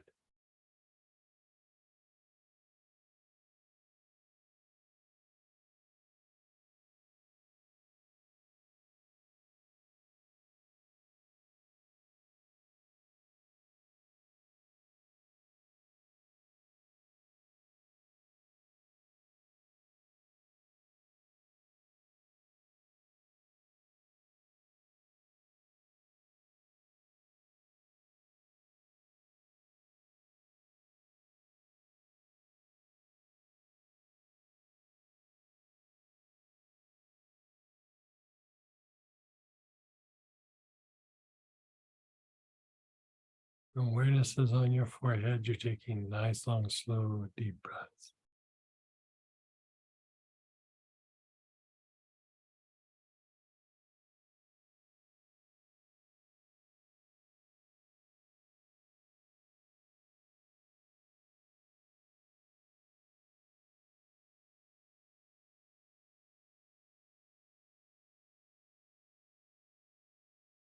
The back heart. Your awareness is on the back heart.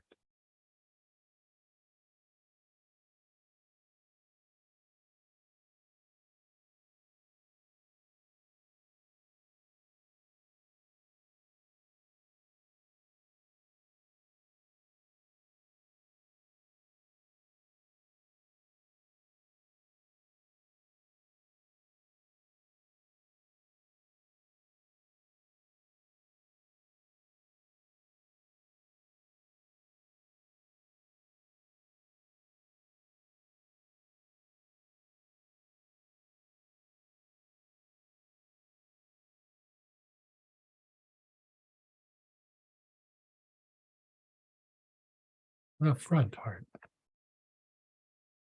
Your awareness is on your front heart.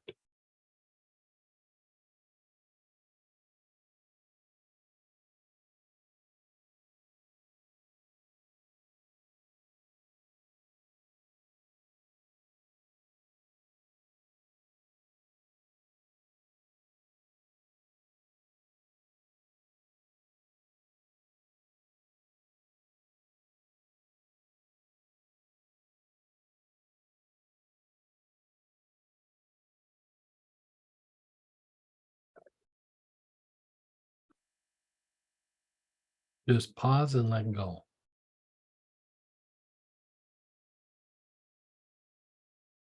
Nice, huh?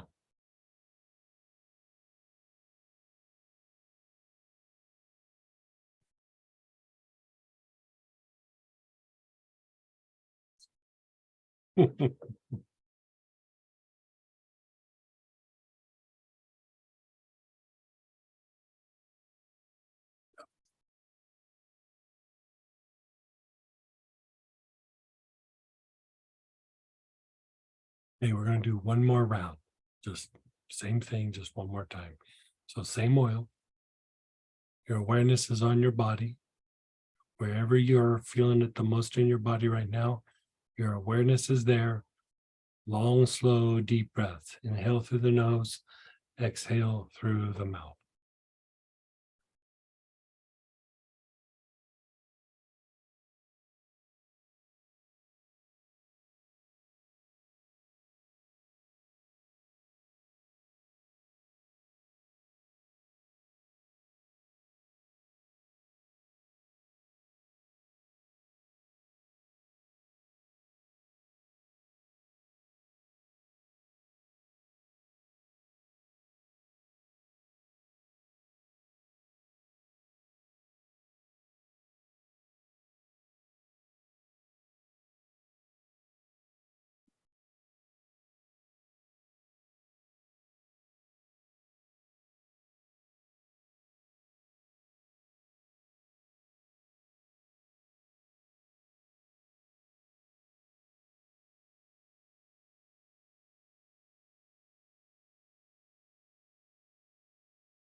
Your awareness is on your spine, either the whole spine, or if an area jumps out at you, work that part.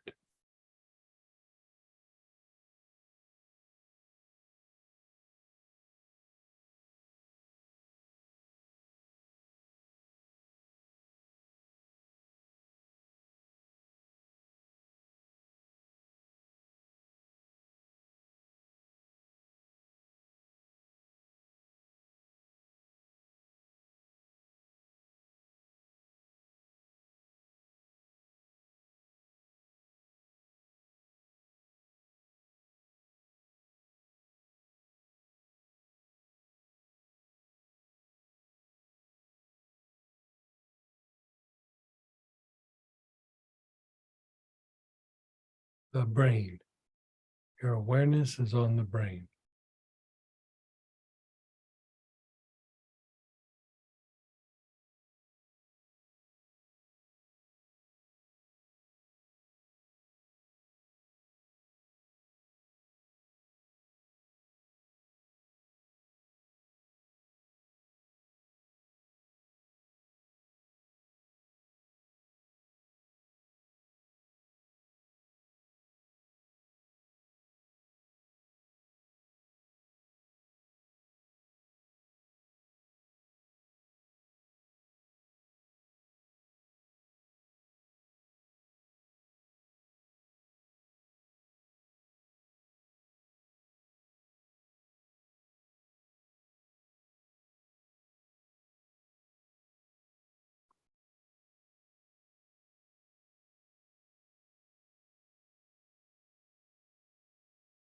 And then your jaws. Long, slow, deep breaths with your awareness on the jaws.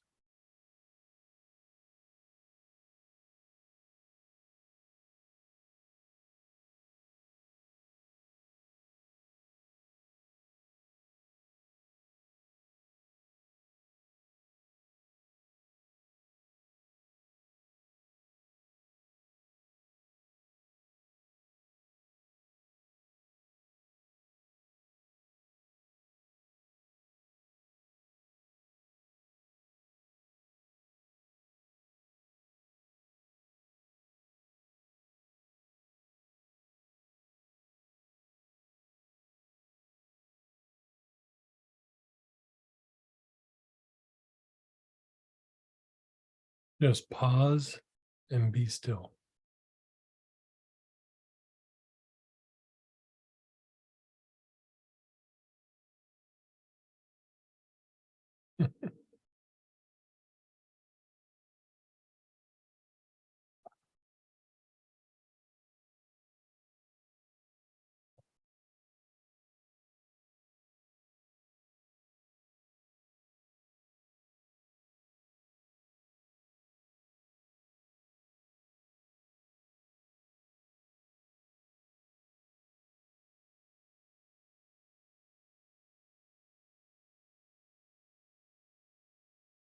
Begin inhaling again. Your awareness is on the back head. Long, slow, deep breaths. Your awareness is on the back head.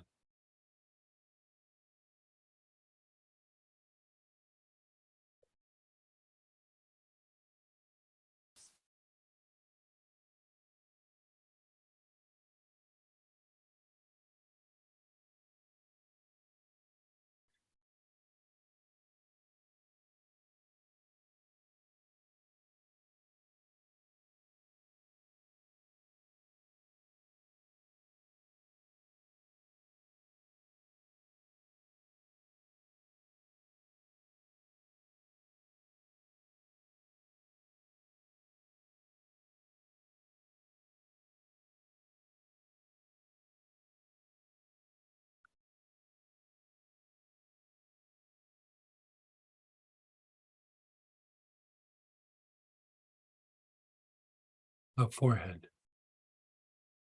Your awareness is on the forehead.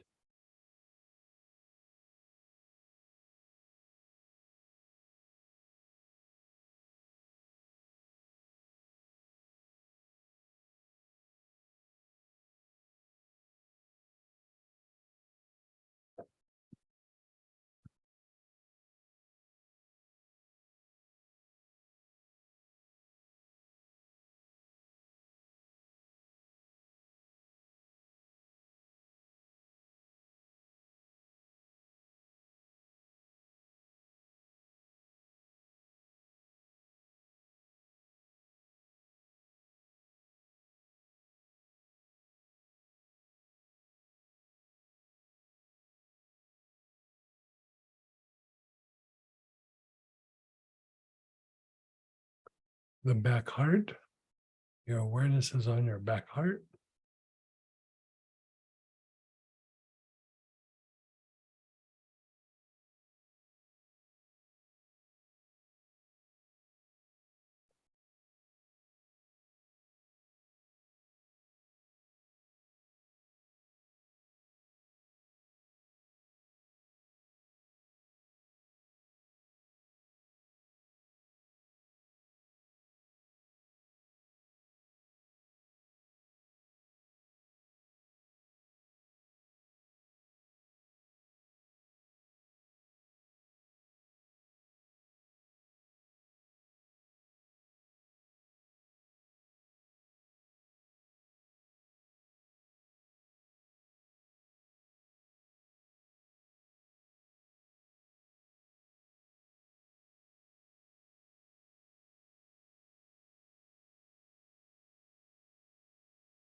And then the front heart.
Then pause and let go.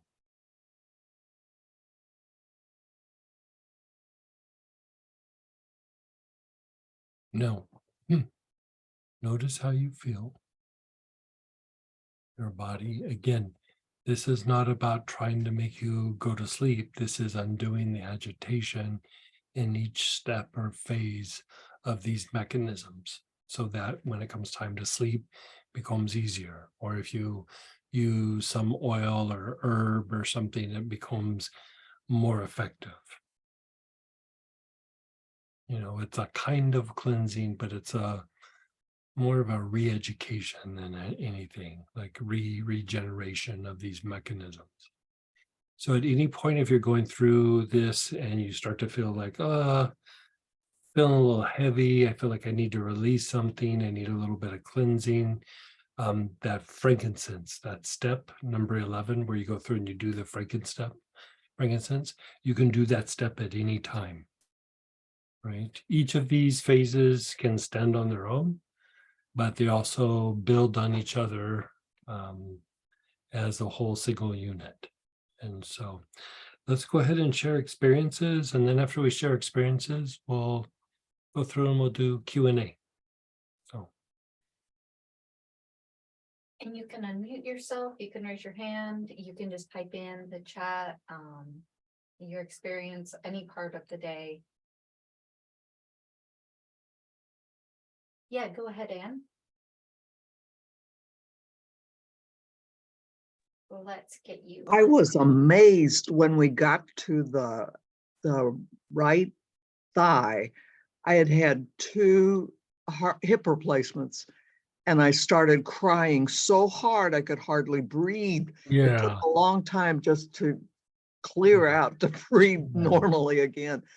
But thank you. That Yeah. Sometimes really that stuff gets stuck in the body like that. Like Samantha was Oh. even having an old injury where it kind of stirred up a little bit of the emotion. It usually passes kind of quickly, but like that emotion and that kind of triggering mechanism like can get really locked in the body at certain spots, you know, especially, you know, even though it was a surgery, that's still a trauma site. You know, yeah. that's so yeah, I hope you feel better with that. Oh yes, thank you. Yeah. Good.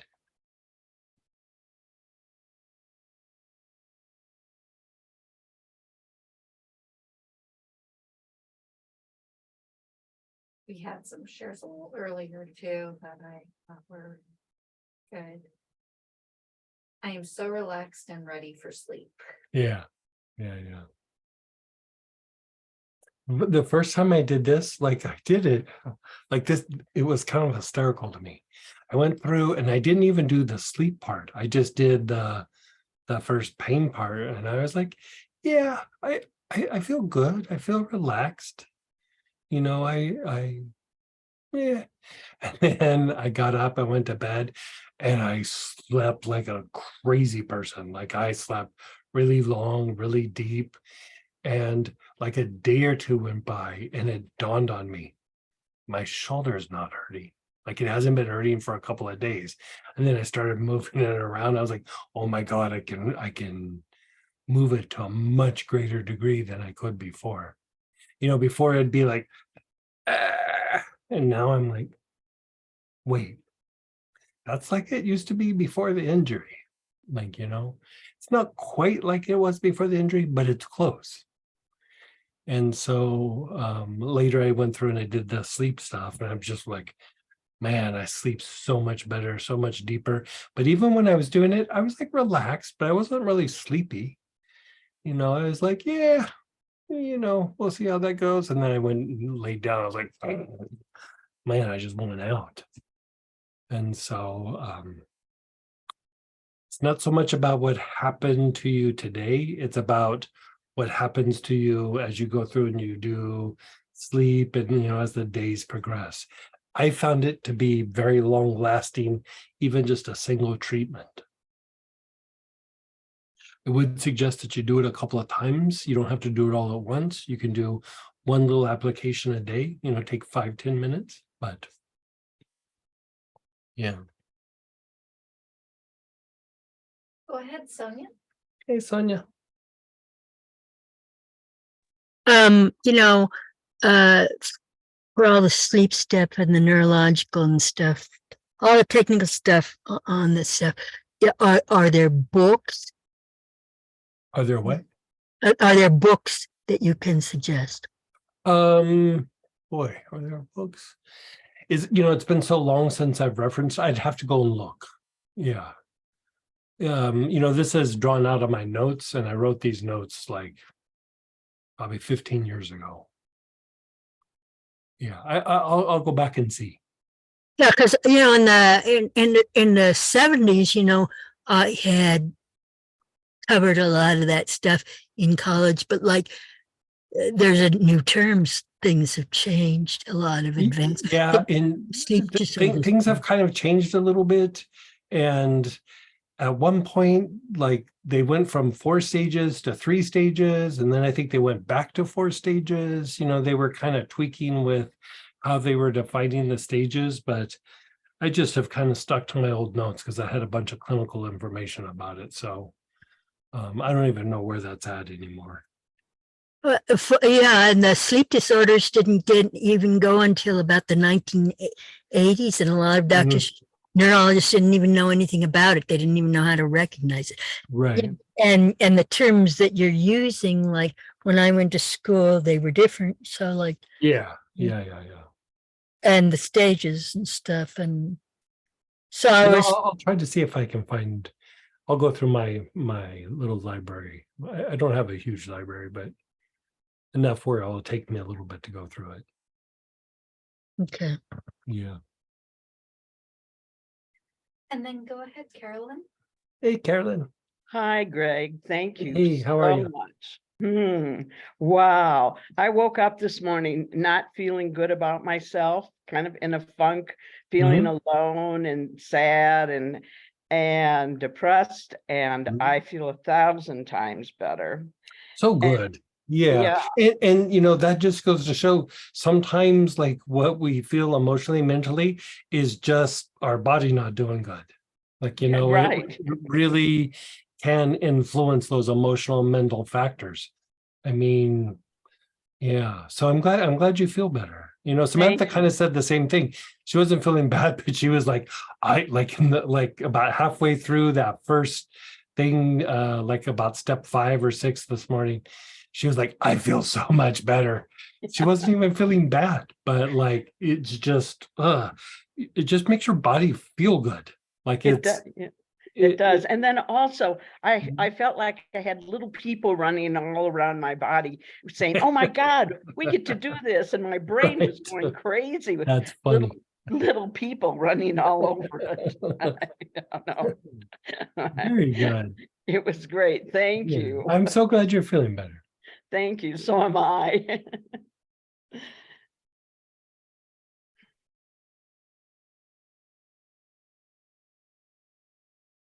Woof. I don't know what's going on with me, but this is the 4th or 5th weekend class in a row that I'm just really struggling way more than I have in years of classes to just focus and hang in there and do the steps. Really agitated. Don't think it's this class per se, so much as a larger cycle of some kind, but feeling frustrated and agitated about it. Yeah, like sometimes you can be like sometimes on top of something, and the physiology component is there, but either you're on top of a pattern that you're processing and getting ready to release, or some old psychological incident or series of incidents gets released, or there could be something that's just maybe even a little bit unresolved. It happens to all of us, but when you're on top of it, it can be rough. And so like it's kind of weird, like the more that you start regulating things, it's almost like you become more aware of it, and it's like there's no getting away from it, where before there's like distraction. And so I know this sounds weird, but it's kind of a good thing, but it's an uncomfortable thing for a little bit. At some point it does get processed and it does get worked through, but yeah. let's make a note of that and we'll. Yeah. Yeah. And another person, this is a yawning class for me. Yeah. Every segment, I yawn and yawn and yawn. Yeah. Yeah. It's a little bit of a yawner. That is true. I mean, it is relaxing. Yeah. Go ahead, Denise. Hey, Denise. Hi, I just wanted to share that initially I did feel so much agitation initially, Mhm. and you kept reassuring us that that was part of the process. Yeah. Um, Well, it's what's coming out. You know, yeah, apparently. it's like a weird agitation. The first time I did it, like that step with the frankincense, I didn't have that in there. And I was like, ugh, ugh, I don't know if I like this process. And then I was like, it feels like it's missing a step. And I did the frankincense and it felt so much better. Well, I think, I'm still obviously processing. There's a lot. There was an area where I was very weepy, and then, Mhm. but overall, I feel so much better than when I started the day Yeah. out today. And I kind of felt in that foggy, Yeah. it was hard to get going, Yeah. and I was right there at the beginning of class. So I'm very encouraged. Thank you very much. Could you maybe? And it's interesting, like sometimes sometimes an issue will come up, but it's usually already there. It's not really that it's coming up, but sometimes the agitation doesn't necessarily mean like a situation. It's just like an agitation that's happened and you might have already processed the situation. And so sometimes there's just like a little bit of something left in the body, and that you have like a little bit of a good cry or a little bit of like that. It's just resetting, rebooting a part of your physiology. Crying has a purpose. It's not just something that like happens. And it doesn't necessarily mean that there's something even that has to be resolved. Sometimes it's just mopping the floors, wiping down the counters. That's true. It's very cleansing, really. Yeah. If you don't have to, edit it or just be with it, Yeah. How about, could you maybe share anything about poplar balsam? I do have a little bit of the spray, but it's the first time I really used it. But it was very refreshing. Poplar. Yeah, balsam. poplar balsam, it was actually back in the old days, it was one of the anointing oils. So it is used for things like that. It's actually very good for let's see if I can remember this. Like I have it in my notes here. Let me look it up real quick, just so I'm not guessing. Yeah. So part of the issue is that it helps bring in spiritual energy. It helps like you integrate things and process things. It breaks down resistances, but especially in your physiology, like in the homeostasis mechanism. Like a lot of times resistances are more physiological than psychological. Your body's just like, I've had pain there, I'm not doing it again. Like I'm not doing it. And it's just like a way to kind of override that part of the body. And so like in a way, you could say it has to do with reducing agitation and the cause and effect of things that happen in the body or with the environment. Like if you go, okay, every time I go to work on Monday, my boss chews me out. And then you get a different boss and you're like, I hate Mondays. Like I hate Mondays, like because 10 years I got chewed out. And then the new boss doesn't have that issue, doesn't have that thing. But like your physiology is like, I remember for a really long time, this was a bad experience. And so it just helps to reduce that agitation where you can go, oh, we can do something different. I can step out of this pattern, or that's not happening anymore. Right. And so Poplar is really super good for that. Like you could Thank say it helps things just gently fall away. Excellent. Thank you. Yeah, Thank yeah. you. It was a wonderful day. I'm really happy I attended. Oh, good, good, good.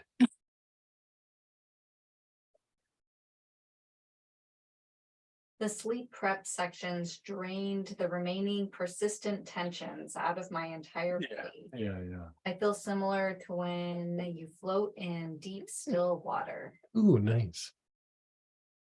Go ahead, Ralph. Hey, Ralph. Hi, Greg. Hey, how are you? Question on number D, we're using Kunzia. What's I looked on the blog for some information about Kunzia and couldn't find any. What's the effective difference between Kunzia and chakra root cleanser in this application? in Both lymph have, like, we've actually tested them for increasing ranges of motion, Yeah. flexibility, things like that. Mhm. Chakra root cleanser works really well, but chakra root cleanser works well because it has Kunzia in it. And Okay. so Kunzia is it comes out of Australia, and it's not in the tea tree family, but a lot of times people associate it with like the tea tree family. Mhm. The Australian government, like their equivalent of the FDA, recognizes the use of Kunzia in two specific areas where, like, you can make this medical claim, in Australia, right? So one is in the treatment of eczema, like it's really good for treating eczema. It Mhm. doesn't treat every kind of eczema, but it's like kind of a go-to thing for eczema. First wave of treatment. A lot of times Mhm. it will knock it out, but if it doesn't, you kind of do some other things. A lot of times it's more digestive than anything, but the Kunzia will clean up the skin. The other thing that you can make the claim about is that it increases flexibility and range of motion in arthritic conditions. So, Okay. like if you have degeneration of a joint, the tendency is you start losing range of motion with that because of the muscles like constricting to keep your body from moving that particular joint. And Mhm. so Kunzia is really good for doing that. So if you have either one, you're pretty solid. Okay. We've actually tested chakra root cleanser more than Kunzia as far as range of motion goes. Yeah. But Kunzia probably is a little bit stronger. But if you had chakra root cleanser, I don't know that you need shift and just use Kunzia. Like if I'm working with somebody and there is like a really serious range of motion issue because like of a bad hip or a bad knee or something, Yeah. and we're really wanting to improve that range of motion, or something where they're maybe not recovering from surgery quite as well, or an old injury. I used to use it a lot in whiplash patients. That I would go to Kunzia, right, Mhm. and then eventually switch over to chakra root cleanser. Chakra root cleanser is kind of a more of a full spectrum, where Kunzia is like really just like kind of one pointed in what it does. Chakra root cleanser does a bunch of other things where Kunzia just does the flexibility issue. And so both work well. Mhm. And unless you have an issue, chakra root cleanser is usually sufficient. But if there is an issue, switch into the Kunzia. Yeah. Okay. Yeah. So I'm starting to get Apply it arthritis and topically, you can apply it neat. Inhalation is good, but if you're really struggling with a particular area, I would do inhalation and topical. okay. Yeah.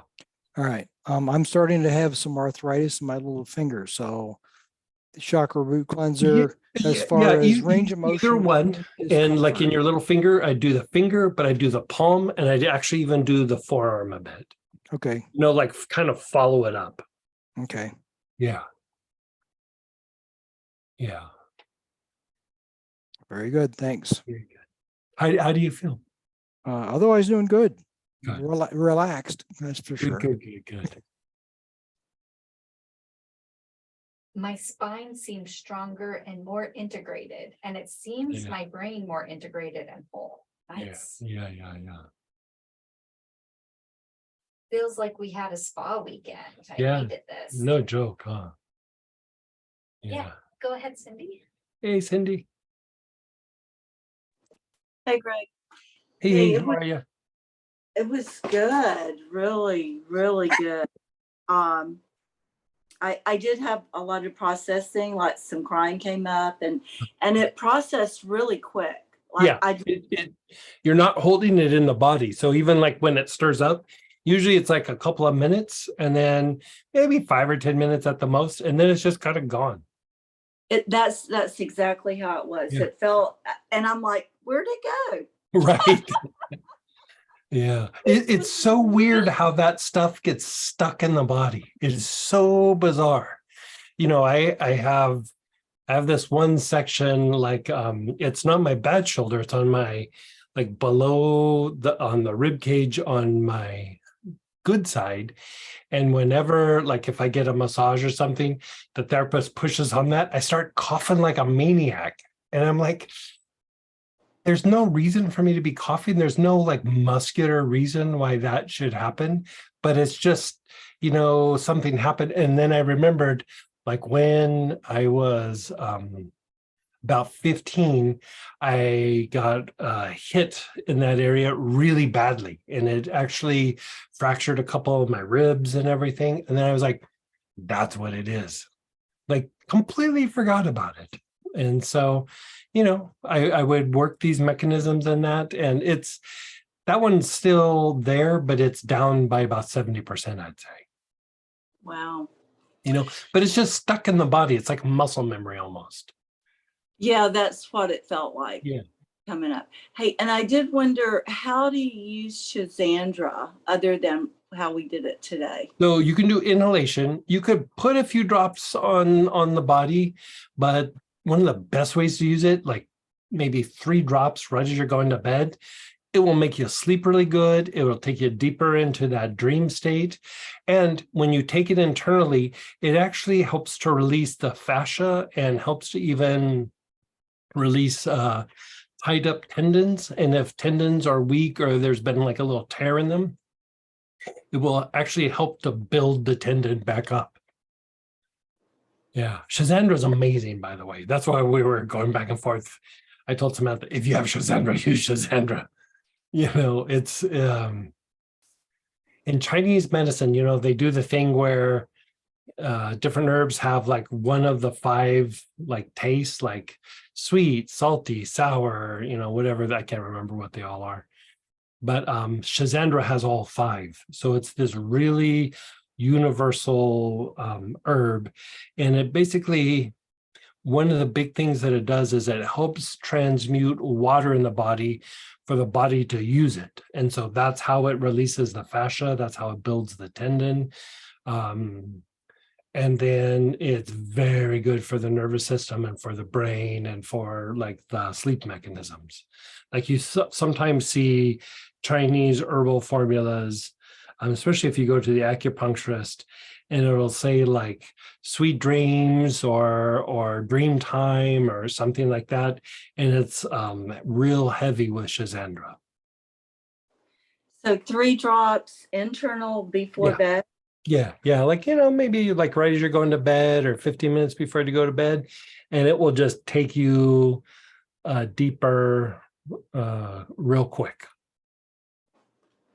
Thanks. That sounds great. Mm-hmm. And you know, one of the other things I've used Shazandra, this is going to sound kind of weird, when you have like dry mucous membranes, you know, certain regions in the country where it's a little bit drier, people will get really bad bloody noses because of how dry it is. And you could give them Shazandra and the tendency to get nosebleeds will stop usually in the first dosage. It's like that strong. So. Go ahead, Peggy. Hey, Peggy.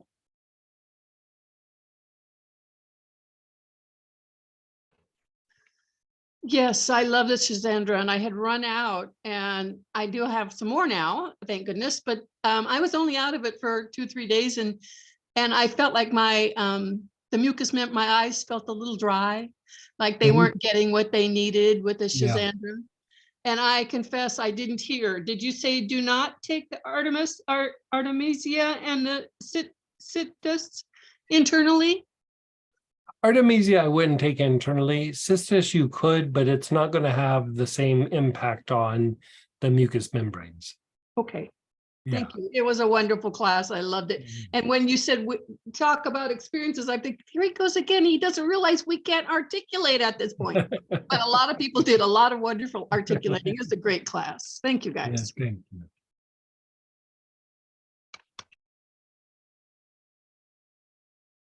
I agree with Carolyn. I now feel like I do after a dose of Ignatia. And another was I noticed as we returned from lunch that my chronic pain issues were gone. Yeah. I must be rather suggestible. I must be rather suggestible because I want to sleep. Greg, I cannot thank you enough for your wisdom, insight, and your ability to touch me deeply. Oh, good. Yeah. I mean, I'm not joking. Like my shoulder hurt every day. Like it was never like super sharp pain unless I really moved it. And it just was always achy. Like it just, sometimes it would throb. And I did this process one time and I was like, oh, yeah, my pain's down. And a couple of days went by and I'm like, I'm not in pain. Like I'm just not in pain. I wasn't slathering things on it. Like every day I'd slather things on it. And if I forgot, I'd wake up in the middle of the night, like, oh, I forgot to put the stuff on my shoulder, and I went several days and I was like, I haven't been doing that and my shoulder's good. And I was like, well, let's just see how long this lasts. I still haven't touched it. Yeah, it's amazing. My back feels like better, more stable. Even if I am lifting or bending over and doing something and tweak it a little bit, I bounce out of it like in about 10 or 15 minutes, where it might have been a day or two. Even in the old days, it would have been weeks. And then I got it down to where it was like a day or two. And I was like, I'm pretty happy with that. And now 10 or 15 minutes. Like if I just lay down for a minute, like on the floor, on the couch, and just let my back relax, it's gone. It's just done. So. Go ahead, Peggy. I'm always last, but and sorry I missed the last half. I had to go to a meeting. And if the question has been asked, I'm sorry. What was it that you did to make your shoulder quit hurting after all that? The first 11 steps. Oh, so basically this whole day. Everything but the sleep part. Those first 11 steps. That's wonderful. Okay, thank you. Yeah, because in those first 11 steps, you're literally addressing how your body processes pain or injury. You're not looking at it from the point of view of like, I have this condition in this area, I have this symptom, I have this pain. You're like almost like setting all of that aside and you're going, let's look at the pain mechanisms, the steps that we go through as we process pain, and let's just treat the agitation in each piece. And you go through and do that, then it becomes easier to shake the pain off, and then whatever treatment you're doing actually works better. Cool. Thank you. Great. Yeah. This was such a wonderful day, a great start to the weekend. Thank you so much, Greg. I really needed this. Have a great weekend, Plant Fauna family. Thank you again for such a wonderful class. I took a Feldenkrais Oh yeah. class Yeah. and tweaked my piriformis and sciatic nerve. The pain has been very distracting. The body feels now like I'll be able to sleep and Good. have body settle down. Yeah. And you can still put some things on that area for pain, and it will probably work better. Yeah. Go ahead, Peggy. No, you're unmuted. I don't know. Oh, I just didn't mute back. Sorry. But I love y'all. Love you guys too. I was stunned at how powerful Delta and Splendor were. Yeah, I felt like I slipped into another dimension with Yeah. Delta. yeah. Wonderful, another beneficial and informational class. Very timely for me. Thank you so much. I really enjoyed working with Melissa, my first time. I'll be reaching for it more often. Thank you for the wonderful. Melissa is amazing. Like, I've been taking it every day for a little while, and like, how long has it been that I've had you doing it? Like About a month now. about a month with Samantha, and it's kind of a game changer. Like, it just makes you feel good. It's calming and soothing to the nerves. It it strengthens your nerves, the heart, the thymus. It helps to kind of reset the thymus, which is in charge of fighting off viruses and bacteria, but also diminishing the tendency for the immune system to go after the body, an autoimmune type response. But also it reduces the production of low emotions. And it's just calming and soothing, and you just feel kind of chill when you take it on a regular basis. You just shake things up a little bit nicer and better. Yeah, it's pretty nice. Go Um, ahead. I just wanted to know, Greg, on Melissa, can I take it internally or Yes, just? I would strongly suggest internally. Okay. Like, I think I have you doing, like, Samantha, 2 or 3 drops. Mhm. So I have Samantha doing 2 or 3 drops.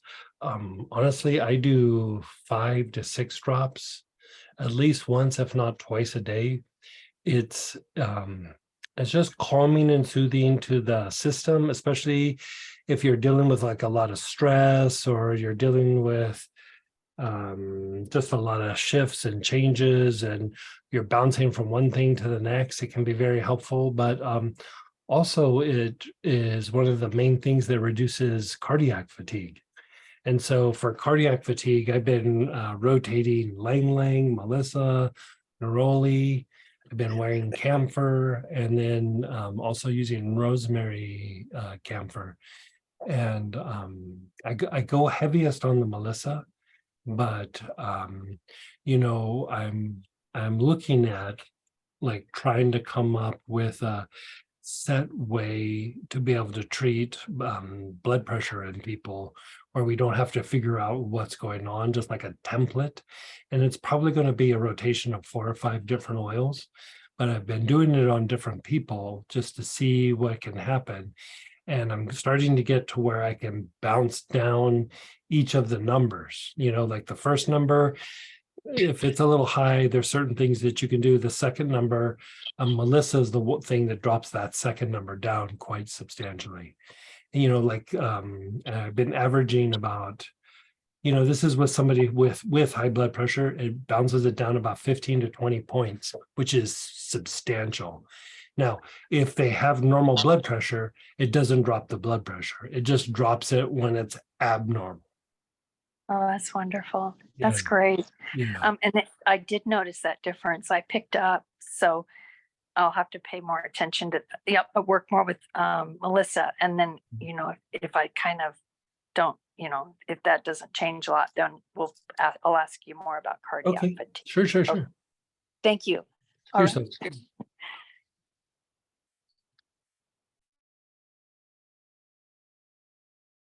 Sleep is a major problem for me, so I'll be trying Shazandra ASAP. Thank you for the blessing. So if you're having lots of sleep issues, I mean, that first part is usually the thing that keeps us from going deeper into sleep or being able to relax right off the bat. But you could just drop to those last 4 parts that was about the sleep. Like, you're basically addressing agitation in each phase or each step.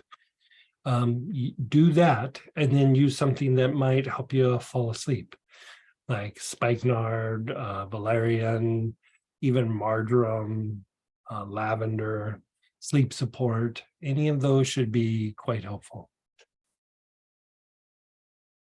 I had felt physical shifting and liberation, most in my legs when we used the vetiver, as I never felt before. I've been completely knocked out 4 or 5 times during the day. Thank you Good, for this good, good. incredible. Yeah, yeah, yeah, good. Yeah. I'm gonna get to the questions now, guys, if you're wondering why I'm jumping around here.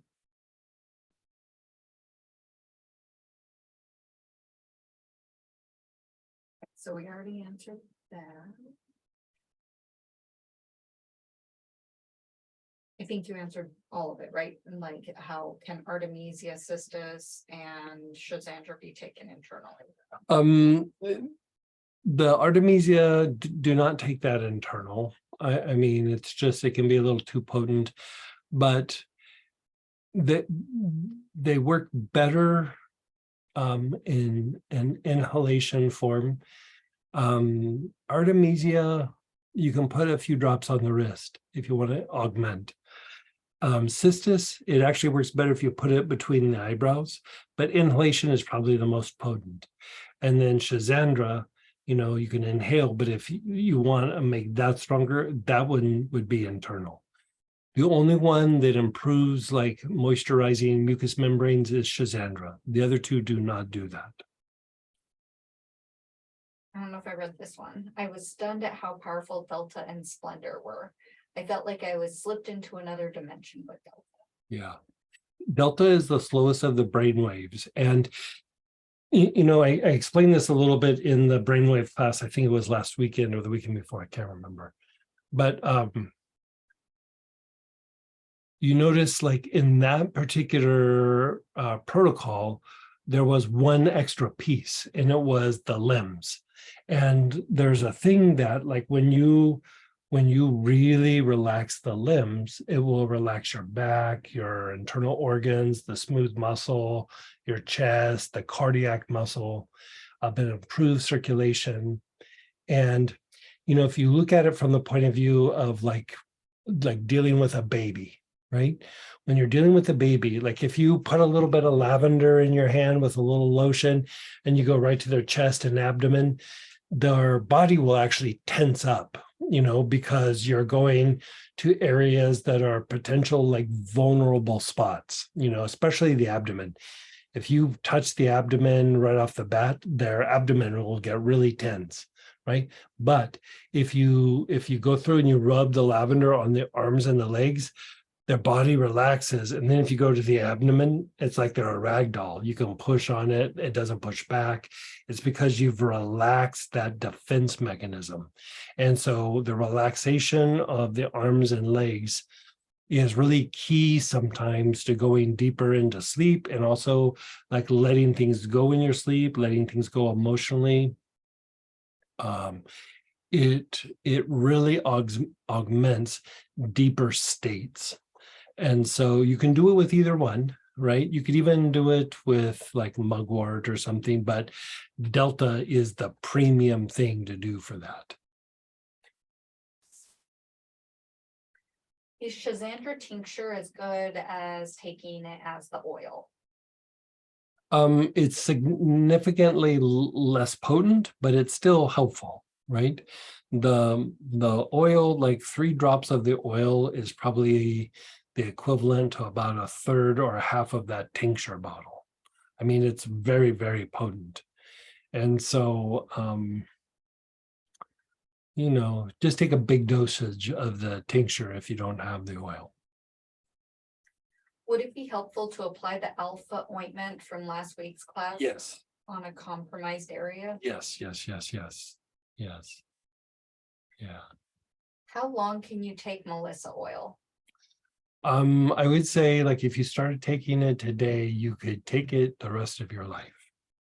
So I've been taking it for years and years and years. This next question, I'm so glad somebody said this. I've heard it's hard on the liver to take essential oils internally. Is that not true? And then could you also address taking essential oils like taking things internally. like you do. Right. Not everything needs to be taken internal. A lot of times the best thing to do is the inhalation. The thing with essential oils being taken internally where it's hard on the liver is there's still a lot of oils on the market that are adulterated. So they have things in them other than just the genuine material. And so there are oils that you stay away from where you don't take internal, like we were talking about Artemisia.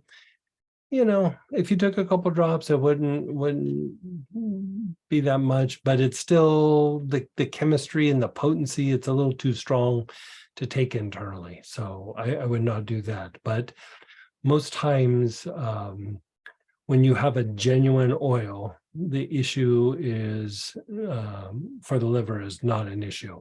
It's that when things are a bit adulterated. If you're not sure with the oil that you have, if it's adulterated or not, then do not take it internally. Because the chemicals that they use to adulterate some of the oils, because it can just be a partial adulteration. And I mean, they're chemicals. I mean, it's bottom line is they evaluate what's in a plant and they break it down to the chemistry. And then you can just go to these companies where they buy that part of the plant, they buy that chemical, it's a synthetic, and then they put it in there to extend the plant. You know, if you don't have a really discerning nose, you really couldn't tell, but there's companies that they specialize just in making synthetics. Yeah.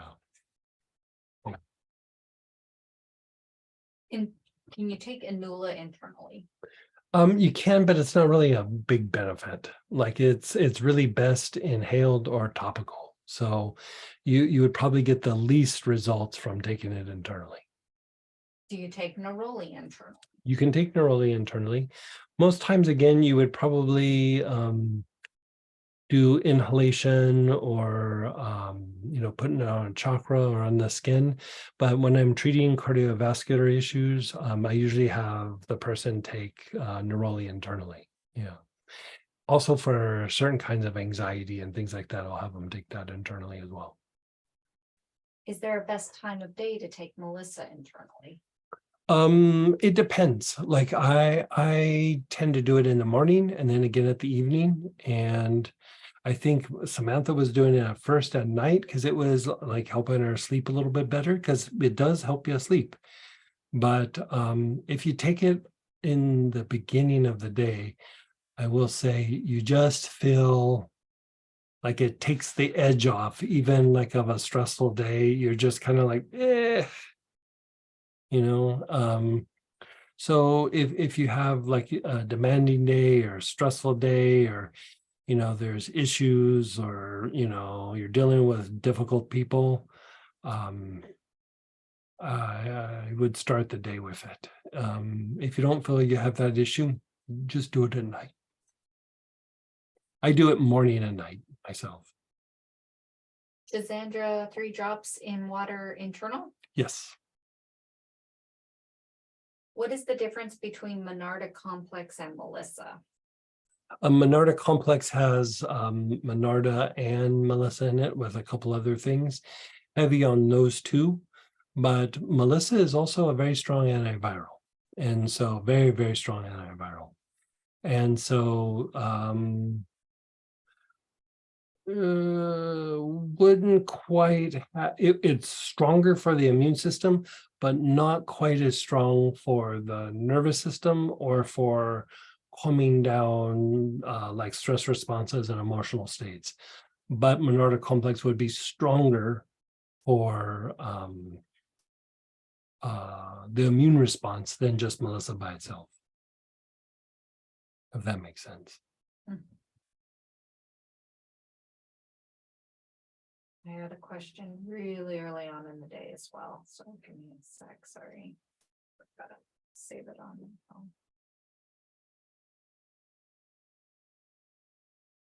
Does this lymphatic protocol work for varicose veins for movement of blood and prevention of it pooling and causing protruding veins? Not this particular segment. Like I'd go back to, I'd have to look to see which module was about circulation and things like this. This was more about sleep and regeneration and repair during the sleep mechanisms. Not really specific to that. Yeah. We're kind of breaking down different aspects of the lymphatic system and going much deeper. And so that would be in one of the earlier, like probably module 1 or 2.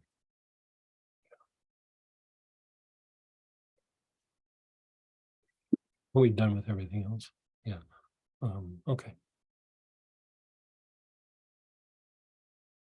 I have a question. My aunt just lost my uncle and has shock, etc., plus prosperity issues. I want to order her some Gilead, chakra root cleanser, and tarragon for the shock. Is this what you would recommend? Tarragon specifically for the shock. Tarragon very specifically. I would say if that was a recent event, I'd also do something that is going to help with the grieving process. There's a sadness and grief blend. You could use marjoram or rose for the grieving process, but one of the best single oils is ginger lily. And you can get a little tiny bottle. You don't have to get the big bottle because it is a bit pricey, but it's amazing when it comes to the grieving process. And so I'd say with the tarragon and the ginger lily or the sadness and grief, that could help quite substantially. Prosperity issues.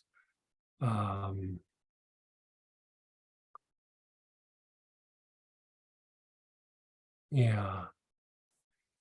Hard to say. It'd be helpful if I had a little bit more information, but I'd almost say that like in a situation like that, I'd treat the shock and the grief first. And then after that, it'd probably just go like cinnamon or abramelon, something like that. You can always use the prosperity blend, but I would say the cinnamon is very strengthening to the body, makes you a bit more outgoing. Still very activating to the heart, but it's also very strengthening to the basic, which are usually the two things that need to be addressed energetically for prosperity oriented issues. Yeah. She's 81 and she has an inconsistent business up and down. Yeah. Yeah. Yeah. Boy, hard losing a partner at that age. Yeah. Well, keep us posted. Like, start with the tarragon and one of those other choices and see what happens from there. Chakra root cleanser is good just because it's helping to cleanse and release. But yeah, how whatever you can do to help her with the grieving process. What's the difference between ginger lily and ginger lily therapeutic? I'm guessing it's the therapeutic roller ball. Oh, therapeutic roller ball is, instead of being just the ginger lily, we do that so that it's easy application and cuts down the price. So if it's a 2 ml, it's always about 40% the essential oil and 60% the jojoba, which never goes bad, never goes rancid, and extends the scent a little bit.